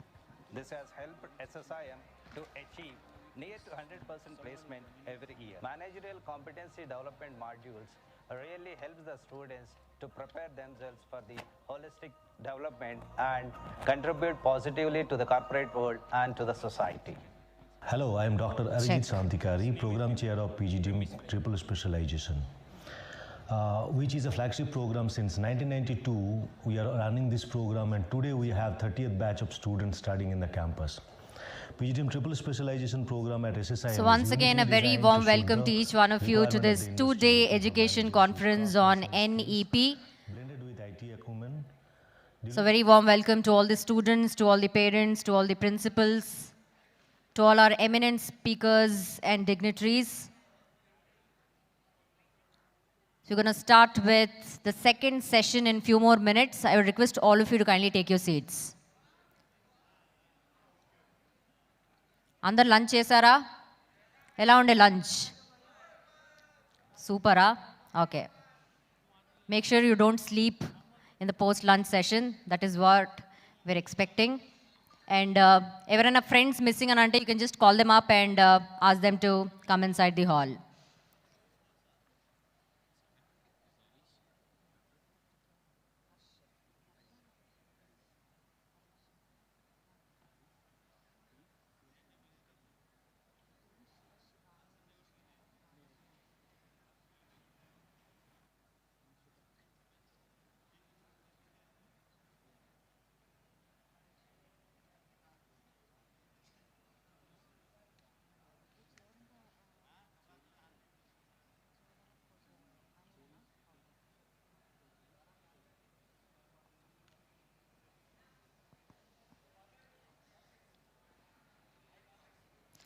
Okay, so welcome back to all of you once again.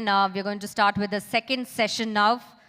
As I've already told you that the second session is going to be a very interesting one on the implementation of vocational training, skill set training, and entrepreneurship. So for that, I would request our chair to kindly come onto the stage, Mr. Sobins, National Head State Operations, National Skill Development Corporation.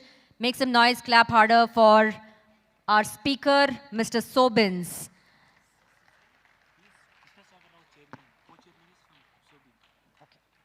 So I would also request Professor Abhijit Shirodkar, Dean School of Architecture and Planning from Vocational University, to kindly join us on the stage, along with Shri K. Krishna Sagar Rao Garu, strategist, author from Hyderabad.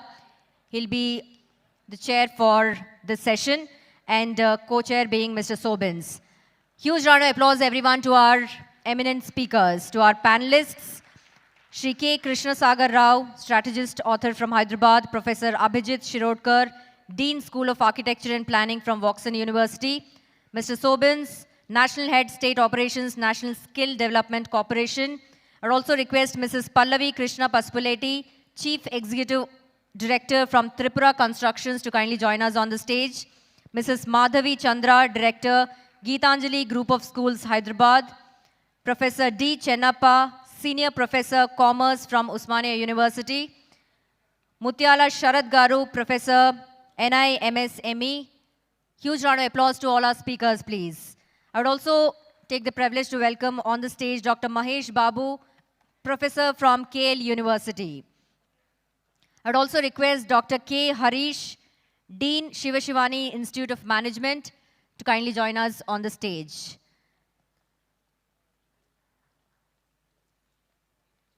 So I'm going to hand over the mic to all our panelists. The chair would be Shri K. Krishna Sagar Rao, and co-chair being Mr. Sobins. They're going to talk on implementation of vocational training, skill set training, and entrepreneurship.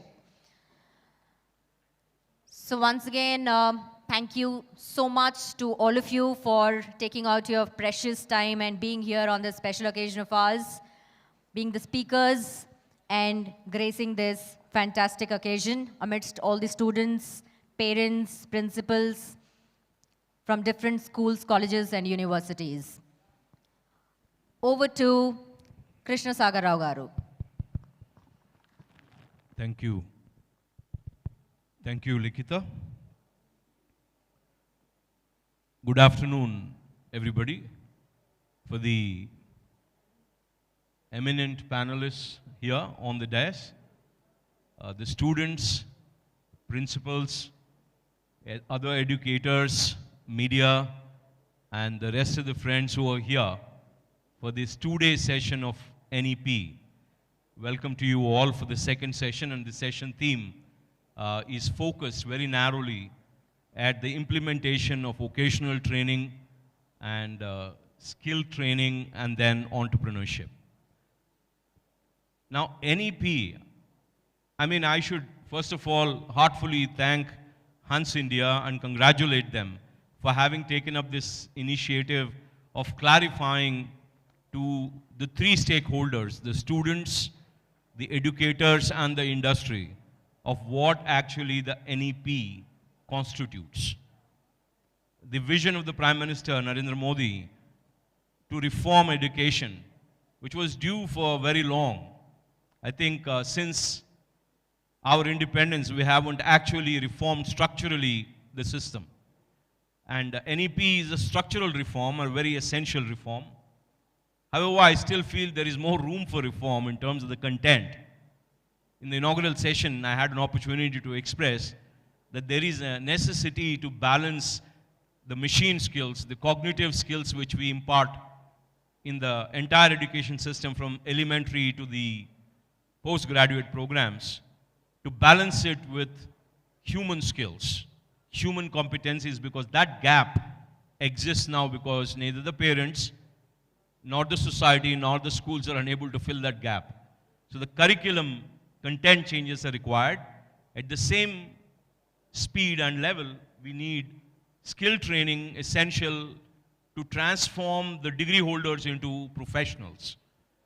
So just by having a degree certificate or a postgraduate certificate or even a PhD, if you don't have a set of skills which can actually deliver results, anticipated results of the employer or the industry or the society at large, what is the education for? So NEP addresses some of it, and some of it is still wanted, and I think governments can only do so much of reform in such a short time. It is a gradual process. I'm glad that I have been given the responsibility of chairing this session amongst my eminent colleagues here. The format of this session, as I have already put up in the WhatsApp group, but for the benefit of those who did not go through, I'm Krishna Sagar Rao, and I'm an organizational strategist and an author, and I'm an expert in emotional intelligence. That's my passion, so I keep bringing up that subject once in a while. So I'm done with my opening remarks. What we would do is to have 3 to 4 minutes or to even 5 minutes, because we have 1.5 hours, on the specific and very narrow focused on skill training, vocational training and entrepreneurship development. And how do we, as an educator or an industry specialist here or an employer here or a professor here, how do you look at through your prism in terms of very measurable implementation in your institution or in your company or in your college or school? So that's my request for you to do it, and then we'll take another round of questions from me, and then we'll go to the questions after the session from the public, from the friends here. I'll start with my left, the lady here, and then we'll go forward. Miss Pallavi, right? Please. Pallavi, you can introduce yourself and then. Good afternoon, everyone. I'm Pallavi Krishna, Executive Director, Tripura Constructions. I think from among all the panelists available here, I'm the only person from the industry background. And I really see this as an honor, because with the new education policy, there's a huge emphasis on experiential learning. Experiential learning was very limited only to some IB schools. Now the government is making it mandatory across all the institutions, private and public, which is a very, very good move.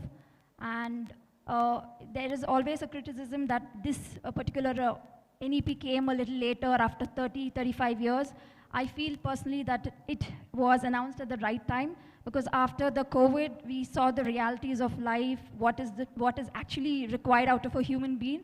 So having that around the corner and having a holistic development focused national education policy is going to make a huge difference for the nature, for the country as a whole.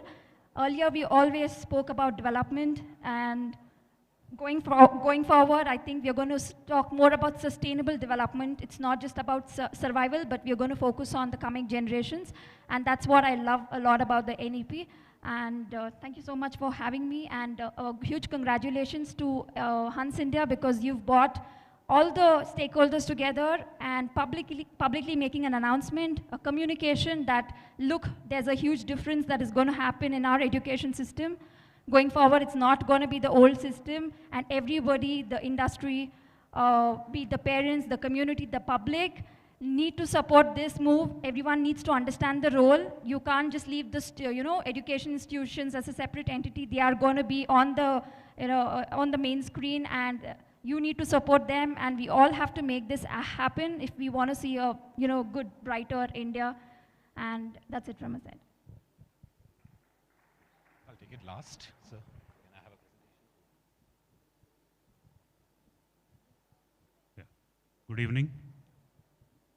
I'm Professor Abhijit Shirodkar, the Dean of the School of Architecture and Planning, and a member of the Council of Architecture, New Delhi, an elected member of the council.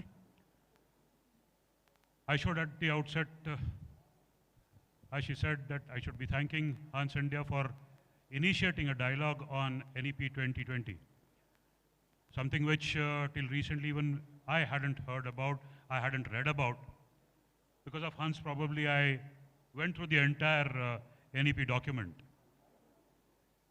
Thank you so much. But then there is one thing that I hate. When the organizers tell teachers to speak only for 5 minutes. We're not used to speaking for 5 minutes. We speak right up till the time that the bell rings. And I only hope that you don't ring it too soon. But since the chairperson has given us 5 minutes, I think we'll have to keep to 5 minutes. Since in this session we are only talking about vocational training, skill sets and entrepreneurship, I think I should keep my 5 minutes or initial remarks based on that. And since I'm an architect, and to make it a point here, I'm also from the industry concurrently. You're not the only one. So I'll take you up on that as well. As a teacher and as a professional teacher, I cannot be solely into academics. To make academics worthwhile or to make academics up to the mark, I have to be in practice. And we are in practice. That is exactly where the vocational training, the skill sets come in. We cannot be theoretical teachers. So with NEP, I think if I keep myself also to architecture as such, architecture and design, we have always been oriented towards vocational training and entrepreneurship. As per the Council of Architecture norms or the minimum standards of Council of Architecture set for architecture, we have to undergo a full semester of professional training. That is about 6 months of professional training. And then you come back to the school and do your final year project, which when you do the professional training, your project automatically becomes more practical. So our education is automatically oriented towards that. Most of our design schools also have summer trainings which are incorporated in the syllabus itself. They have credit weightage for all their summer trainings. So it effectively mandates that the students undertake that training during the curriculum itself or during the course of the curriculum. So therefore, we have always been on that front, giving the mandatory training to make the students profession ready or industry ready, as we like to call it. Secondly, this also is about NEP, rather, is also about giving the students the freedom to select their own career. We already had a choice-based credit system where the students could select whatever courses they wanted to. But of course, that was more on paper than effectively, effectively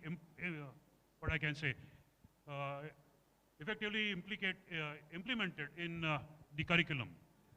But now with NEP 2020 coming in, most of us are revamping our syllabi to include, seriously include, the choice-based credit systems. We are also going in for multidisciplinary approach, once again, which another point which the NEP has taken care of. Apart from that, we are also looking at entrepreneurship. Design schools, architecture have always been for entrepreneurship. In fact, most of our students, when they graduate, start their own offices or start their own consultancy practices. Most of the design students, after they graduate, most of them actually open up their own consultancy firms. So entrepreneurship has always been a part and parcel of design and architectural education. Then NEP has also come up with multiple entry and multiple exit options, which also take care of all this for vocational training, for skill set development. After 1 year, you give a certificate. After 2 years, you give a diploma. After 3, you give a degree. And after 4, you give a research degree. We are a 5-year course. I still don't know what happens after the 5th year. But then, once again, that implementation might be a serious problem, because we are going to have to keep a track of academic credit banks or credit banks. So, although the policies are good, I think the implementations of these policies have also to be taken up very, very seriously, and they have to be implemented quite seriously. I think I would stop at this point and continue later when the questions come up from both the chairperson and from the audience. Thank you so much. Thank you, Abhijit ji. Can I request the audio control to ensure the speakers' audios are maintained very well? My mic is fine. I don't know why the speakers' mics are low in volume. And I also request everybody outside, Hanmantra Garu, if you can just ask everybody outside, I don't know if they are doing any interviews there, please come inside for all the students. And Madhugar, for you, if you can address the audience. So, a very good evening to all of you. I am Mrs. Madhvi Chandra, Associate Director of the Gitanjali Group of Schools. And coming from a schooling background, my perspective would be more, geared towards the younger educating students. And I would say that this is a very exciting time to be in education, because there's so much happening, there's so many changes coming about. I see a lot of students here. I would like to ask all of you, I mean, have you not noticed a change in the way you're being taught now as to how you were being taught pre-COVID? The teachers had to suddenly have a mindset change and move from having physical classes to moving online.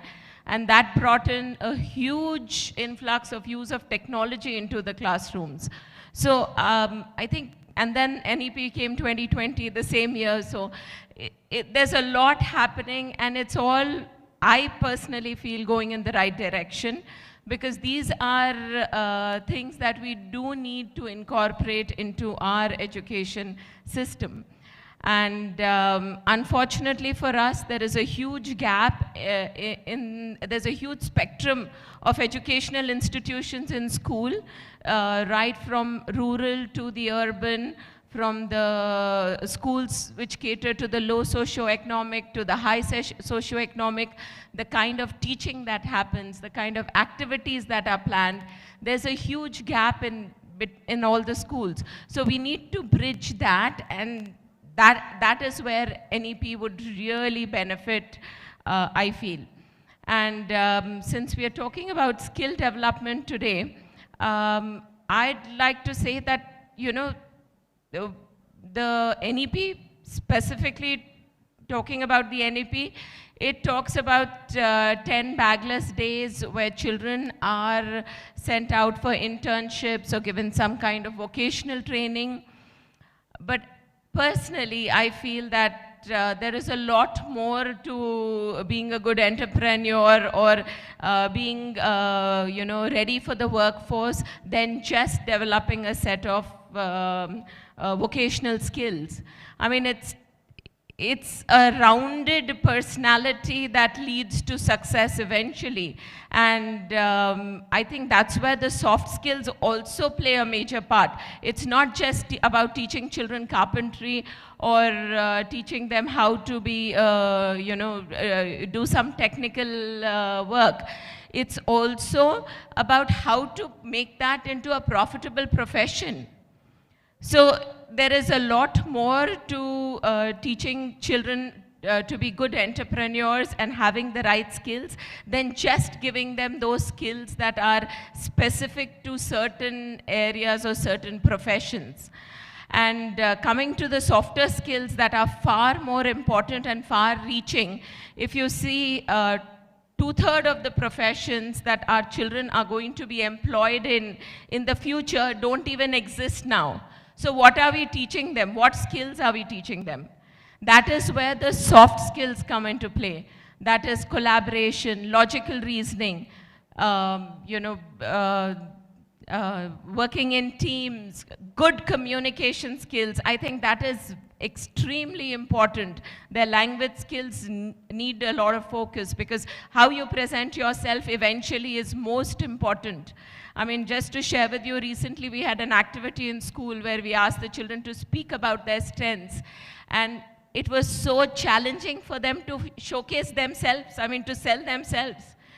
Whereas you ask the children to speak about their weaknesses, everyone immediately answers. So building that, how to sell things, how to make it into a viable, profitable profession, I think those are the skills that are equally, if not far more important for children. And when we talk about these soft skills, I think they are the same across ages. If you see, when we were kids, I remember this story that we read in the Amar Chitrakatha comics about that spider, the king who hides in a cave, and then he sees this spider trying to make a little web, and every time he failed, And then finally, so the king realizes that he has to keep trying and trying till he succeeds. Earlier, that's what we learned. Now, the buzzword is perseverance. So whatever you may call those skill sets, eventually it is your attitude, it is your perseverance, or it is your collaboration, it is your social skills, your emotional strength. It is these skills that lead you to success. So I think we have a lot to look forward to, as a schooling platform in the future. And I think we are working towards making our students future ready. And I'm sure we will see the difference, because I see kids are a lot more questioning now. I was just talking to some people, and they said that the questions that came up from the students were so valid and very interesting. So that itself shows that we are encouraging them to think outside the box and do a lot more. So I think this is a great initiative by Hans India to bring this forum together and create a platform where we can discuss things in an open interface. Thank you. Thank you, Madhavi Garu. I think her space is transforming like no other space now in the education system. So yeah, kindly the next speaker, please introduce yourself and speak. Good afternoon, one and all. I am Professor D. Chennappa from Usman University, which is the 6th largest university in India and the 7th oldest university in India. And it is having more than 2,000 affiliated colleges. It is having 400 in Hyderabad degree colleges as well as constituent colleges. I am a faculty of commerce and I am acting as a dean for some of the Telangana state universities. Presently I am a professor of commerce in Usman University. Then I would like to put up the ball like in this mode, in the given 5 minutes only, how the Telangana education system is then, how it is a new education policy is going to be implemented.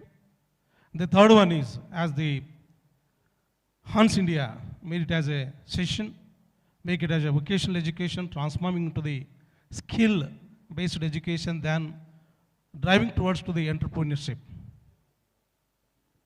Having said that, I would like to speak about the Telangana education system, particularly pertaining to the higher education system, which are offering the undergraduate courses as well as to the postgraduate and research in various faculties. Sir, as we know that this is the higher education is coming under the concurrent list.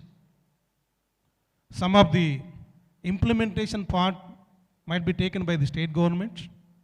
Guidelines, rules and regulations formulated and circulated by the central government. In this format, new education policy has come up in the year of the 2020, but even today the Telangana government has not implemented. Still we are under the discussion stage. Really we have to thank the Hans India to bringing us all into the one platform to talk about the pros and cons and how it is going to be impact, and particularly learning to the undergraduate students from to the social science, commerce and engineering students. Then, the Telangana government higher education adopted the choice-based credit system, as my earlier speakers spoke about it.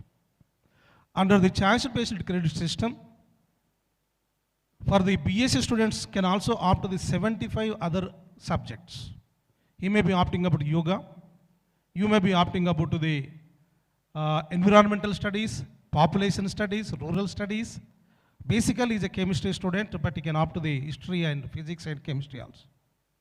Similarly, when the commerce students also, he can opt about to the sociology, political science, public administration, economics, and the chemistry, mathematics. And this is the status in 2012 onwards. The Telangana government has been implementing the choice-based credit system within 75 subjects, apart from to the basic course.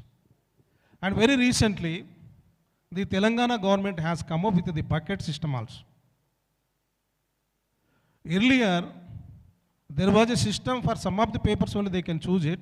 Under the bucket system, which was introduced by the Telangana government in 2018, through the Telangana State Council for Higher Education, under the bucket system also, for example, BCom course, whatever the structure we have, universities have, that should not be opted by the students. Student's choice. How many should be there? 2 languages and 4 optional papers. Those 4 optional papers he can opt from to the given the bucket system. The bucket system means it includes all subjects. Fine. Now, again, they are looking towards to the education system should be the KG to PG free education. In this format, the Telangana government introduced about the Gurukulas, that could be called as a residential schools to colleges and postgraduate colleges, where the students being admitted totally free from to the LKG to the post-graduation. Now, this is the background of the Telangana higher education system. Based upon this background, now looking up to the enrollment ratio, that could be called as the gross enrollment ratio in higher education has tremendously increased. And surprisingly, I can tell you that the 74% of the girls are coming to the higher education. Earlier it was quite reverse. Now even Usmani University has also converted the boys hostel, boys college into girls hostels because of the government initiatives. Then coming to the new education policy, which has not yet, it has to come. We are the part of the Union Government of India, Federal Government of India.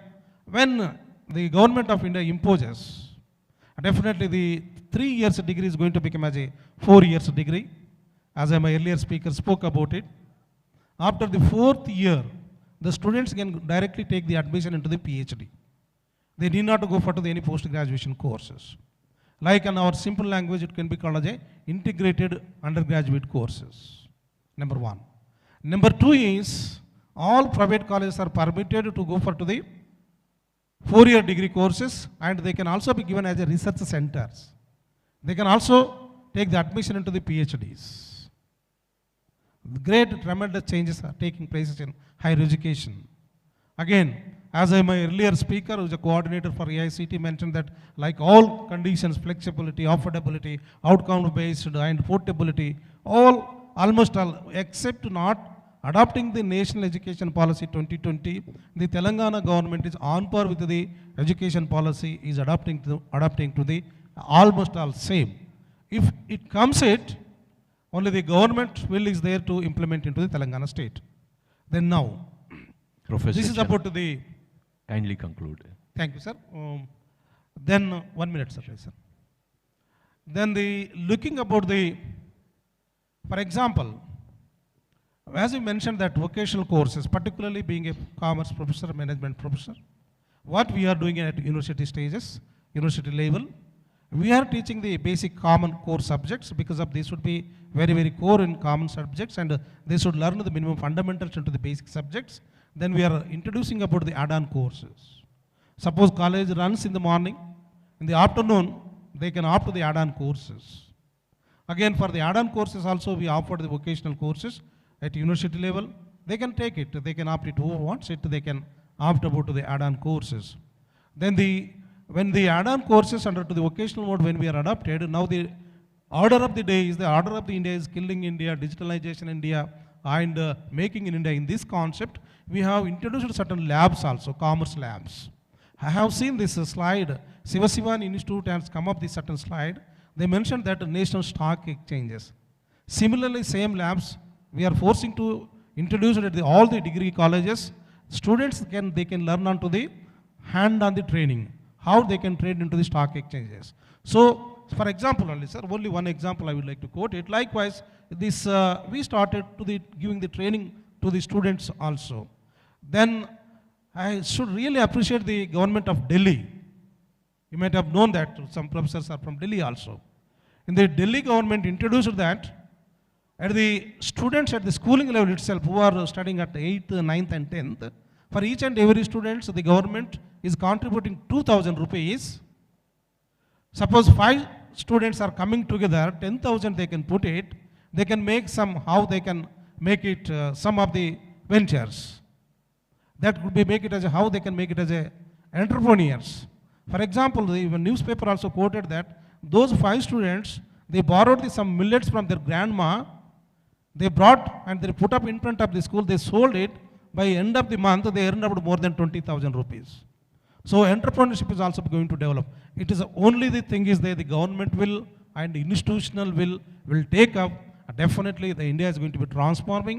India is going to produce the skill-based, Make in India and Digital India and Entrepreneur India. It is going to be happening in near future. Thank you, the jury, for giving me little time more. Thank you. Thank you very much, Professor Chenappa. As Professor Abhijit said, you know, handling a panel of this many eminent academia and industry is not an easy job, especially when you have only few minutes because the session is only 1.5 hours. So don't beat me down on that. So with due respect to each other, I would request you to contain yourself to 5 minutes and kindly address the students. They seem to be in a slightly sleep mode because of the heavy lunch they had. So,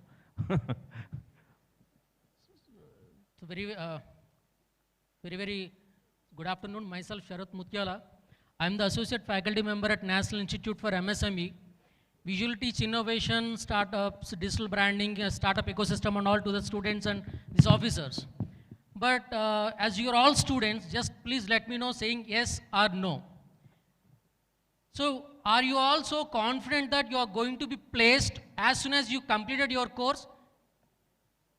How many of you say yes? Just raise your hands. How many of you are so confident that you are going to get placed immediately after your course? How many of you are so confident? Just raise your hands.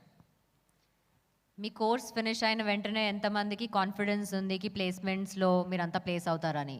1, 2, 3, 4, 5, 6, 7 of them. Okay, this is still, ma'am, they are simply copy pasting here also. They are following their friends. See here, why I have asked this question is, as sir rightly mentioned, universities and the government has introduced the choice-based credit system in the education system, where we can select some of the subjects of our interest and can excel in that.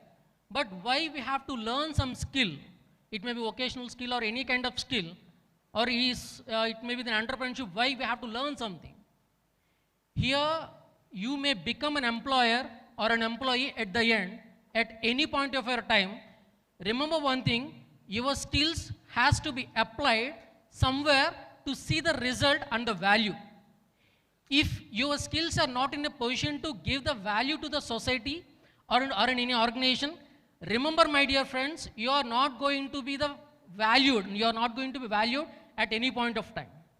This new education policy 2020 is setting up a standard to all the schools. Like there we see some of the private institutions and some of the government institutions are follow the state syllabus or the CBSE syllabus, and as per their expertise and their location of their position of the schools and all, they are improvising their infrastructure and the teaching methodology and all. But when we set a standard for entire country, just think how the standards are going to be improved. And similarly, and sticking to my own subject is entrepreneurship innovation. This India, our India is having a huge potential with respect to the creativity. We have the huge potential and the funds available from the government of both states as well as the central under many incubation centers through the various schemes.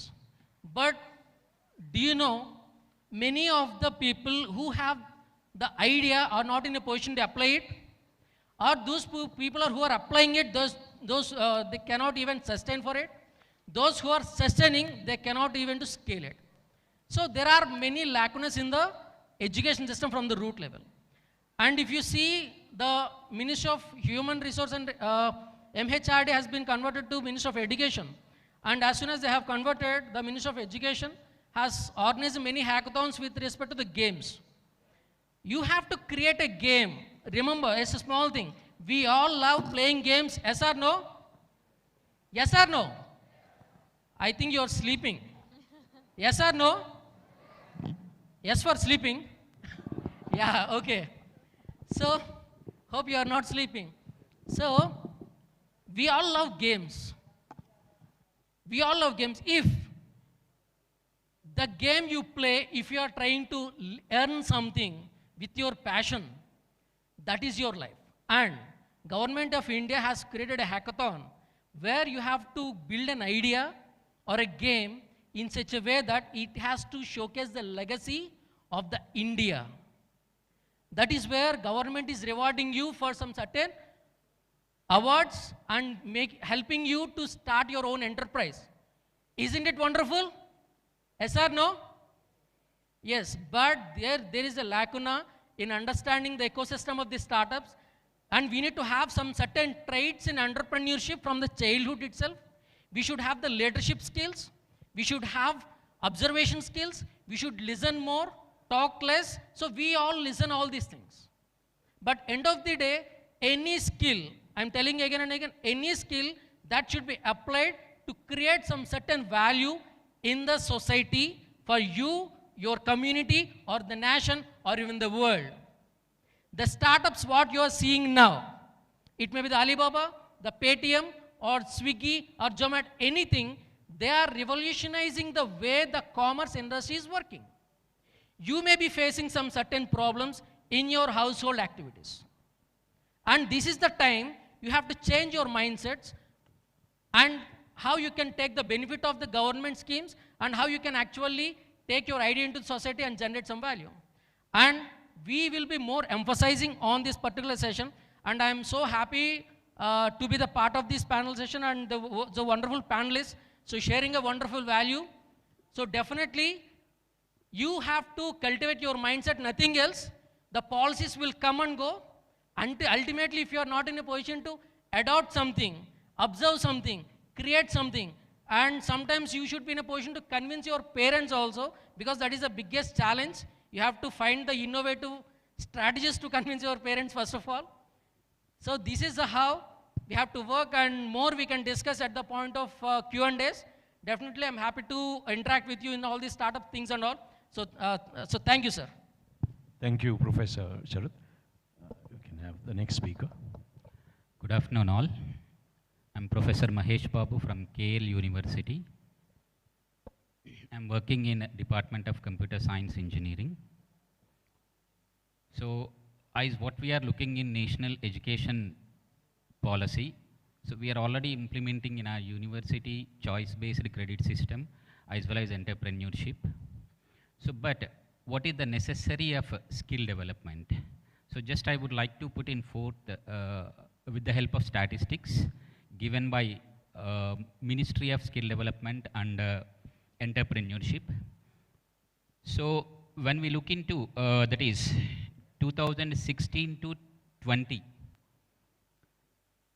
Ministry of Skill Development and Employment under NSDC, National Skill Development Corporation, they have trained 98,56,776 students across India, but the number of students placed are amazingly 17,11,790.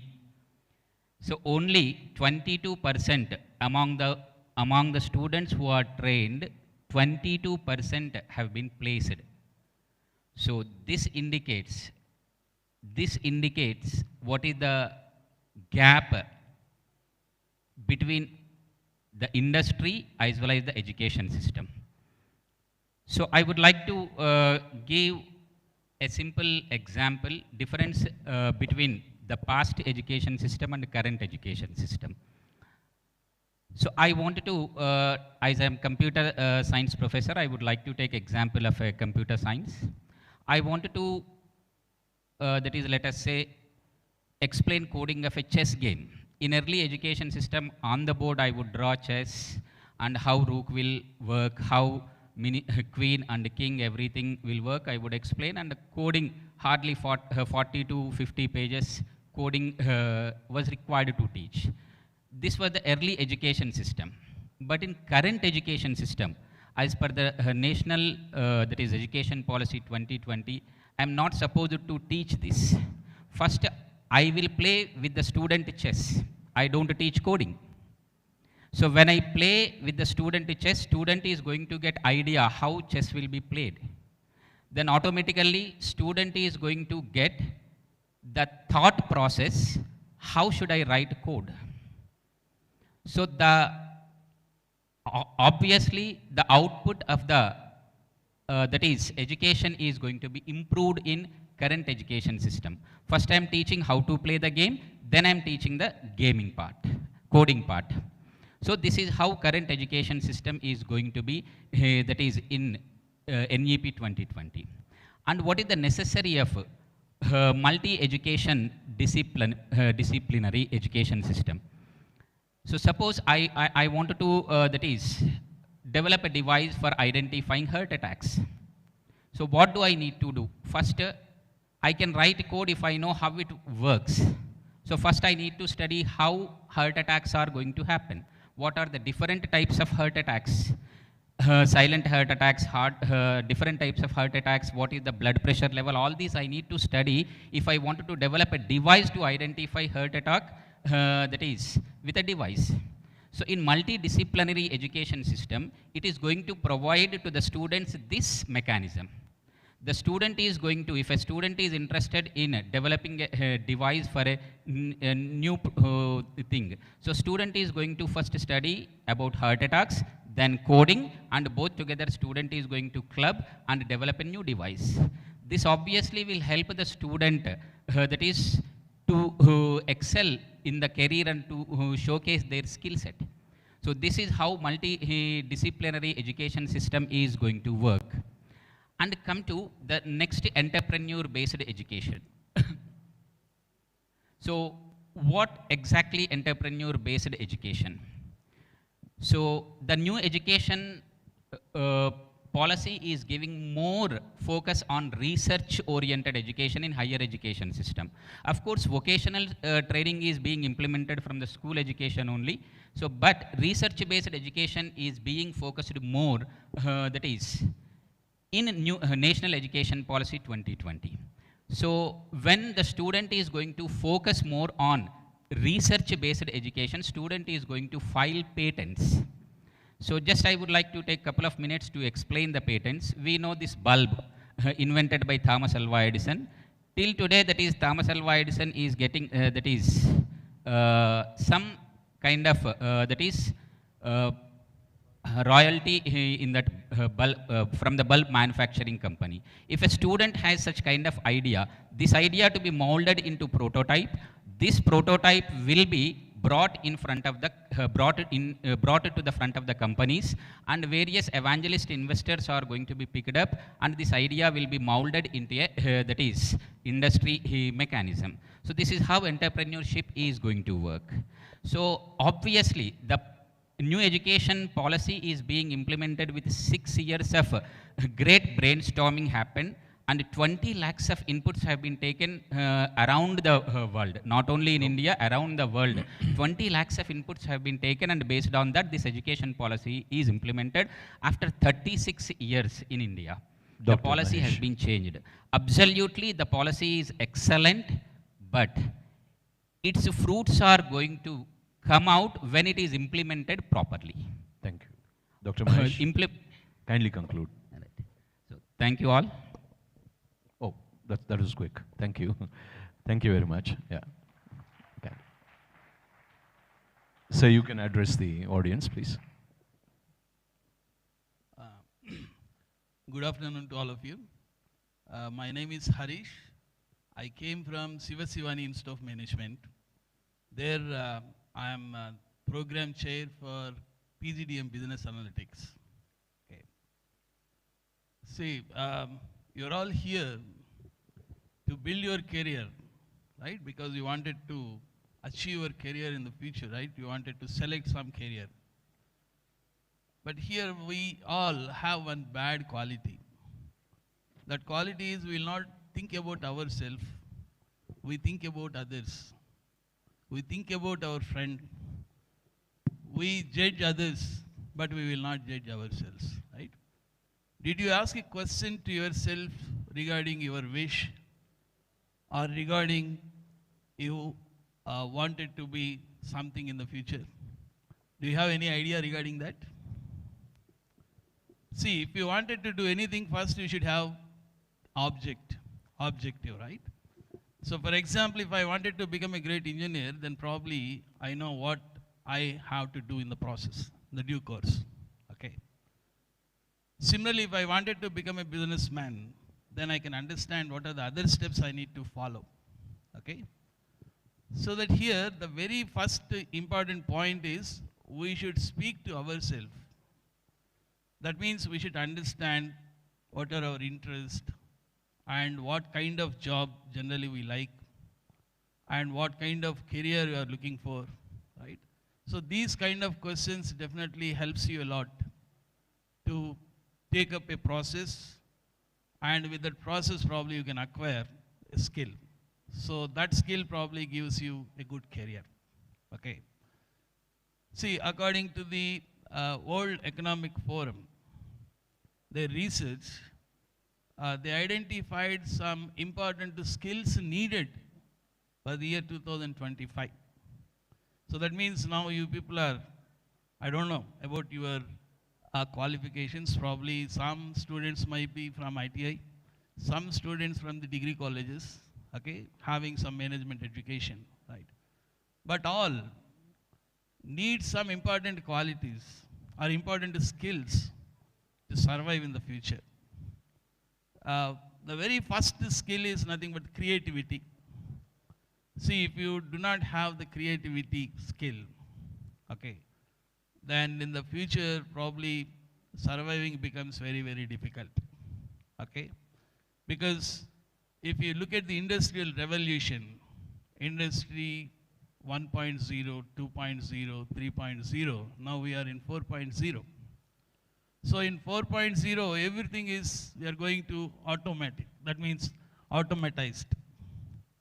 So probably if you wanted to drive a car, I think in the future, driver may not be needed, okay?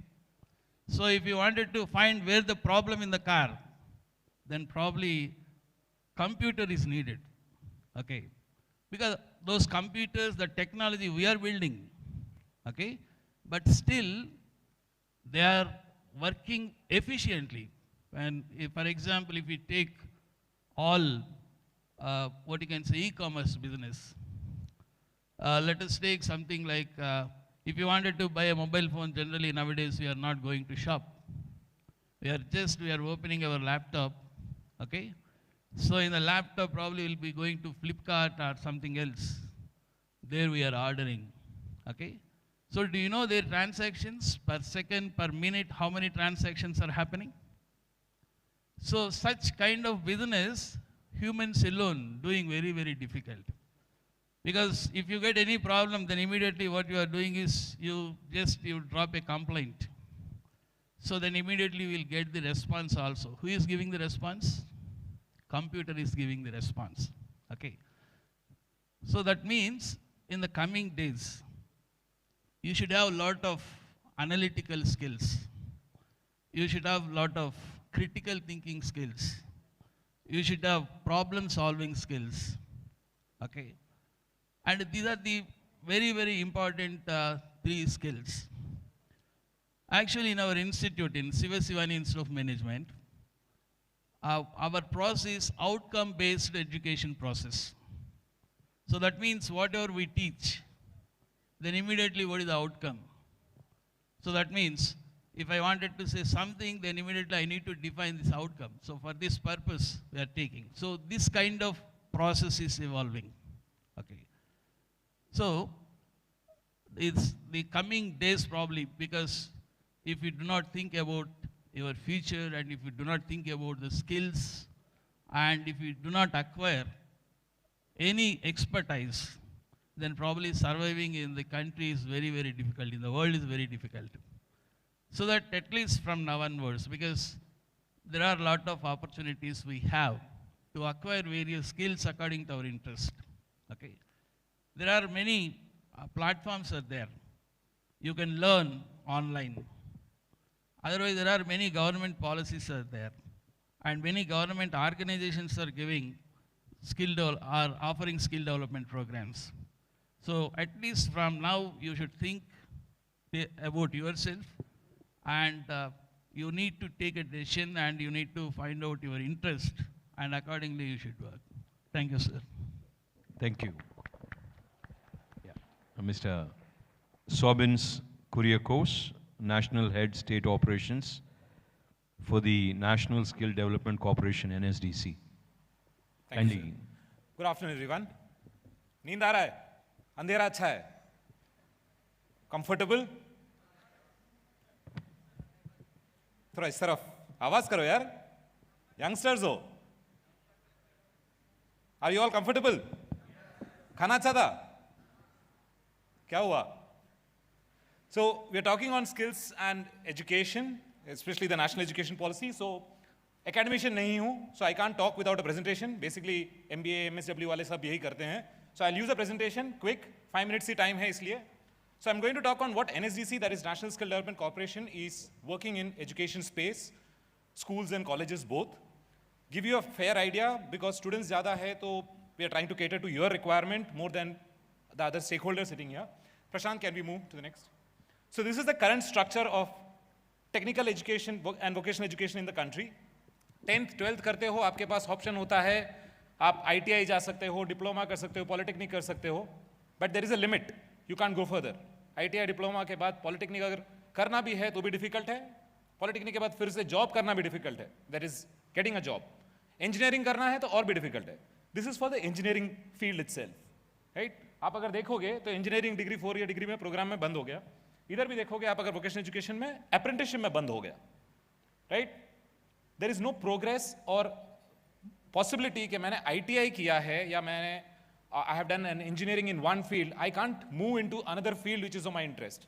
Most of us, those who are sitting here, सबने graduation engineering में किया. Why? Because parents ने बोला. क्यों? क्योंकि engineering में job अच्छा मिलता है, तभी तो हमारे time में तो IT boom. So everybody should go into IT, I should fly out to US. But करने के बाद, right now I'm working in the sector of public policy or education, skill development. Why? Because my interest was there, but nobody told me that how to find that interest, right? So I was able to move only after completing my graduation into the area of my interest. But now the education policy gives you the option कि आप graduation, school time से ही आप अपना choices select कर सकते हो, identify कर सकते हो. So the entire education system is getting revamped that आपके पास technical trade हो तो भी आप education में जा सकते हो. So even after an ITI, we are looking at a credit transfer system कि आपने 10th standard में you don't like maths, instead of maths, you can take up computer programming, you can take up mobile repairing, you can take up carpentry or woodwork, you can take up glass work, instead of mathematics as a subject जो तुमको पसंद नहीं है. That also leads you to earning credits and moving into the regular education system also, that is graduation and masters and then PhD. So our role in the school vocational education system is we are working in the Samagra Shiksha Abhiyan very closely with the schools, जहाँ पे schools में as per the new education policy, that is a National Education Policy 2020, we are required to provide an exposure to different kinds of work, different kinds of professions. Schools में जब होते हैं तो we don't know what a policeman actually does, what a postman actually does, what a fireman actually does, what happens in a factory by a workman or a manager. Right now, the new education policy makes it mandatory that 6th standard से लेके 8th standard तक, you will be exposed to different kinds of workplaces, different kinds of work environments or even professions. And then you are given a choice to select trades. So we are working with them in terms of creating the structures, creating labs in the schools. Schools में अगर आपको carpentry या woodwork or else welding or even robotics, automation, if you want a lab, National Skill Development Corporation is working with the government-aided schools as well as private schools to set up that kind of labs. Prashant, next. We have already done this. These are the numbers which I know interest me nahi hai abhi. We'll come to something that interests you. Next. In the role of higher education, we would like to even invite the other faculties and the universities sitting here. We are working closely with multiple universities in giving training, vocational education to college youth. We're working with universities like Vellore Institute of Technology, IITs, wherein we are setting up labs, online classes for a student in one of the engineering colleges here who can take a degree. For example, if I give you an example of IIT Mandi, as an engineering student today, you can take up IIT Mandi's course online on automation, which is being run by the faculties of IIT Mandi. It's an online course. You can join it. It's a 6-month course. You get a certificate from IIT Mandi. So even though you did not crack your IIT JEE, but you still can get a certificate from IIT. So this kind of interventions have started for higher education institutions.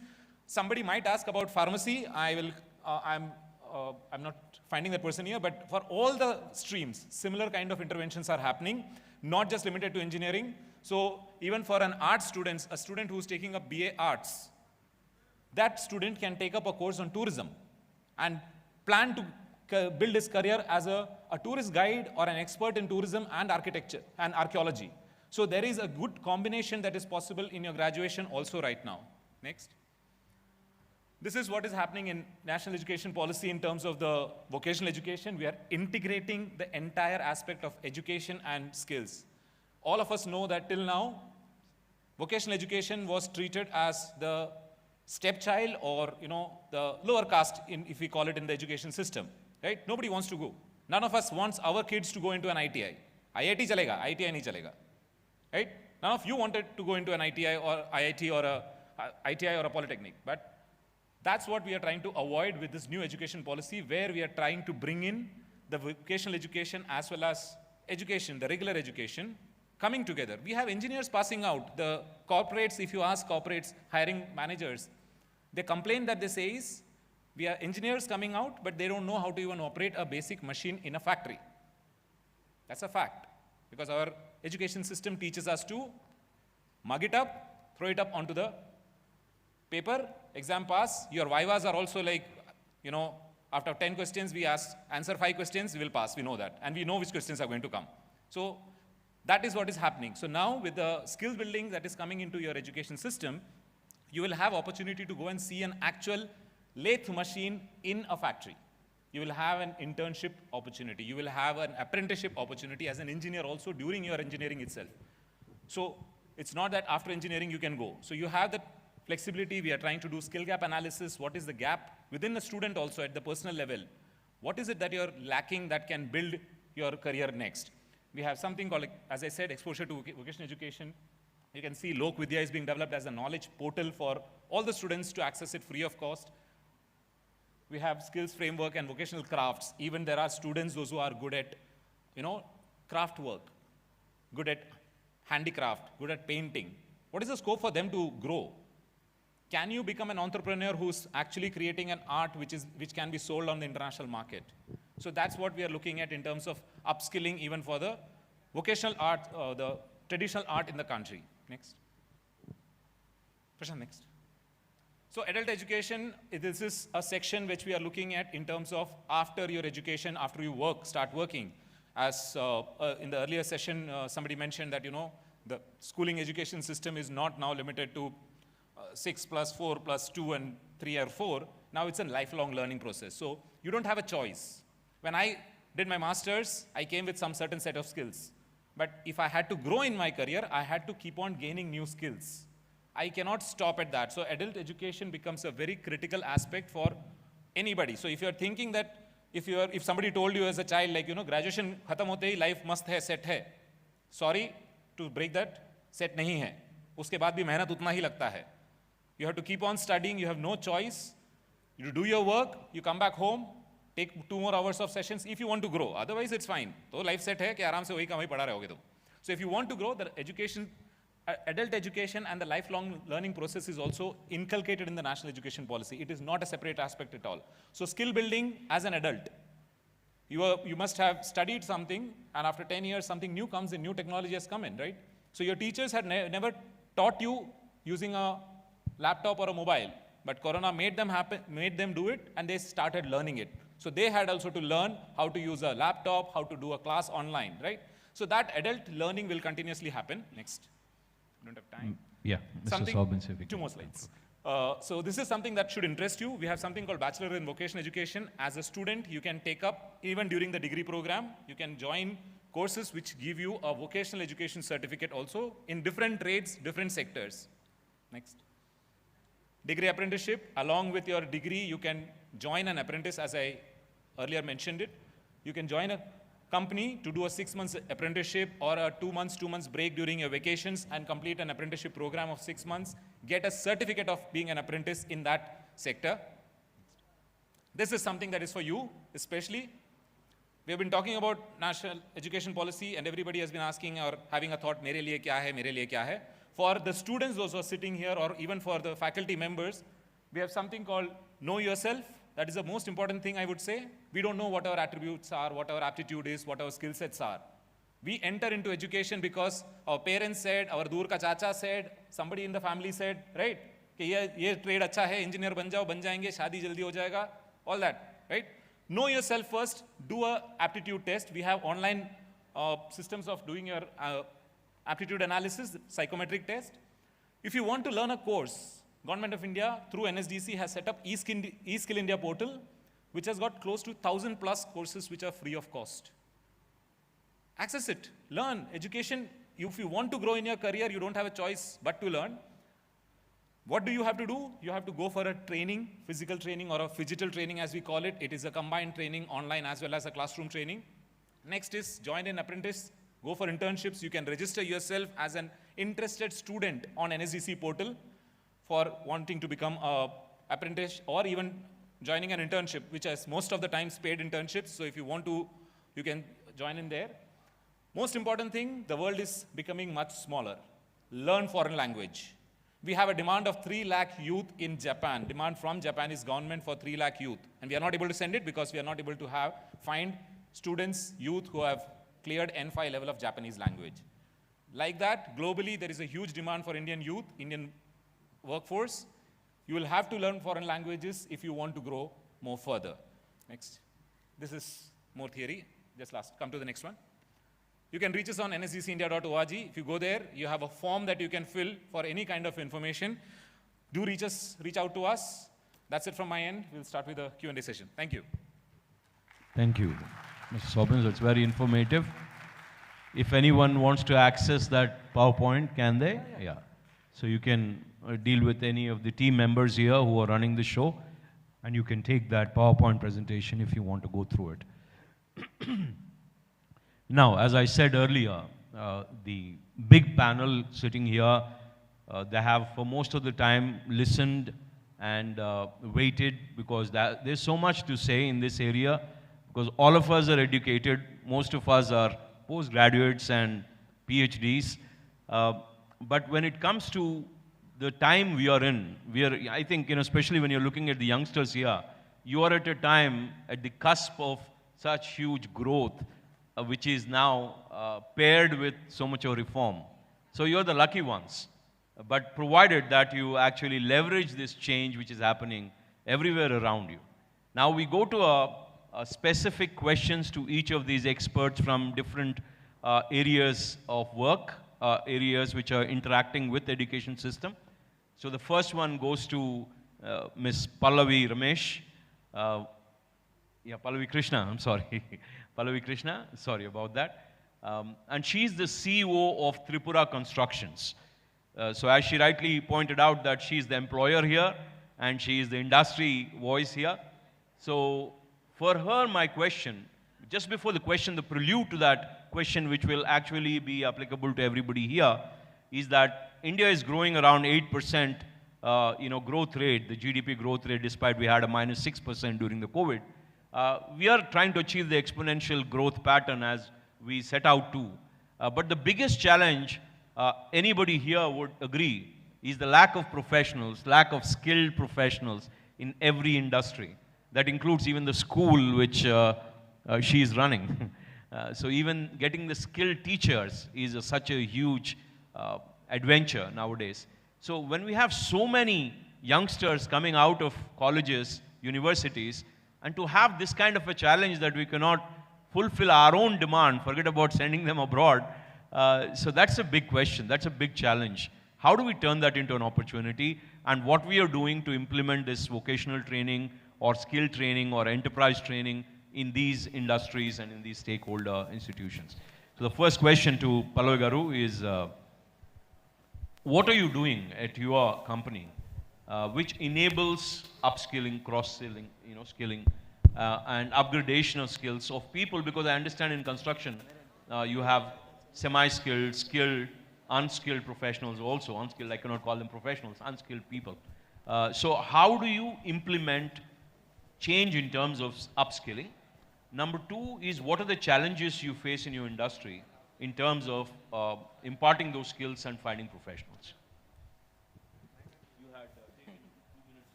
I remember a couple of years back, there were some institutions, especially from the civil engineering colleges, who wanted to do some kind of an internship in, in the actual industry setup, in the construction sites. In my experience, I think that was the first time somebody approached and they wanted to, scale them up themselves and get first-hand experience on the construction sites.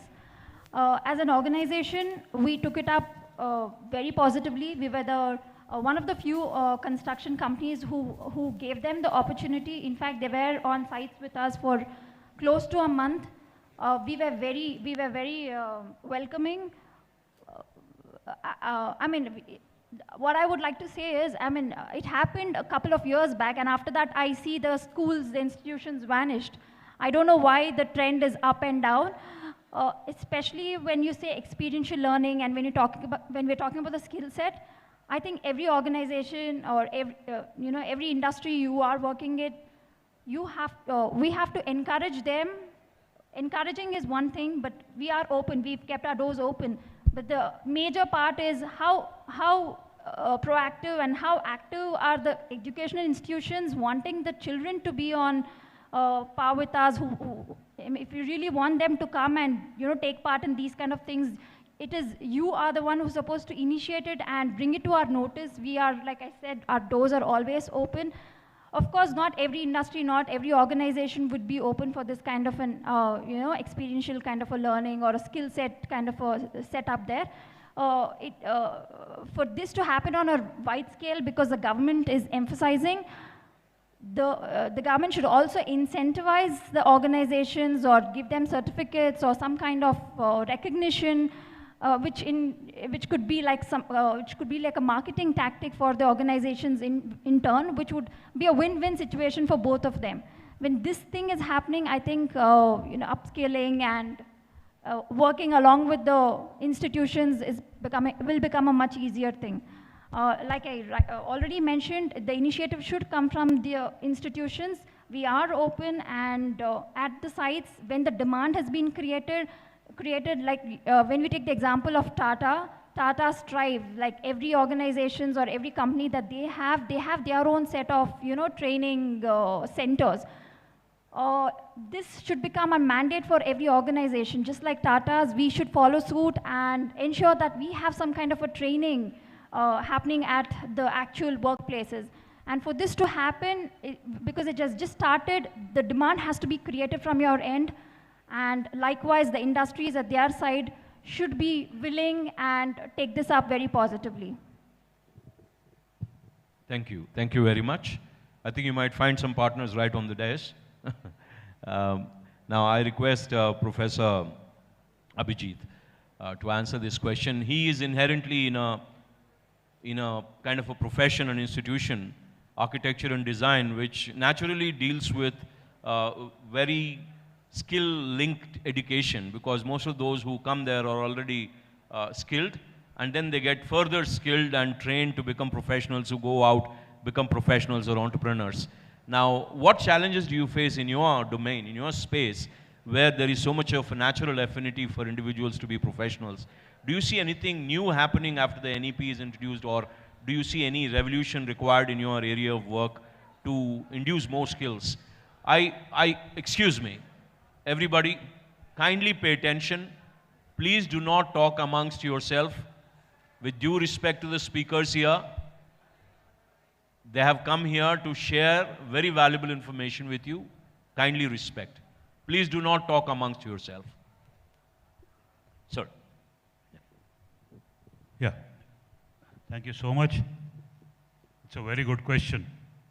That is what teachers say when they don't know the answer to that question. Anyway, yes, I do agree that the students who come to us have some sort of skill sets already there. But with NEP 2020 coming in, with the new UGC policies also there, we've actually started implementing them maybe a step before. For instance, UGC has now come up with the idea of professors of practice or industry professors, because they found out that initially making PhDs compulsory had backfired. I mean, you had people who probably, if I talk about architecture and design, probably who were miles away from the site. A guy who does PhD for the previous 5 years has not seen any other subject other than what he is doing his PhD on. So we had a total disconnect between the education and what the teacher had been understanding over the past 5 years. So when the government came to know of this, and because we talked of getting students who are industry ready, the faculty itself was not industry ready in the first place. So then we came up with the idea of professors of practice, and I'm happy to tell you that at Vocational University, we already have a very long list of professors of practice who have already been appointed.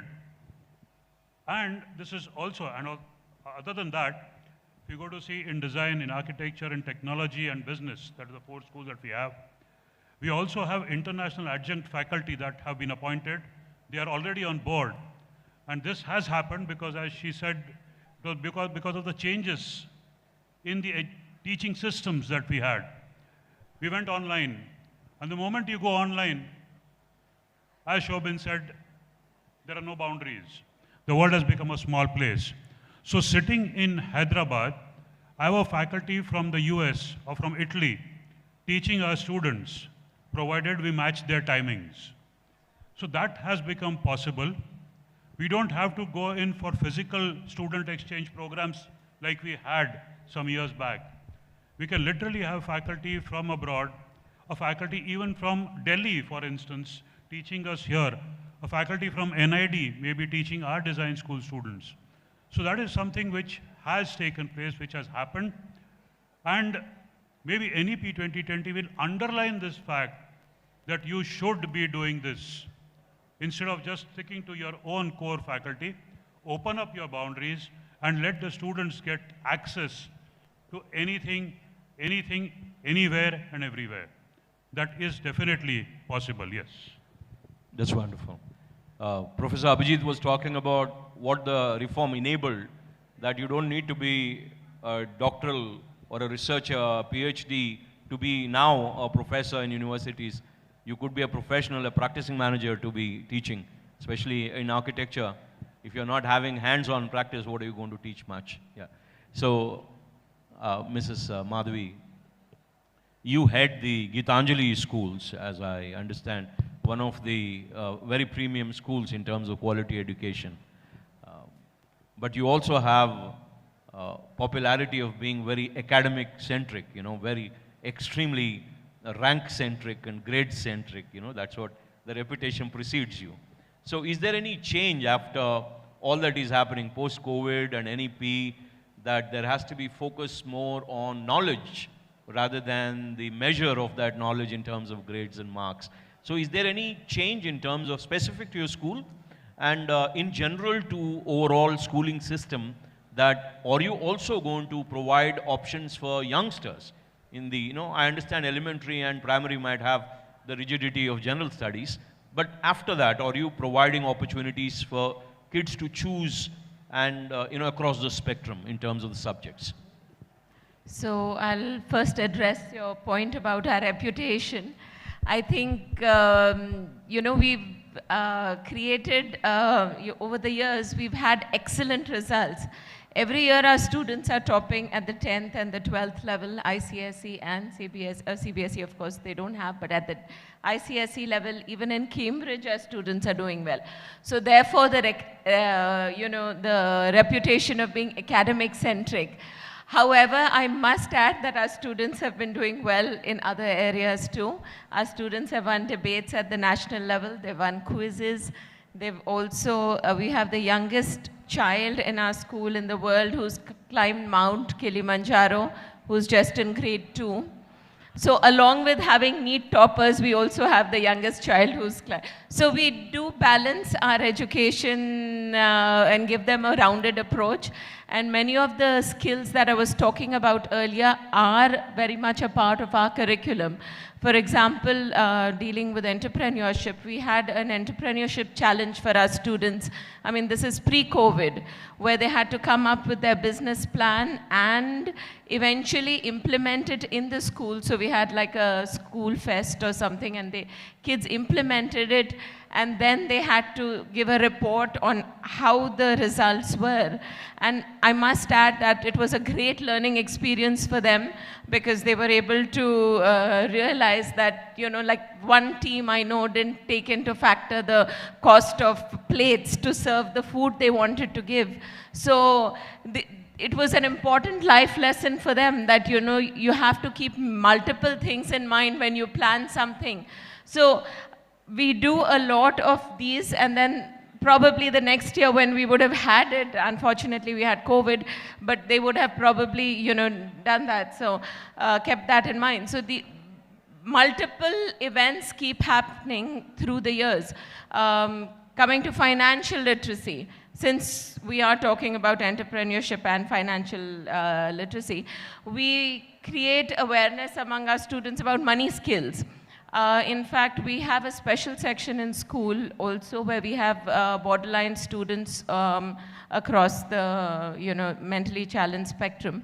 And we even give them financial literacy skills. So they go to the supermarket, they take money, they spend it, they count their change, bring it back. So, I mean, these are things we do. And then as the kids grow up, to differentiate between needs and wants, because they might need something, they might want something, you know, there's a difference. So these kind of activities through the years help children realize and learn the soft skills, 21st century skills, life skills, whatever it is you want to call them, which are eventually the basis of all future interactions and making you industry ready.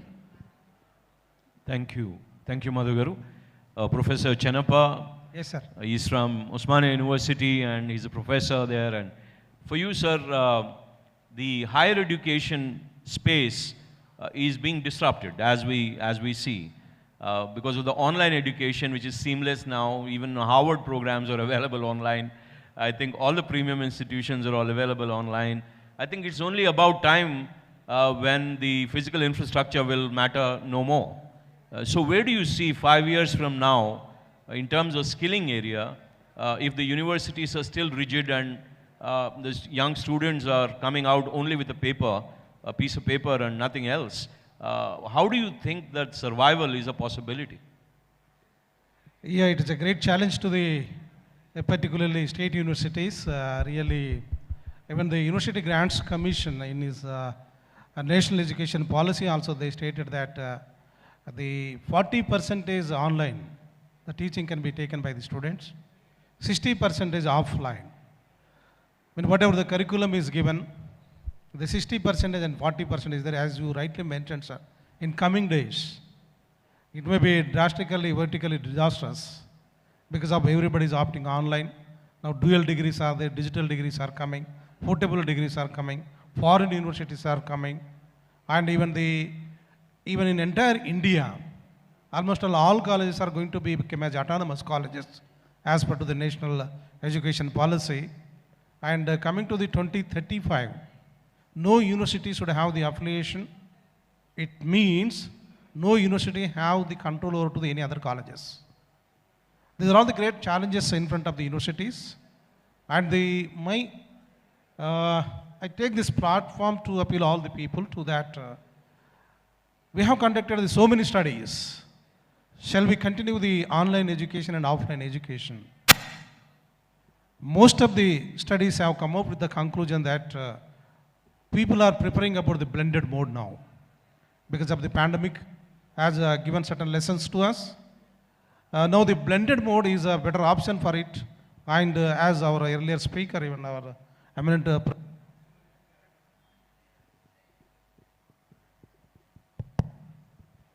professor also mentioned that we can invite the foreign professors now. Not only foreign professors, we can invite the industrial experts. As Madam rightly mentioned that we would like to have the teaching from to the industrial experts. That may be only the sustainability, calling from to the guest faculties, adjacent faculties, from the industry people and academic people, as well as to the experts from to the foreign people, then to retain it and better to have the offline and as well as to the online in the blended mode. That may be only the serving point for coming days. And the time permits, sir, my one appeal is there. When the colleges are going to become an autonomous, the 2035, as per to the national education policy, each and every college should become the autonomous colleges. Now, who has to be controlled it? You know, Indian people are mushroom people, typical Indians. Where the cheaper is there, we'll move to that. They have never mind about the quality, effectiveness, and now one direction we were looking towards to the skilling the people. One direction we were looking to that people we have to develop the entrepreneurship, but another side we are encouraging about the private institutions. They may have the profit motto into that, where they don't have any the interest among themselves, but only the profit motto. That the controversy will come out. This is a great challenge for higher education to build the nation citizens with the skilled and who can become entrepreneurs. Thank you very much, sir. Thank you. Professor, thank you. Professor Sharath, you come from a skilling institution and a very legacy-oriented skill institution. Way back before the skills were recognized as essential, I think public sector companies used to get skilled from you. Now that with the disinvestment plans of the government and a lot of public sector units being diluted, do you still do only public sector companies, or do you also engage as a change in your strategy to provide skills to private sector companies too? And what is your skilling plan currently, and especially after the NEP? Is there any changes and challenges and opportunities which you're seeing? Yes, sir. So as you have rightly mentioned, it's a 60-year-old organization where we have the mandate to train the officers from the government, where we used to organize these induction programs for the newly recruited people and all. But nowadays we understand there is a huge requirement to train each and individual in terms of these industries. Because it's not only the training for or the skills required for the officers. When someone wanted to start any industry, because we have these people here, the students, at some point of time they may have thought that why we have to work for someone, why don't we start something by our own? We get some inspirations. Because I would like to take an example. So here we have the person from industry, where if someone of the civil engineer has got an opportunity to work with ma'am, at some point of time, he is so much of skill and he would like to start an enterprise and he would like to sell his services to the organization. Ma'am can outsource that particular activity to that organization. It's an auxiliary unit, we can say. So ma'am also, she cannot afford all the manpower for that particular resource, and he has started his organization. Not only for this organization, he can build his own at a greater level in that area. So skills are not meant to a specific as we cannot confine them to this single location, sir. Coming to the each and every sector, starting from the KL University or SIMB, so we are seeing the multiple trades are actually taking the part. But if you are connecting the dots, they have to work for an industry. You may teach architecture, you may teach computer science, you may teach management. At the end, they have to work for an industry. So a people should have a skill to manage all the skills network, where they have to give some productivity to a particular industry again. So we as a national institute, we see a greater future in making the people to leverage the potential, to fulfill their dreams, and as well as to give something back to the society. And that is where the NSDC they're coming up with many courses. And as well as the Ministry of Skill Development and Entrepreneurship is having the many of the courses. And the PM Yuva Strive for some of the programs have coming up. And the Atal Innovation Mission is a great initiative, we can say. And under Atal Innovation Mission, we have Atal Tinkering Labs, where they are supporting the schools for starting in innovative labs in their own school premises by supporting some fund. But end of the day, it's not for the curriculum altogether or get some marks and so going out of the class or going out of the school with some sort of the degree. So as sir rightly said, we have to see the industrial sector. So I preferably tell, it may be the context or not, I don't know, but NEP 2020 or anything, if we are teaching them in a sectorial manner, because if we are teaching them the IoT technology, but the people, they don't know where to use IoT technology. And here I can give you a live example. Experiential learning and just skill-oriented learning. Knowing how to operate a mic is just a skill. See, I have been observing the numbers on the mics here. This is the problem faced by the people who are organizing it. So just sticking the numbers and operating is an experiential learning. Until unless I have faced some problems, I need to sort it out in such a way that I should simplify my activity. Every industry is looking into that. Even the Zoom is solving the problem in the education industry. IoT is solving the problem of this automobile sector, and the drone technology is solving the problem of agriculture sector. Until unless you see the skill developing some particular industry, textiles or garments or any kind of industry, entertainment, construction. So altogether it's an industry. Whatever skill you learn, where you are actually implementing it, what kind of result you are seeing, what kind of potential you are actually taking. And with the last point I can tell, ITC is actually looking at, sir, now, plant-based protein. So we have so many researchers stating that from a regular meat to the plant-based meat, people are just thinking of from many years. Now ITC has taken that kind of project now. So now agriculture students are having a huge potential to think in that dimension.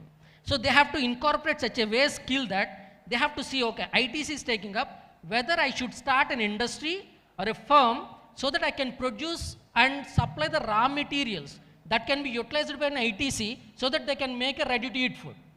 This is how I need to see the skill from my side. It's not to get a certificate from out of it and apply for a job and sitting for a good remuneration. Either I go for an entrepreneurship or a self-employment or any kind of wage employment. I should apply my skill somewhere to see this. So it should be an industry sector, so not any skill sector. It should be industry specific. So I want to see every course should be industry specific. So that is where we are also striving, and me especially looking at an incubations and startup ecosystem where we are training them from the industry's perspective itself. So, and I'm so happy to say that, share one thing. Recently we have organized an internship program for the Birla Open Mind schools from the 9th to 12th for the 2 weeks. After the 2 weeks, they have come up with an industry specific oriented problems and the solutions. That is outcome of the 2 weeks internship program. If we, with the NEP 2020, if we can inculcate this kind of skills to the industry specific things, definitely we can achieve many things in the coming 5 to 10 years at a large scale, sir. Thank you so much. That's a lot of passion coming from a government organization, and not to undermine it, but that goes to show the kind of transformation which is underway. He has made very valid and very important points actually about, even in his earlier remarks, it's about value addition, and now he talks about problem solving. I think youngsters who are sitting here who are very busy talking amongst themselves, I think the reform in the industry or reform in the education is specific to even skills which are required while you're sitting in an auditorium. I wish you learn as soon as possible, but Professor Sharath made some very remarkable statements. So if I'm just I would like to give one statement, last statement. Sure. So all my dear student friends, I would like to tell you one thing. Remember this statement for this is what helping me, and I think it will also help you. We have to take the opinions from the past and decisions from the future. That's it. Whatever the skills you are opting now, that has to define your future, and it will be defining your future. So you take the opinions, what have been done. So from your seniors and all, take the opinions, but you take the decision of choosing some skill or any kind of activity based on how you want to see your future. Thank you so much. Wonderful. Dr. Mahesh Babu. You represent KL University. Yes. It's a private university. Yes. While private universities are doing humongous service in the education sector now because they've spread the opportunity in terms of the offers you provide, and you have flexibility to operate, unregulated, slightly unregulated environment. But there is also an acquisition that you are primarily revenue-focused, profit-centric, and not enabling what you should have actually easily enabled is enterprise or entrepreneurship skill set. So we have plenty of private universities now in India, but eventually when we see the output, the result, even coming from private universities, because I keep traveling and speaking at many eminent private universities too in India, and we don't see that much of a marked difference in the output. So do you think that you're also becoming, again, the usual suspects of a relaxed and highly paid education system, but the output is not matching up with the kind of monies the students are paying? So do you see that NEP inspires you to do something different, or are you already doing something different? What is the value addition you're doing to the students who are paying more to you to come to you and educate themselves? Fine, sir. First, we are NAC A++ Category 1 institute. So we have all over India 28th in NIRF ranking. And first, choice-based credit system already we are introduced. Come to the entrepreneurship, we divide our students into 3 categories. When students come to second year, we divide them into 3 categories. First one, placement category. Second one is entrepreneurship category. And the third one, higher education category. The placement students will go to separate set of training. Entrepreneurship category students will take the other set of training. And higher education students will go to the other set of training. So this is how we do is, we call up the parents as well as students in the beginning of second year. And we take the choice of the students as well as parents, in which student wanted to excel and in which parent is also interested. Both together choice we will take, and into that category only we provide training to the student. So this is what we are incorporating. And come to, from the second year onwards, we will send the students to entrepreneurship. So, and in third year, internships we will send at the second year, where they are going to have a gap between second year and third year. And third year we will give complete training for the placements and entrepreneurship, whatever the choice they do. And at fourth year, the student will not be with us. The student will go to completely industry. We don't keep the students at fourth year. Complete student will go to industry and will learn. Maybe electronic means electronic, that is companies like Bosch or whatever maybe. Computer science means we will send it to various companies like Microsoft, Google. So internships are going to be obtained, and third year, fourth year completely, final year will be completely in the industry. So by that, the student is going to get industry experience as well as academic experience. And another what we are incorporating is, from the second year onwards, we include the students into research orientation. So we will ask the students to go through IEEE papers or the papers published by eminent professors or eminent people in the various industries. So we will guide them how to prepare that papers, what areas are that is to be concentrated, and what is the future scope, how they should develop their communication skills or that is technical skill set, everything we will incorporate towards research. And we are also incorporating multidisciplinary education. Suppose we have a robotic engineering. So in robotic engineering, we will teach electronics as well as computer science both. That is according to the student choice. So where we will teach to the student computer coding for the robotics as well as electronics also. So that is multidisciplinary training we are taking up. So this is how we are going to take up at our university. Thank you. Thank you, Professor. Professor from, yeah, big round of applause to all the speakers, actually. Yeah. Thank you. We have just 2 more speakers to take questions, and then we will come to you for question answers. You can pick your favorite speaker or the speaker whom you want to particularly talk to and question. You can prepare those questions and be ready. We have a professor from Shiv Shivani Institute, if I'm right. It's a legacy institution of Hyderabad. And as I see the promo of Shiv Shivani, especially the management school, looks like you have transformed, and transcended into the modern B school very well. You have integrated yourself with global universities, and you're talking AI, ML, and whatnot in terms of data science. And so it's good to see that there is a huge transformation in the schools which are kind of legacy oriented, and then now switching on to the other side, making that successful transition.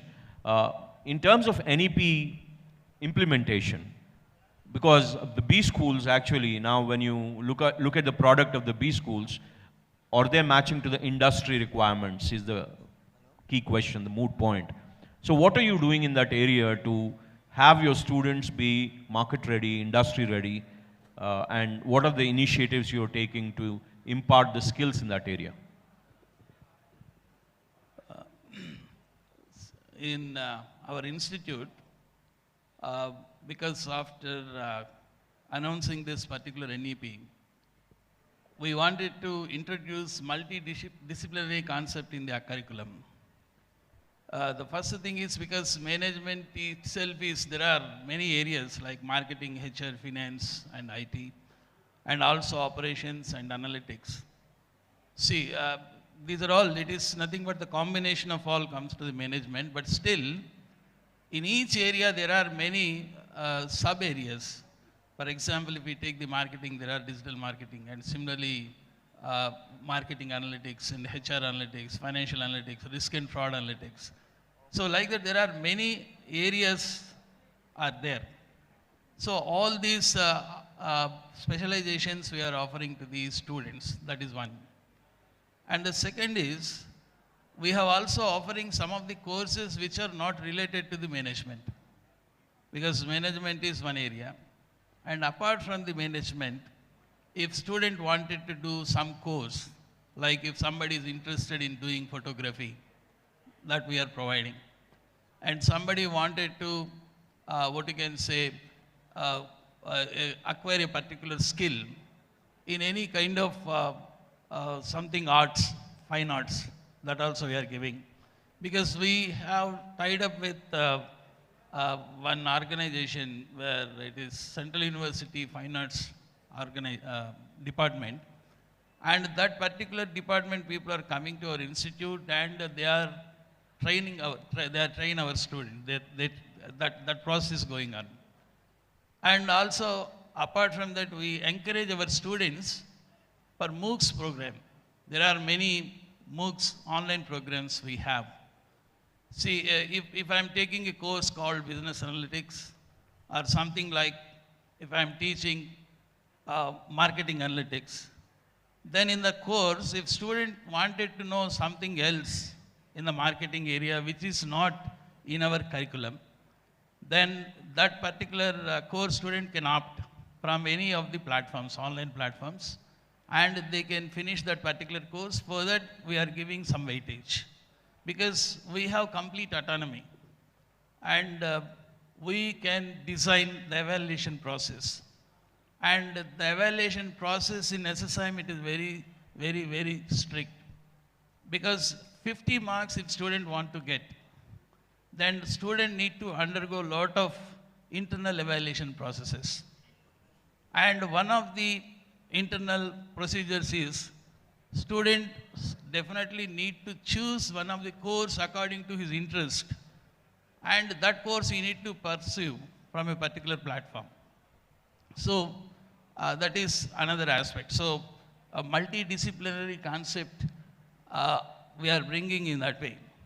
And the next is we would like to maintain institute and industry interface, because management education, student cannot learn in the classroom. That is our strong belief. So that what we are doing is, we arrange a lot of guest lectures. So that means we call industry experts. Every faculty member in his course while teaching, he needs to arrange at least 2 guest lectures from his area. And moreover, after arranging the guest lecture, faculty needs to tell the purpose of the guest lecture and the skill student is going to get or the outcome of the guest lecture. And the same thing even feedback we take from the students, whether that is happening or not happening. So these are some of the initiatives we are taking, and with these initiatives we are ensuring whether the things are going according to our expectations, whether we are achieving, the students are achieving the skill or not, that we are ensuring. So these are some of the practices. Thank you, Professor. We have the final panelist. He has made a very powerful presentation. He is the head of the NSDC, and Mr. Sobbins here. Mr. Sobbins, we have amongst us ITI students, pharma students, engineering and management students, and I think senior high, some of the senior high students. Now, my request to you is to let them know what NSDC does to help them go to the next level in terms of the skills, and what offers do you have, and do you actually have anything for them, or do you also have something for the institutions who are representing as stakeholders here? What is the actual offer, briefly, about NSDC? That's an interesting question, and definitely I don't know if the students are listening. For you, the first thing that the NSDC offers is an online platform to test yourself. If you want to know what your aptitude is, what your attitude towards, or what your aspiration is. Many a times we don't know what your aspiration is actually, especially at that young age. What are we good for? We may think that we are good at mathematics, but you may be actually good at much better at something else which you have not even got exposed to. So we have something called a psychometric test, an online platform that is there on NSDC website. You can easily access it, go through that and give that test. It's a game-based application. Understand what you are actually first. What are your skill sets? What are the things that you are excelling in? What are the things that you want to excel more in?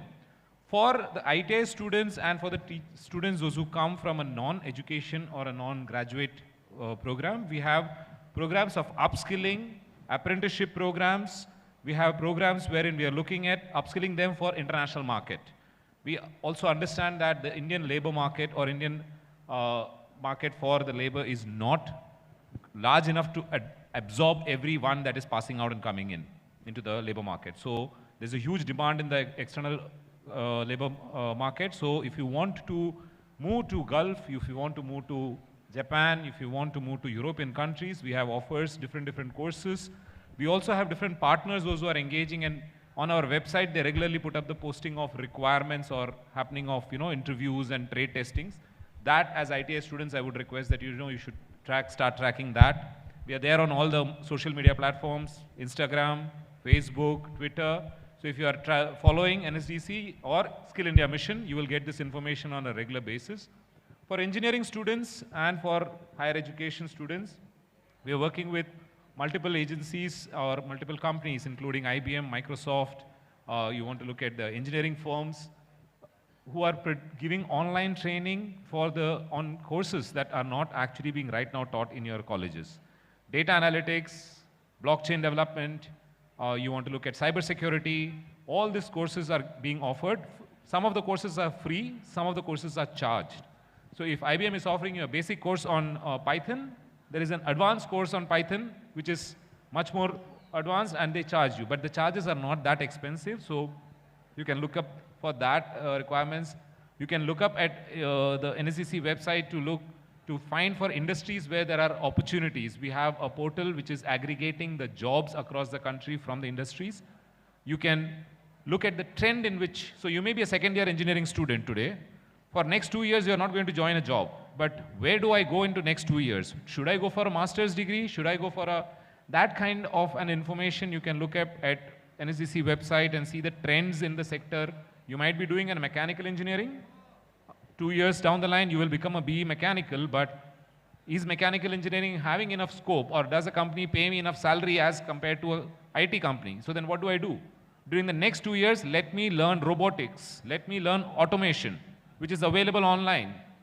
Can you do that? If you want to grow, you have to put an effort. Nobody's going to fight your battle. That's what I keep on saying. So as a student, any student, everybody sitting here actually can find out the birthday and the location of your favorite hero, heroine, wherever they are. But how much have you put in an effort to know what to learn, where to learn from? There are so many online platforms which are available free of cost, not just with NSDC, but otherwise also in the ecosystem. International agencies are there, Harvard, you name the colleges, Columbia, all of these colleges are also offering free of cost, free trainings on very high-end technology aspects or coding systems. But unless and until you don't put that effort, it's not that the government or your parents or your uncle, auntie can help you. So at the end, I would always request that search, Google is there, Google is your, answer giver. Just put in a request, whatever you want to learn, you will get that information. Thank you. Thank you, Mr. Sobbins. Now we come to your favorite part of the program. I request the MC to coordinate accordingly. Just before that, Ms. Likita, just before you take over, as I have a pre-scheduled unfortunate overlap, I might have to leave you. I have Vice Chairman, Mr. Sobbins, who will take over for the question answer session from the students. And it has been very nice. A lot of respect to all of you. And with the grace and patience and your valuable message which you have conveyed through this stage, I think the youngsters will carry it home forever. Thank you very much for having me, and thank you very much for being here. Thank you so much, sir. Thank you so much, Krishna Sagar sir. We request our team to kindly hand over the monitor to Krishna Sagar Rao sir, who is a strategist author from Hyderabad. Let's all clap harder, make some noise for the moderator of today's session, Mr. Krishna Sagar. So I would request Hans media team to kindly hand over, sir, quick, Sagar sir. Okay. Thank you so much. So quickly we'll get into the question and answer session now. ఎవరికైనా ఏదైనా doubts ఉన్నా questions ఉన్నా అడగొచ్చు. చాలా మంది పిల్లలు ఎదురు చూస్తూ ఉన్నారు, వేచి ఉన్నారు చాలా సేపటి నుంచి. ఐటీ స్టూడెంట్స్ కదా మీరంతా. దీని తర్వాత గ్రూప్ ఫోటోగ్రాఫ్ కూడా ఉంటుంది. సో కొంచెం ఓపిక పట్టండి. పిల్లలంతా క్వశ్చన్స్ ఉన్న వాళ్ళు లేసి అడగొచ్చు. Over to you. Good afternoon to all the panelists and good afternoon to everyone present here. My name is John Paul. I'm from St. Anne's Degree College, Mallapur. My question is about the NEP policy, which has been explained so much today. And there is so much of wonderful scope out there for the future generation. And I have seen experts from the school level to the higher education level who were present here, and even the industry experts were there. My question here is, are the parents aware of these things which are there for the society? That's what my question is. Is the school level taking an initiative to tell them that this is somewhere there? That's the first part of it. Second thing, the society creates an impact on the parents also, because they will be asking, what's your son doing? What's your daughter doing? And when we tell these things, for them, they don't understand it. So is there any platform where the society or the parents are being told about these wonderful things? Yes, it is a slow burner which is going on, but it is the, it's a steady run that we are taking ahead as a leap in this education policy. So how well is the gap that is bridged between the school management and the parents, and how the society impacts the parents on them, and how they are saying, yes, this on the longer run will make some difference for our country. So is there any coordination there between all these groups of people? Thank you. So, good evening to you. And I'd like to say that as a school, when the new NEP came out, we did have a workshop for our parents. We had since we were through COVID, we had an online session for parents on NEP to create awareness. But when you have online sessions, the big question mark is, I don't know how many are actually listening and how many are just logged in. But, I mean, jokes apart, we do continuously have sessions for our parents through the year, whether it is about parenting skills or whether it is about something relevant to them and their age group that they need to know, or whether it is a career counseling sessions for the students and the parents. So these do go on as part of our school activities through the year. I hope it's not, I'm not sure if you're satisfied with the answer. There's also another part of it. In terms of the policies that come out at a national level, there is always a huge requirement to push it down to the people. Now, that happens through one of these sessions, right? Now this session, if you look at it, the students, those who had never heard, have come to know there is something called NEP, right? Now they will go back home and they're going to talk to their parents, hopefully, and mention that this is something that happened, they attended it. So the percolation of this information down to the level of the decision makers, that's a humongous challenge because of the size of the country and also the diversity we have. Yet, it is not something that we can avoid. So there is a consistent effort with multiple stakeholders to make this information reach. How do we influence the influencers? Because the parents are the ones who decide what a child is going to study. It's not the child actually who decides. I never decided what I want to do in my graduation, right? So that challenge is a larger challenge in terms of how do we reach to these parents, counseling. They have a set mindset that this is the only track on which a child should go. The pressure on the child to become an engineer or a doctor, that keeps on happening today also. So there is going to be a concerted effort. If you look at the policy document also, that it stresses very heavily on how do we reach to the people at the lowest and every aspect of the society to give an information on what the changes are. It will take time. I'm not saying that it will happen overnight. But the effort and the recognition of the challenge is there. So when we know the problem, I think everybody will try and find solutions. Any other questions? Or anybody would want to add to it from the panel? Yeah. Sir, you have asked the second question is related to the whether society related. So society will be more emphasizing on what your son is doing, what your daughter is doing, whether they will be accepting or not.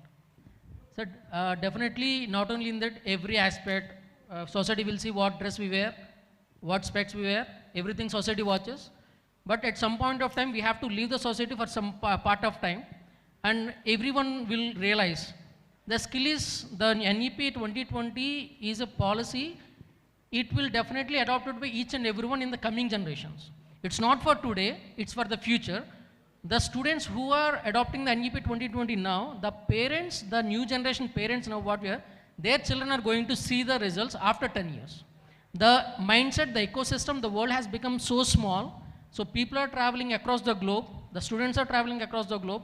As sir also said, the faculty from Italy and Japan also teaching our students. So when entire thing is coming to our own hand in a small world, so this can't be this bigger challenge anymore, sir. And we measure the people in terms of the one thing, how much he's going to earn. But the mindsets are changing, how happy I am now. Because after the stress and all, so people are realizing that it's not the money, it's the happiness how we get. And very near, we can also see the happiness is the parameter, and NEP 2020 is going to deliver the happiness to each and every kid, and they're going to learn, leverage the skill, what they learn, and they're going to earn, and they will be happy. Just a minute, one more addition. Just an add-on to it, a very realistic perspective, what I think, like all the parents are so much into mobile phones nowadays. I think an app, I mean for my son, he's a toddler and there's an app called Toddle. This app is used across 75 countries and it is an Indian-made app. And they have the updates of day-to-day activities that is happening. This might be a very risky thing for the older students, but it is definitely a practical one if you want to really engage the parents and want to tell them what is happening on a day-to-day basis, have something like this. Let there be a proper clear-cut communication between the teachers, between the parents and the students. I think this is one solution which is feasible and would be practical if you really want to put this into practice. Thank you. Any other questions? Hello. Hello, sir. Good evening. I am Amarnath Ramlubusa. I'm a student of Osmania University. So I just want to place a small question before you that we have completed our masters, right? So normally, according to me, when I entered here, I got to know that getting skills is a crucial point of our life. Means inculcating several types of skills will make our value in the society. But whenever we go to interviews, right, they check our subject knowledge. So according to you, you people told that you have to generate some skills, you have to get values. So according to me, I just want to ask you that rather than getting skills, the subject knowledge also is important, right?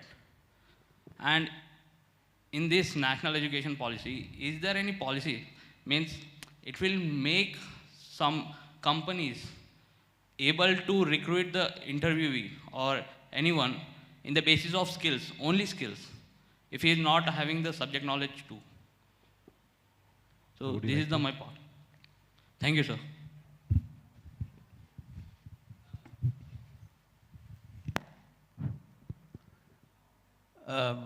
There is a relation between knowledge and skill. For example, cycle riding is skill. Knowledge is how to ride a bike or how to ride a cycle, right?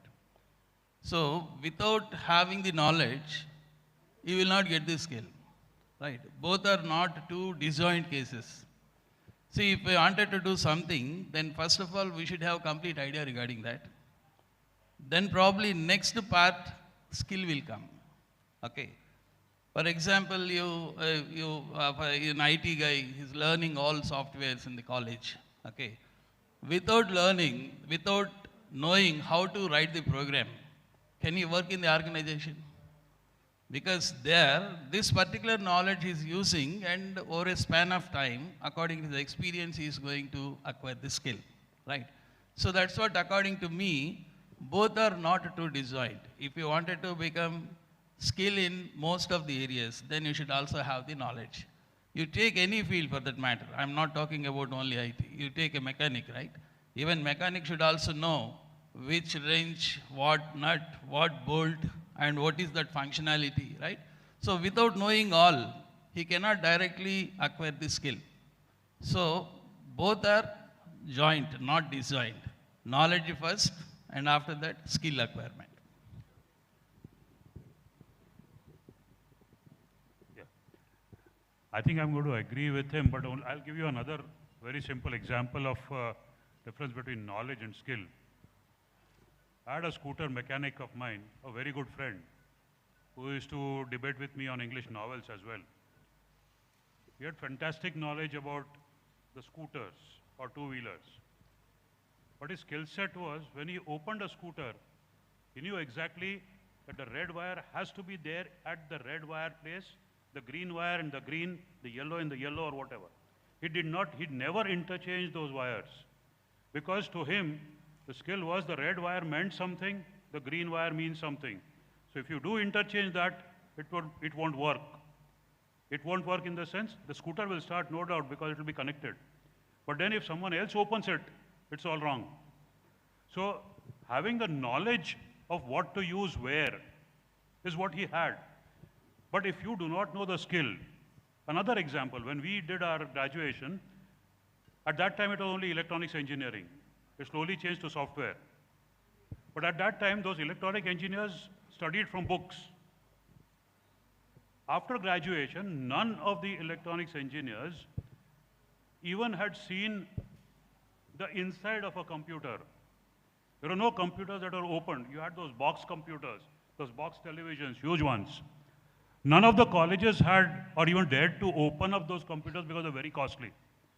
So we had the knowledge of what the computer was. We never did have the skill of how to open or even repair a computer. So that is the difference. I mean, you have to have domain knowledge, but in order to succeed, as he said, you have to develop skill sets first in your domain knowledge, and then if you want to specialize some more or bifurcate, you develop those skill sets as well. Thank you, sir. Yes, sir. Yes. In continuation of that, even the UGC under the national education policy also, it may be engineering or it may be social science, or it may be commerce, clearly they stated that a minimum to 14 papers should be their core subjects. Whatever the undergraduation course is there. Now coming to the 4 years, 14 core papers. Then the 4 paper on skilled enhanced courses, and 2 papers ability to enhance the skilled based courses. Likewise, the composition of the curriculum is so good under to the national education policy. If so, it is going to be implemented. Definitely you should be thorough into the fundamental subject. As I mentioned in my earlier talk also, you should be very, very thorough into the core subjects. Then definitely now the situation is technically driven. Aspirations are more and more. Competition is too high. Look about the Telangana state. When the Telangana state announced for only 745 group 1 posts, there are more than 4 lakhs postgraduates were applied. So to sustain in the competition, technical driven, more aspiration, definitely have to learn certain add-on skills to sustain and to survive in the society. Thank you very much. Do not scare the students over here. I mean, their professors, they'll talk technically and with due respect. There are not all jobs which are technical. There are some jobs which need lots of common sense. There are a huge number of jobs which require only common sense and a good value system to operate. If you have these 2 things in place, I think you are successful in the jobs. Of course, there are some technical and could be some medical jobs, like you need to be really high in your knowledge, but otherwise most of the jobs you need to have common sense and value systems. Value systems, when I say value system, you need to also have that skill and the interest from the, from the students' end. You need to have that mindset to do it well. So it's a skill and the mindset, the mentality which is going to play a huge role here. You don't have to be worried like, if I don't have knowledge, I don't have a role to play out there. You have to play your role, provided you strike a balance, and that's what the industry looks at. Thank you. Okay. So I strongly agree with the ma'am, and I usually argue with some of my seniors and all. There should be a subject called common sense also. In the choice-based grades, if possible, there should be a subject called common sense. Because in any organization, we take any organizations, because we work in multiple organizations, so for ultimately end of the month, we have to get something. But to be a task to be accomplished, there are multiple levels, right? So at the ground level, we see how he is operating something. We give them the instructions, they operate and they will submit. The accountability is less. And when the hierarchy is going up, the responsibility increases, the activity reduces. So the skills are nothing, but it's always the practical things to be implemented. They have to understand how a thing should be done, how a thing not should be done. So what is the kind of responsibility I should take, how to accomplish this. So this more comes under observation, practice, and more, as ma'am said, it's a common sense criteria. So people will hire someone, as you said in terms of job interview. People just don't give you a job based on the certificates or the skills you have, how capable you are to handle that particular job role. So they have designed a job role to do some activity. So if you felt, okay, in all the aspects, if you are okay to accomplish the job, then only they will give, and they will pay even more than they have budgeted. If you are more capable to have add more value to their organization in that particular area. So whatever the skills you learn, ultimately the core area is what? Whether you are fulfilling that job role or not. It may be the skills or knowledge, any kind of thing. Thank you. Can we have last question if we have any? We are nearly shooting over the time. So we'll take one more question if you have, else we'll move on to the next session. Do you have any questions? Right side kuchuna valu? We have one from there. Can we hand over the mic to the gentleman in white?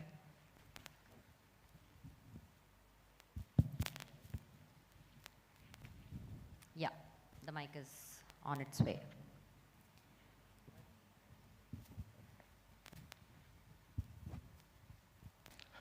Hi everyone, my name is Sudhir. I am representing from KL. My question is adding value to the student. Sometimes parents and teachers blame each other. So parents think that they spend most of their waking hours in the schools and tuitions. So they they both are earning to pay their fees and all. So mother and father, they are busy in earnings. So they'll feel that they'll get attitude, skills, knowledge, behavior, inculcate from the school. School teachers, they are busy in the finishing their syllabus, academics. So who plays a major role in inculcating the children's skills? I need to know from the panel. So that's a very valid question because a lot of parents have that query. I'd like to say that sometimes have you observed yourself and thought that, oh my God, I'm saying this just like my dad, or I'm thinking like my dad now, especially when you're dealing with your children. It happens intrinsically. So whether we like it or not, to some extent, our core values, that is our, how we deal with situations, how we deal with people, our value systems, we get them from our parents, however much we might say otherwise in school, because all schools have some level of value education or life skills, but to a child, they are observing their parents 24/7, whether whether it's while they are awake or not.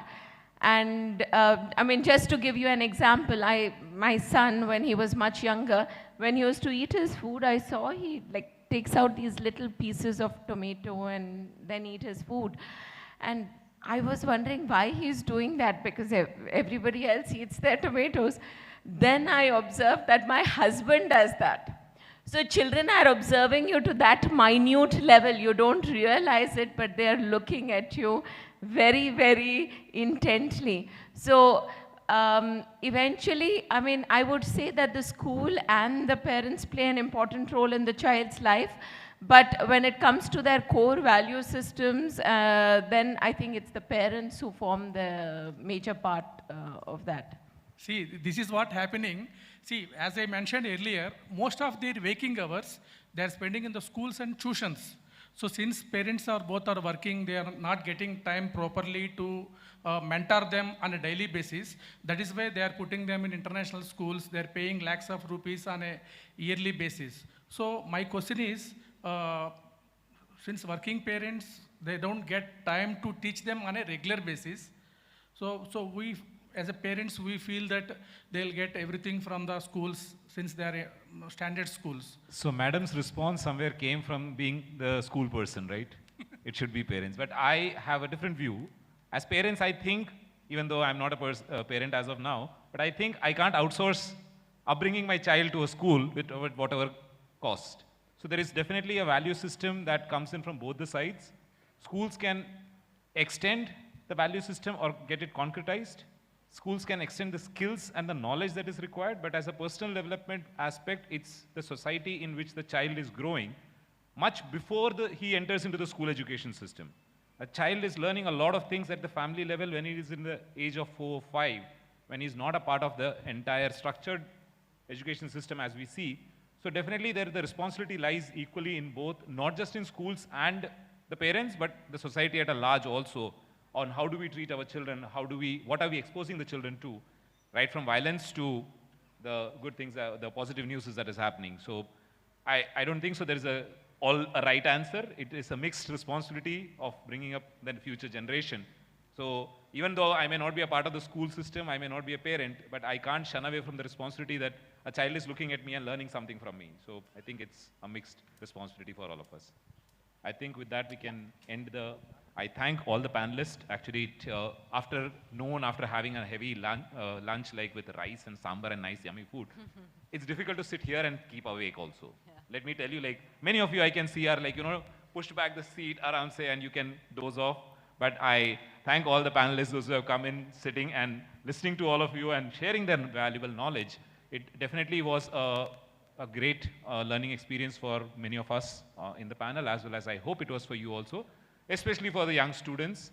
Sorry, we could not go into the communicating in regional language. I apologize to the students for that.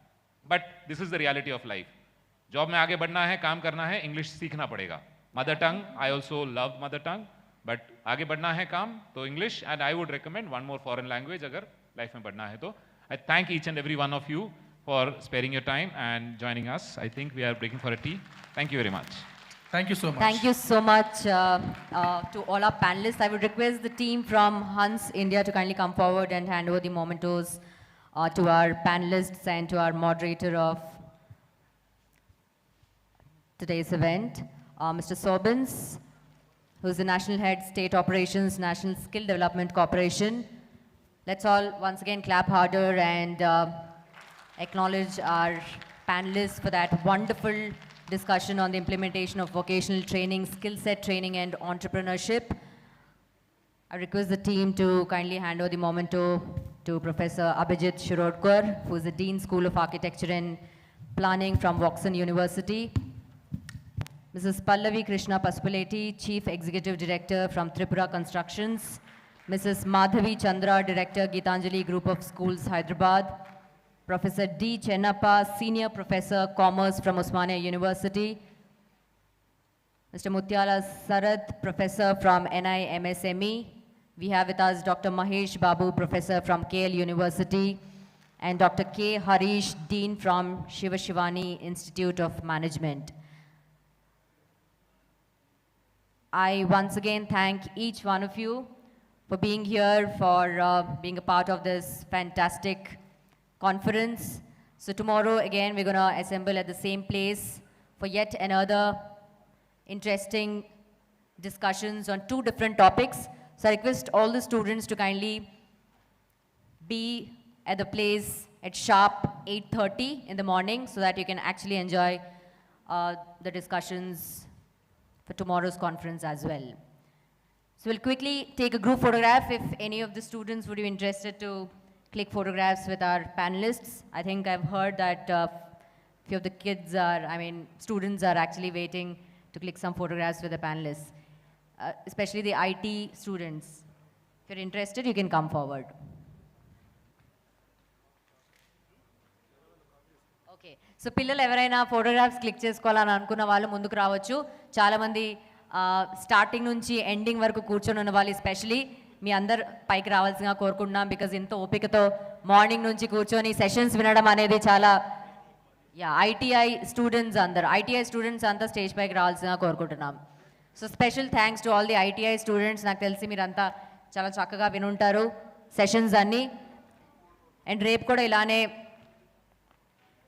Sessions అన్నీ విని knowledge పెంచుకొని multiple languages నేర్చుకొని sir చెప్పినట్టు చక్కని పొజిషన్స్లో మీరంతా settle అవ్వాలని ఆశిస్తూ కోరుకుంటూ ఐటీఐ స్టూడెంట్స్ అందరూ స్టేజ్ పైకి రావాలి. బ్యాక్ సైడ్ వెళ్ళి నిల్చోండి. మీరంతా దయచేసి కూర్చోవాలి ప్లీజ్. సో స్టూడెంట్స్ అంతా నిల్చొని ఉండండి. You can.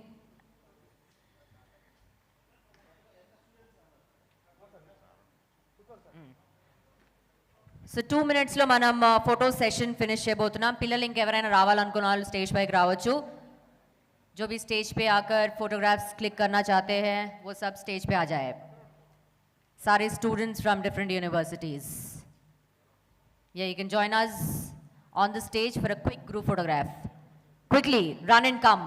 We're waiting for you.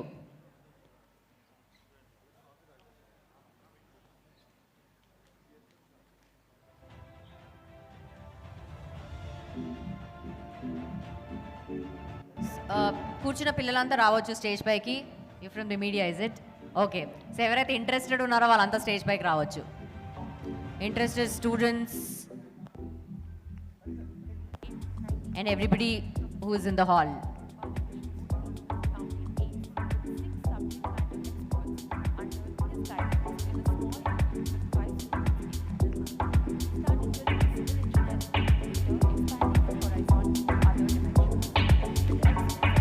Okay, one more quick group photograph with the next set of students, and then we can disperse. And guided lakhs of students to achieve their dreams. Our students are serving as IAS officers, IIT and NIT alumni, PSU and state PSU alumni.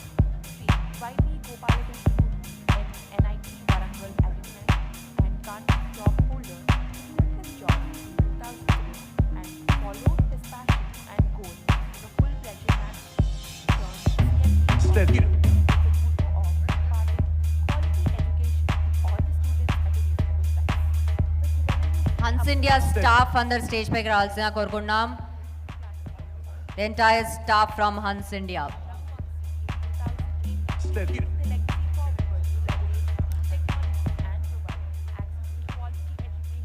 Okay.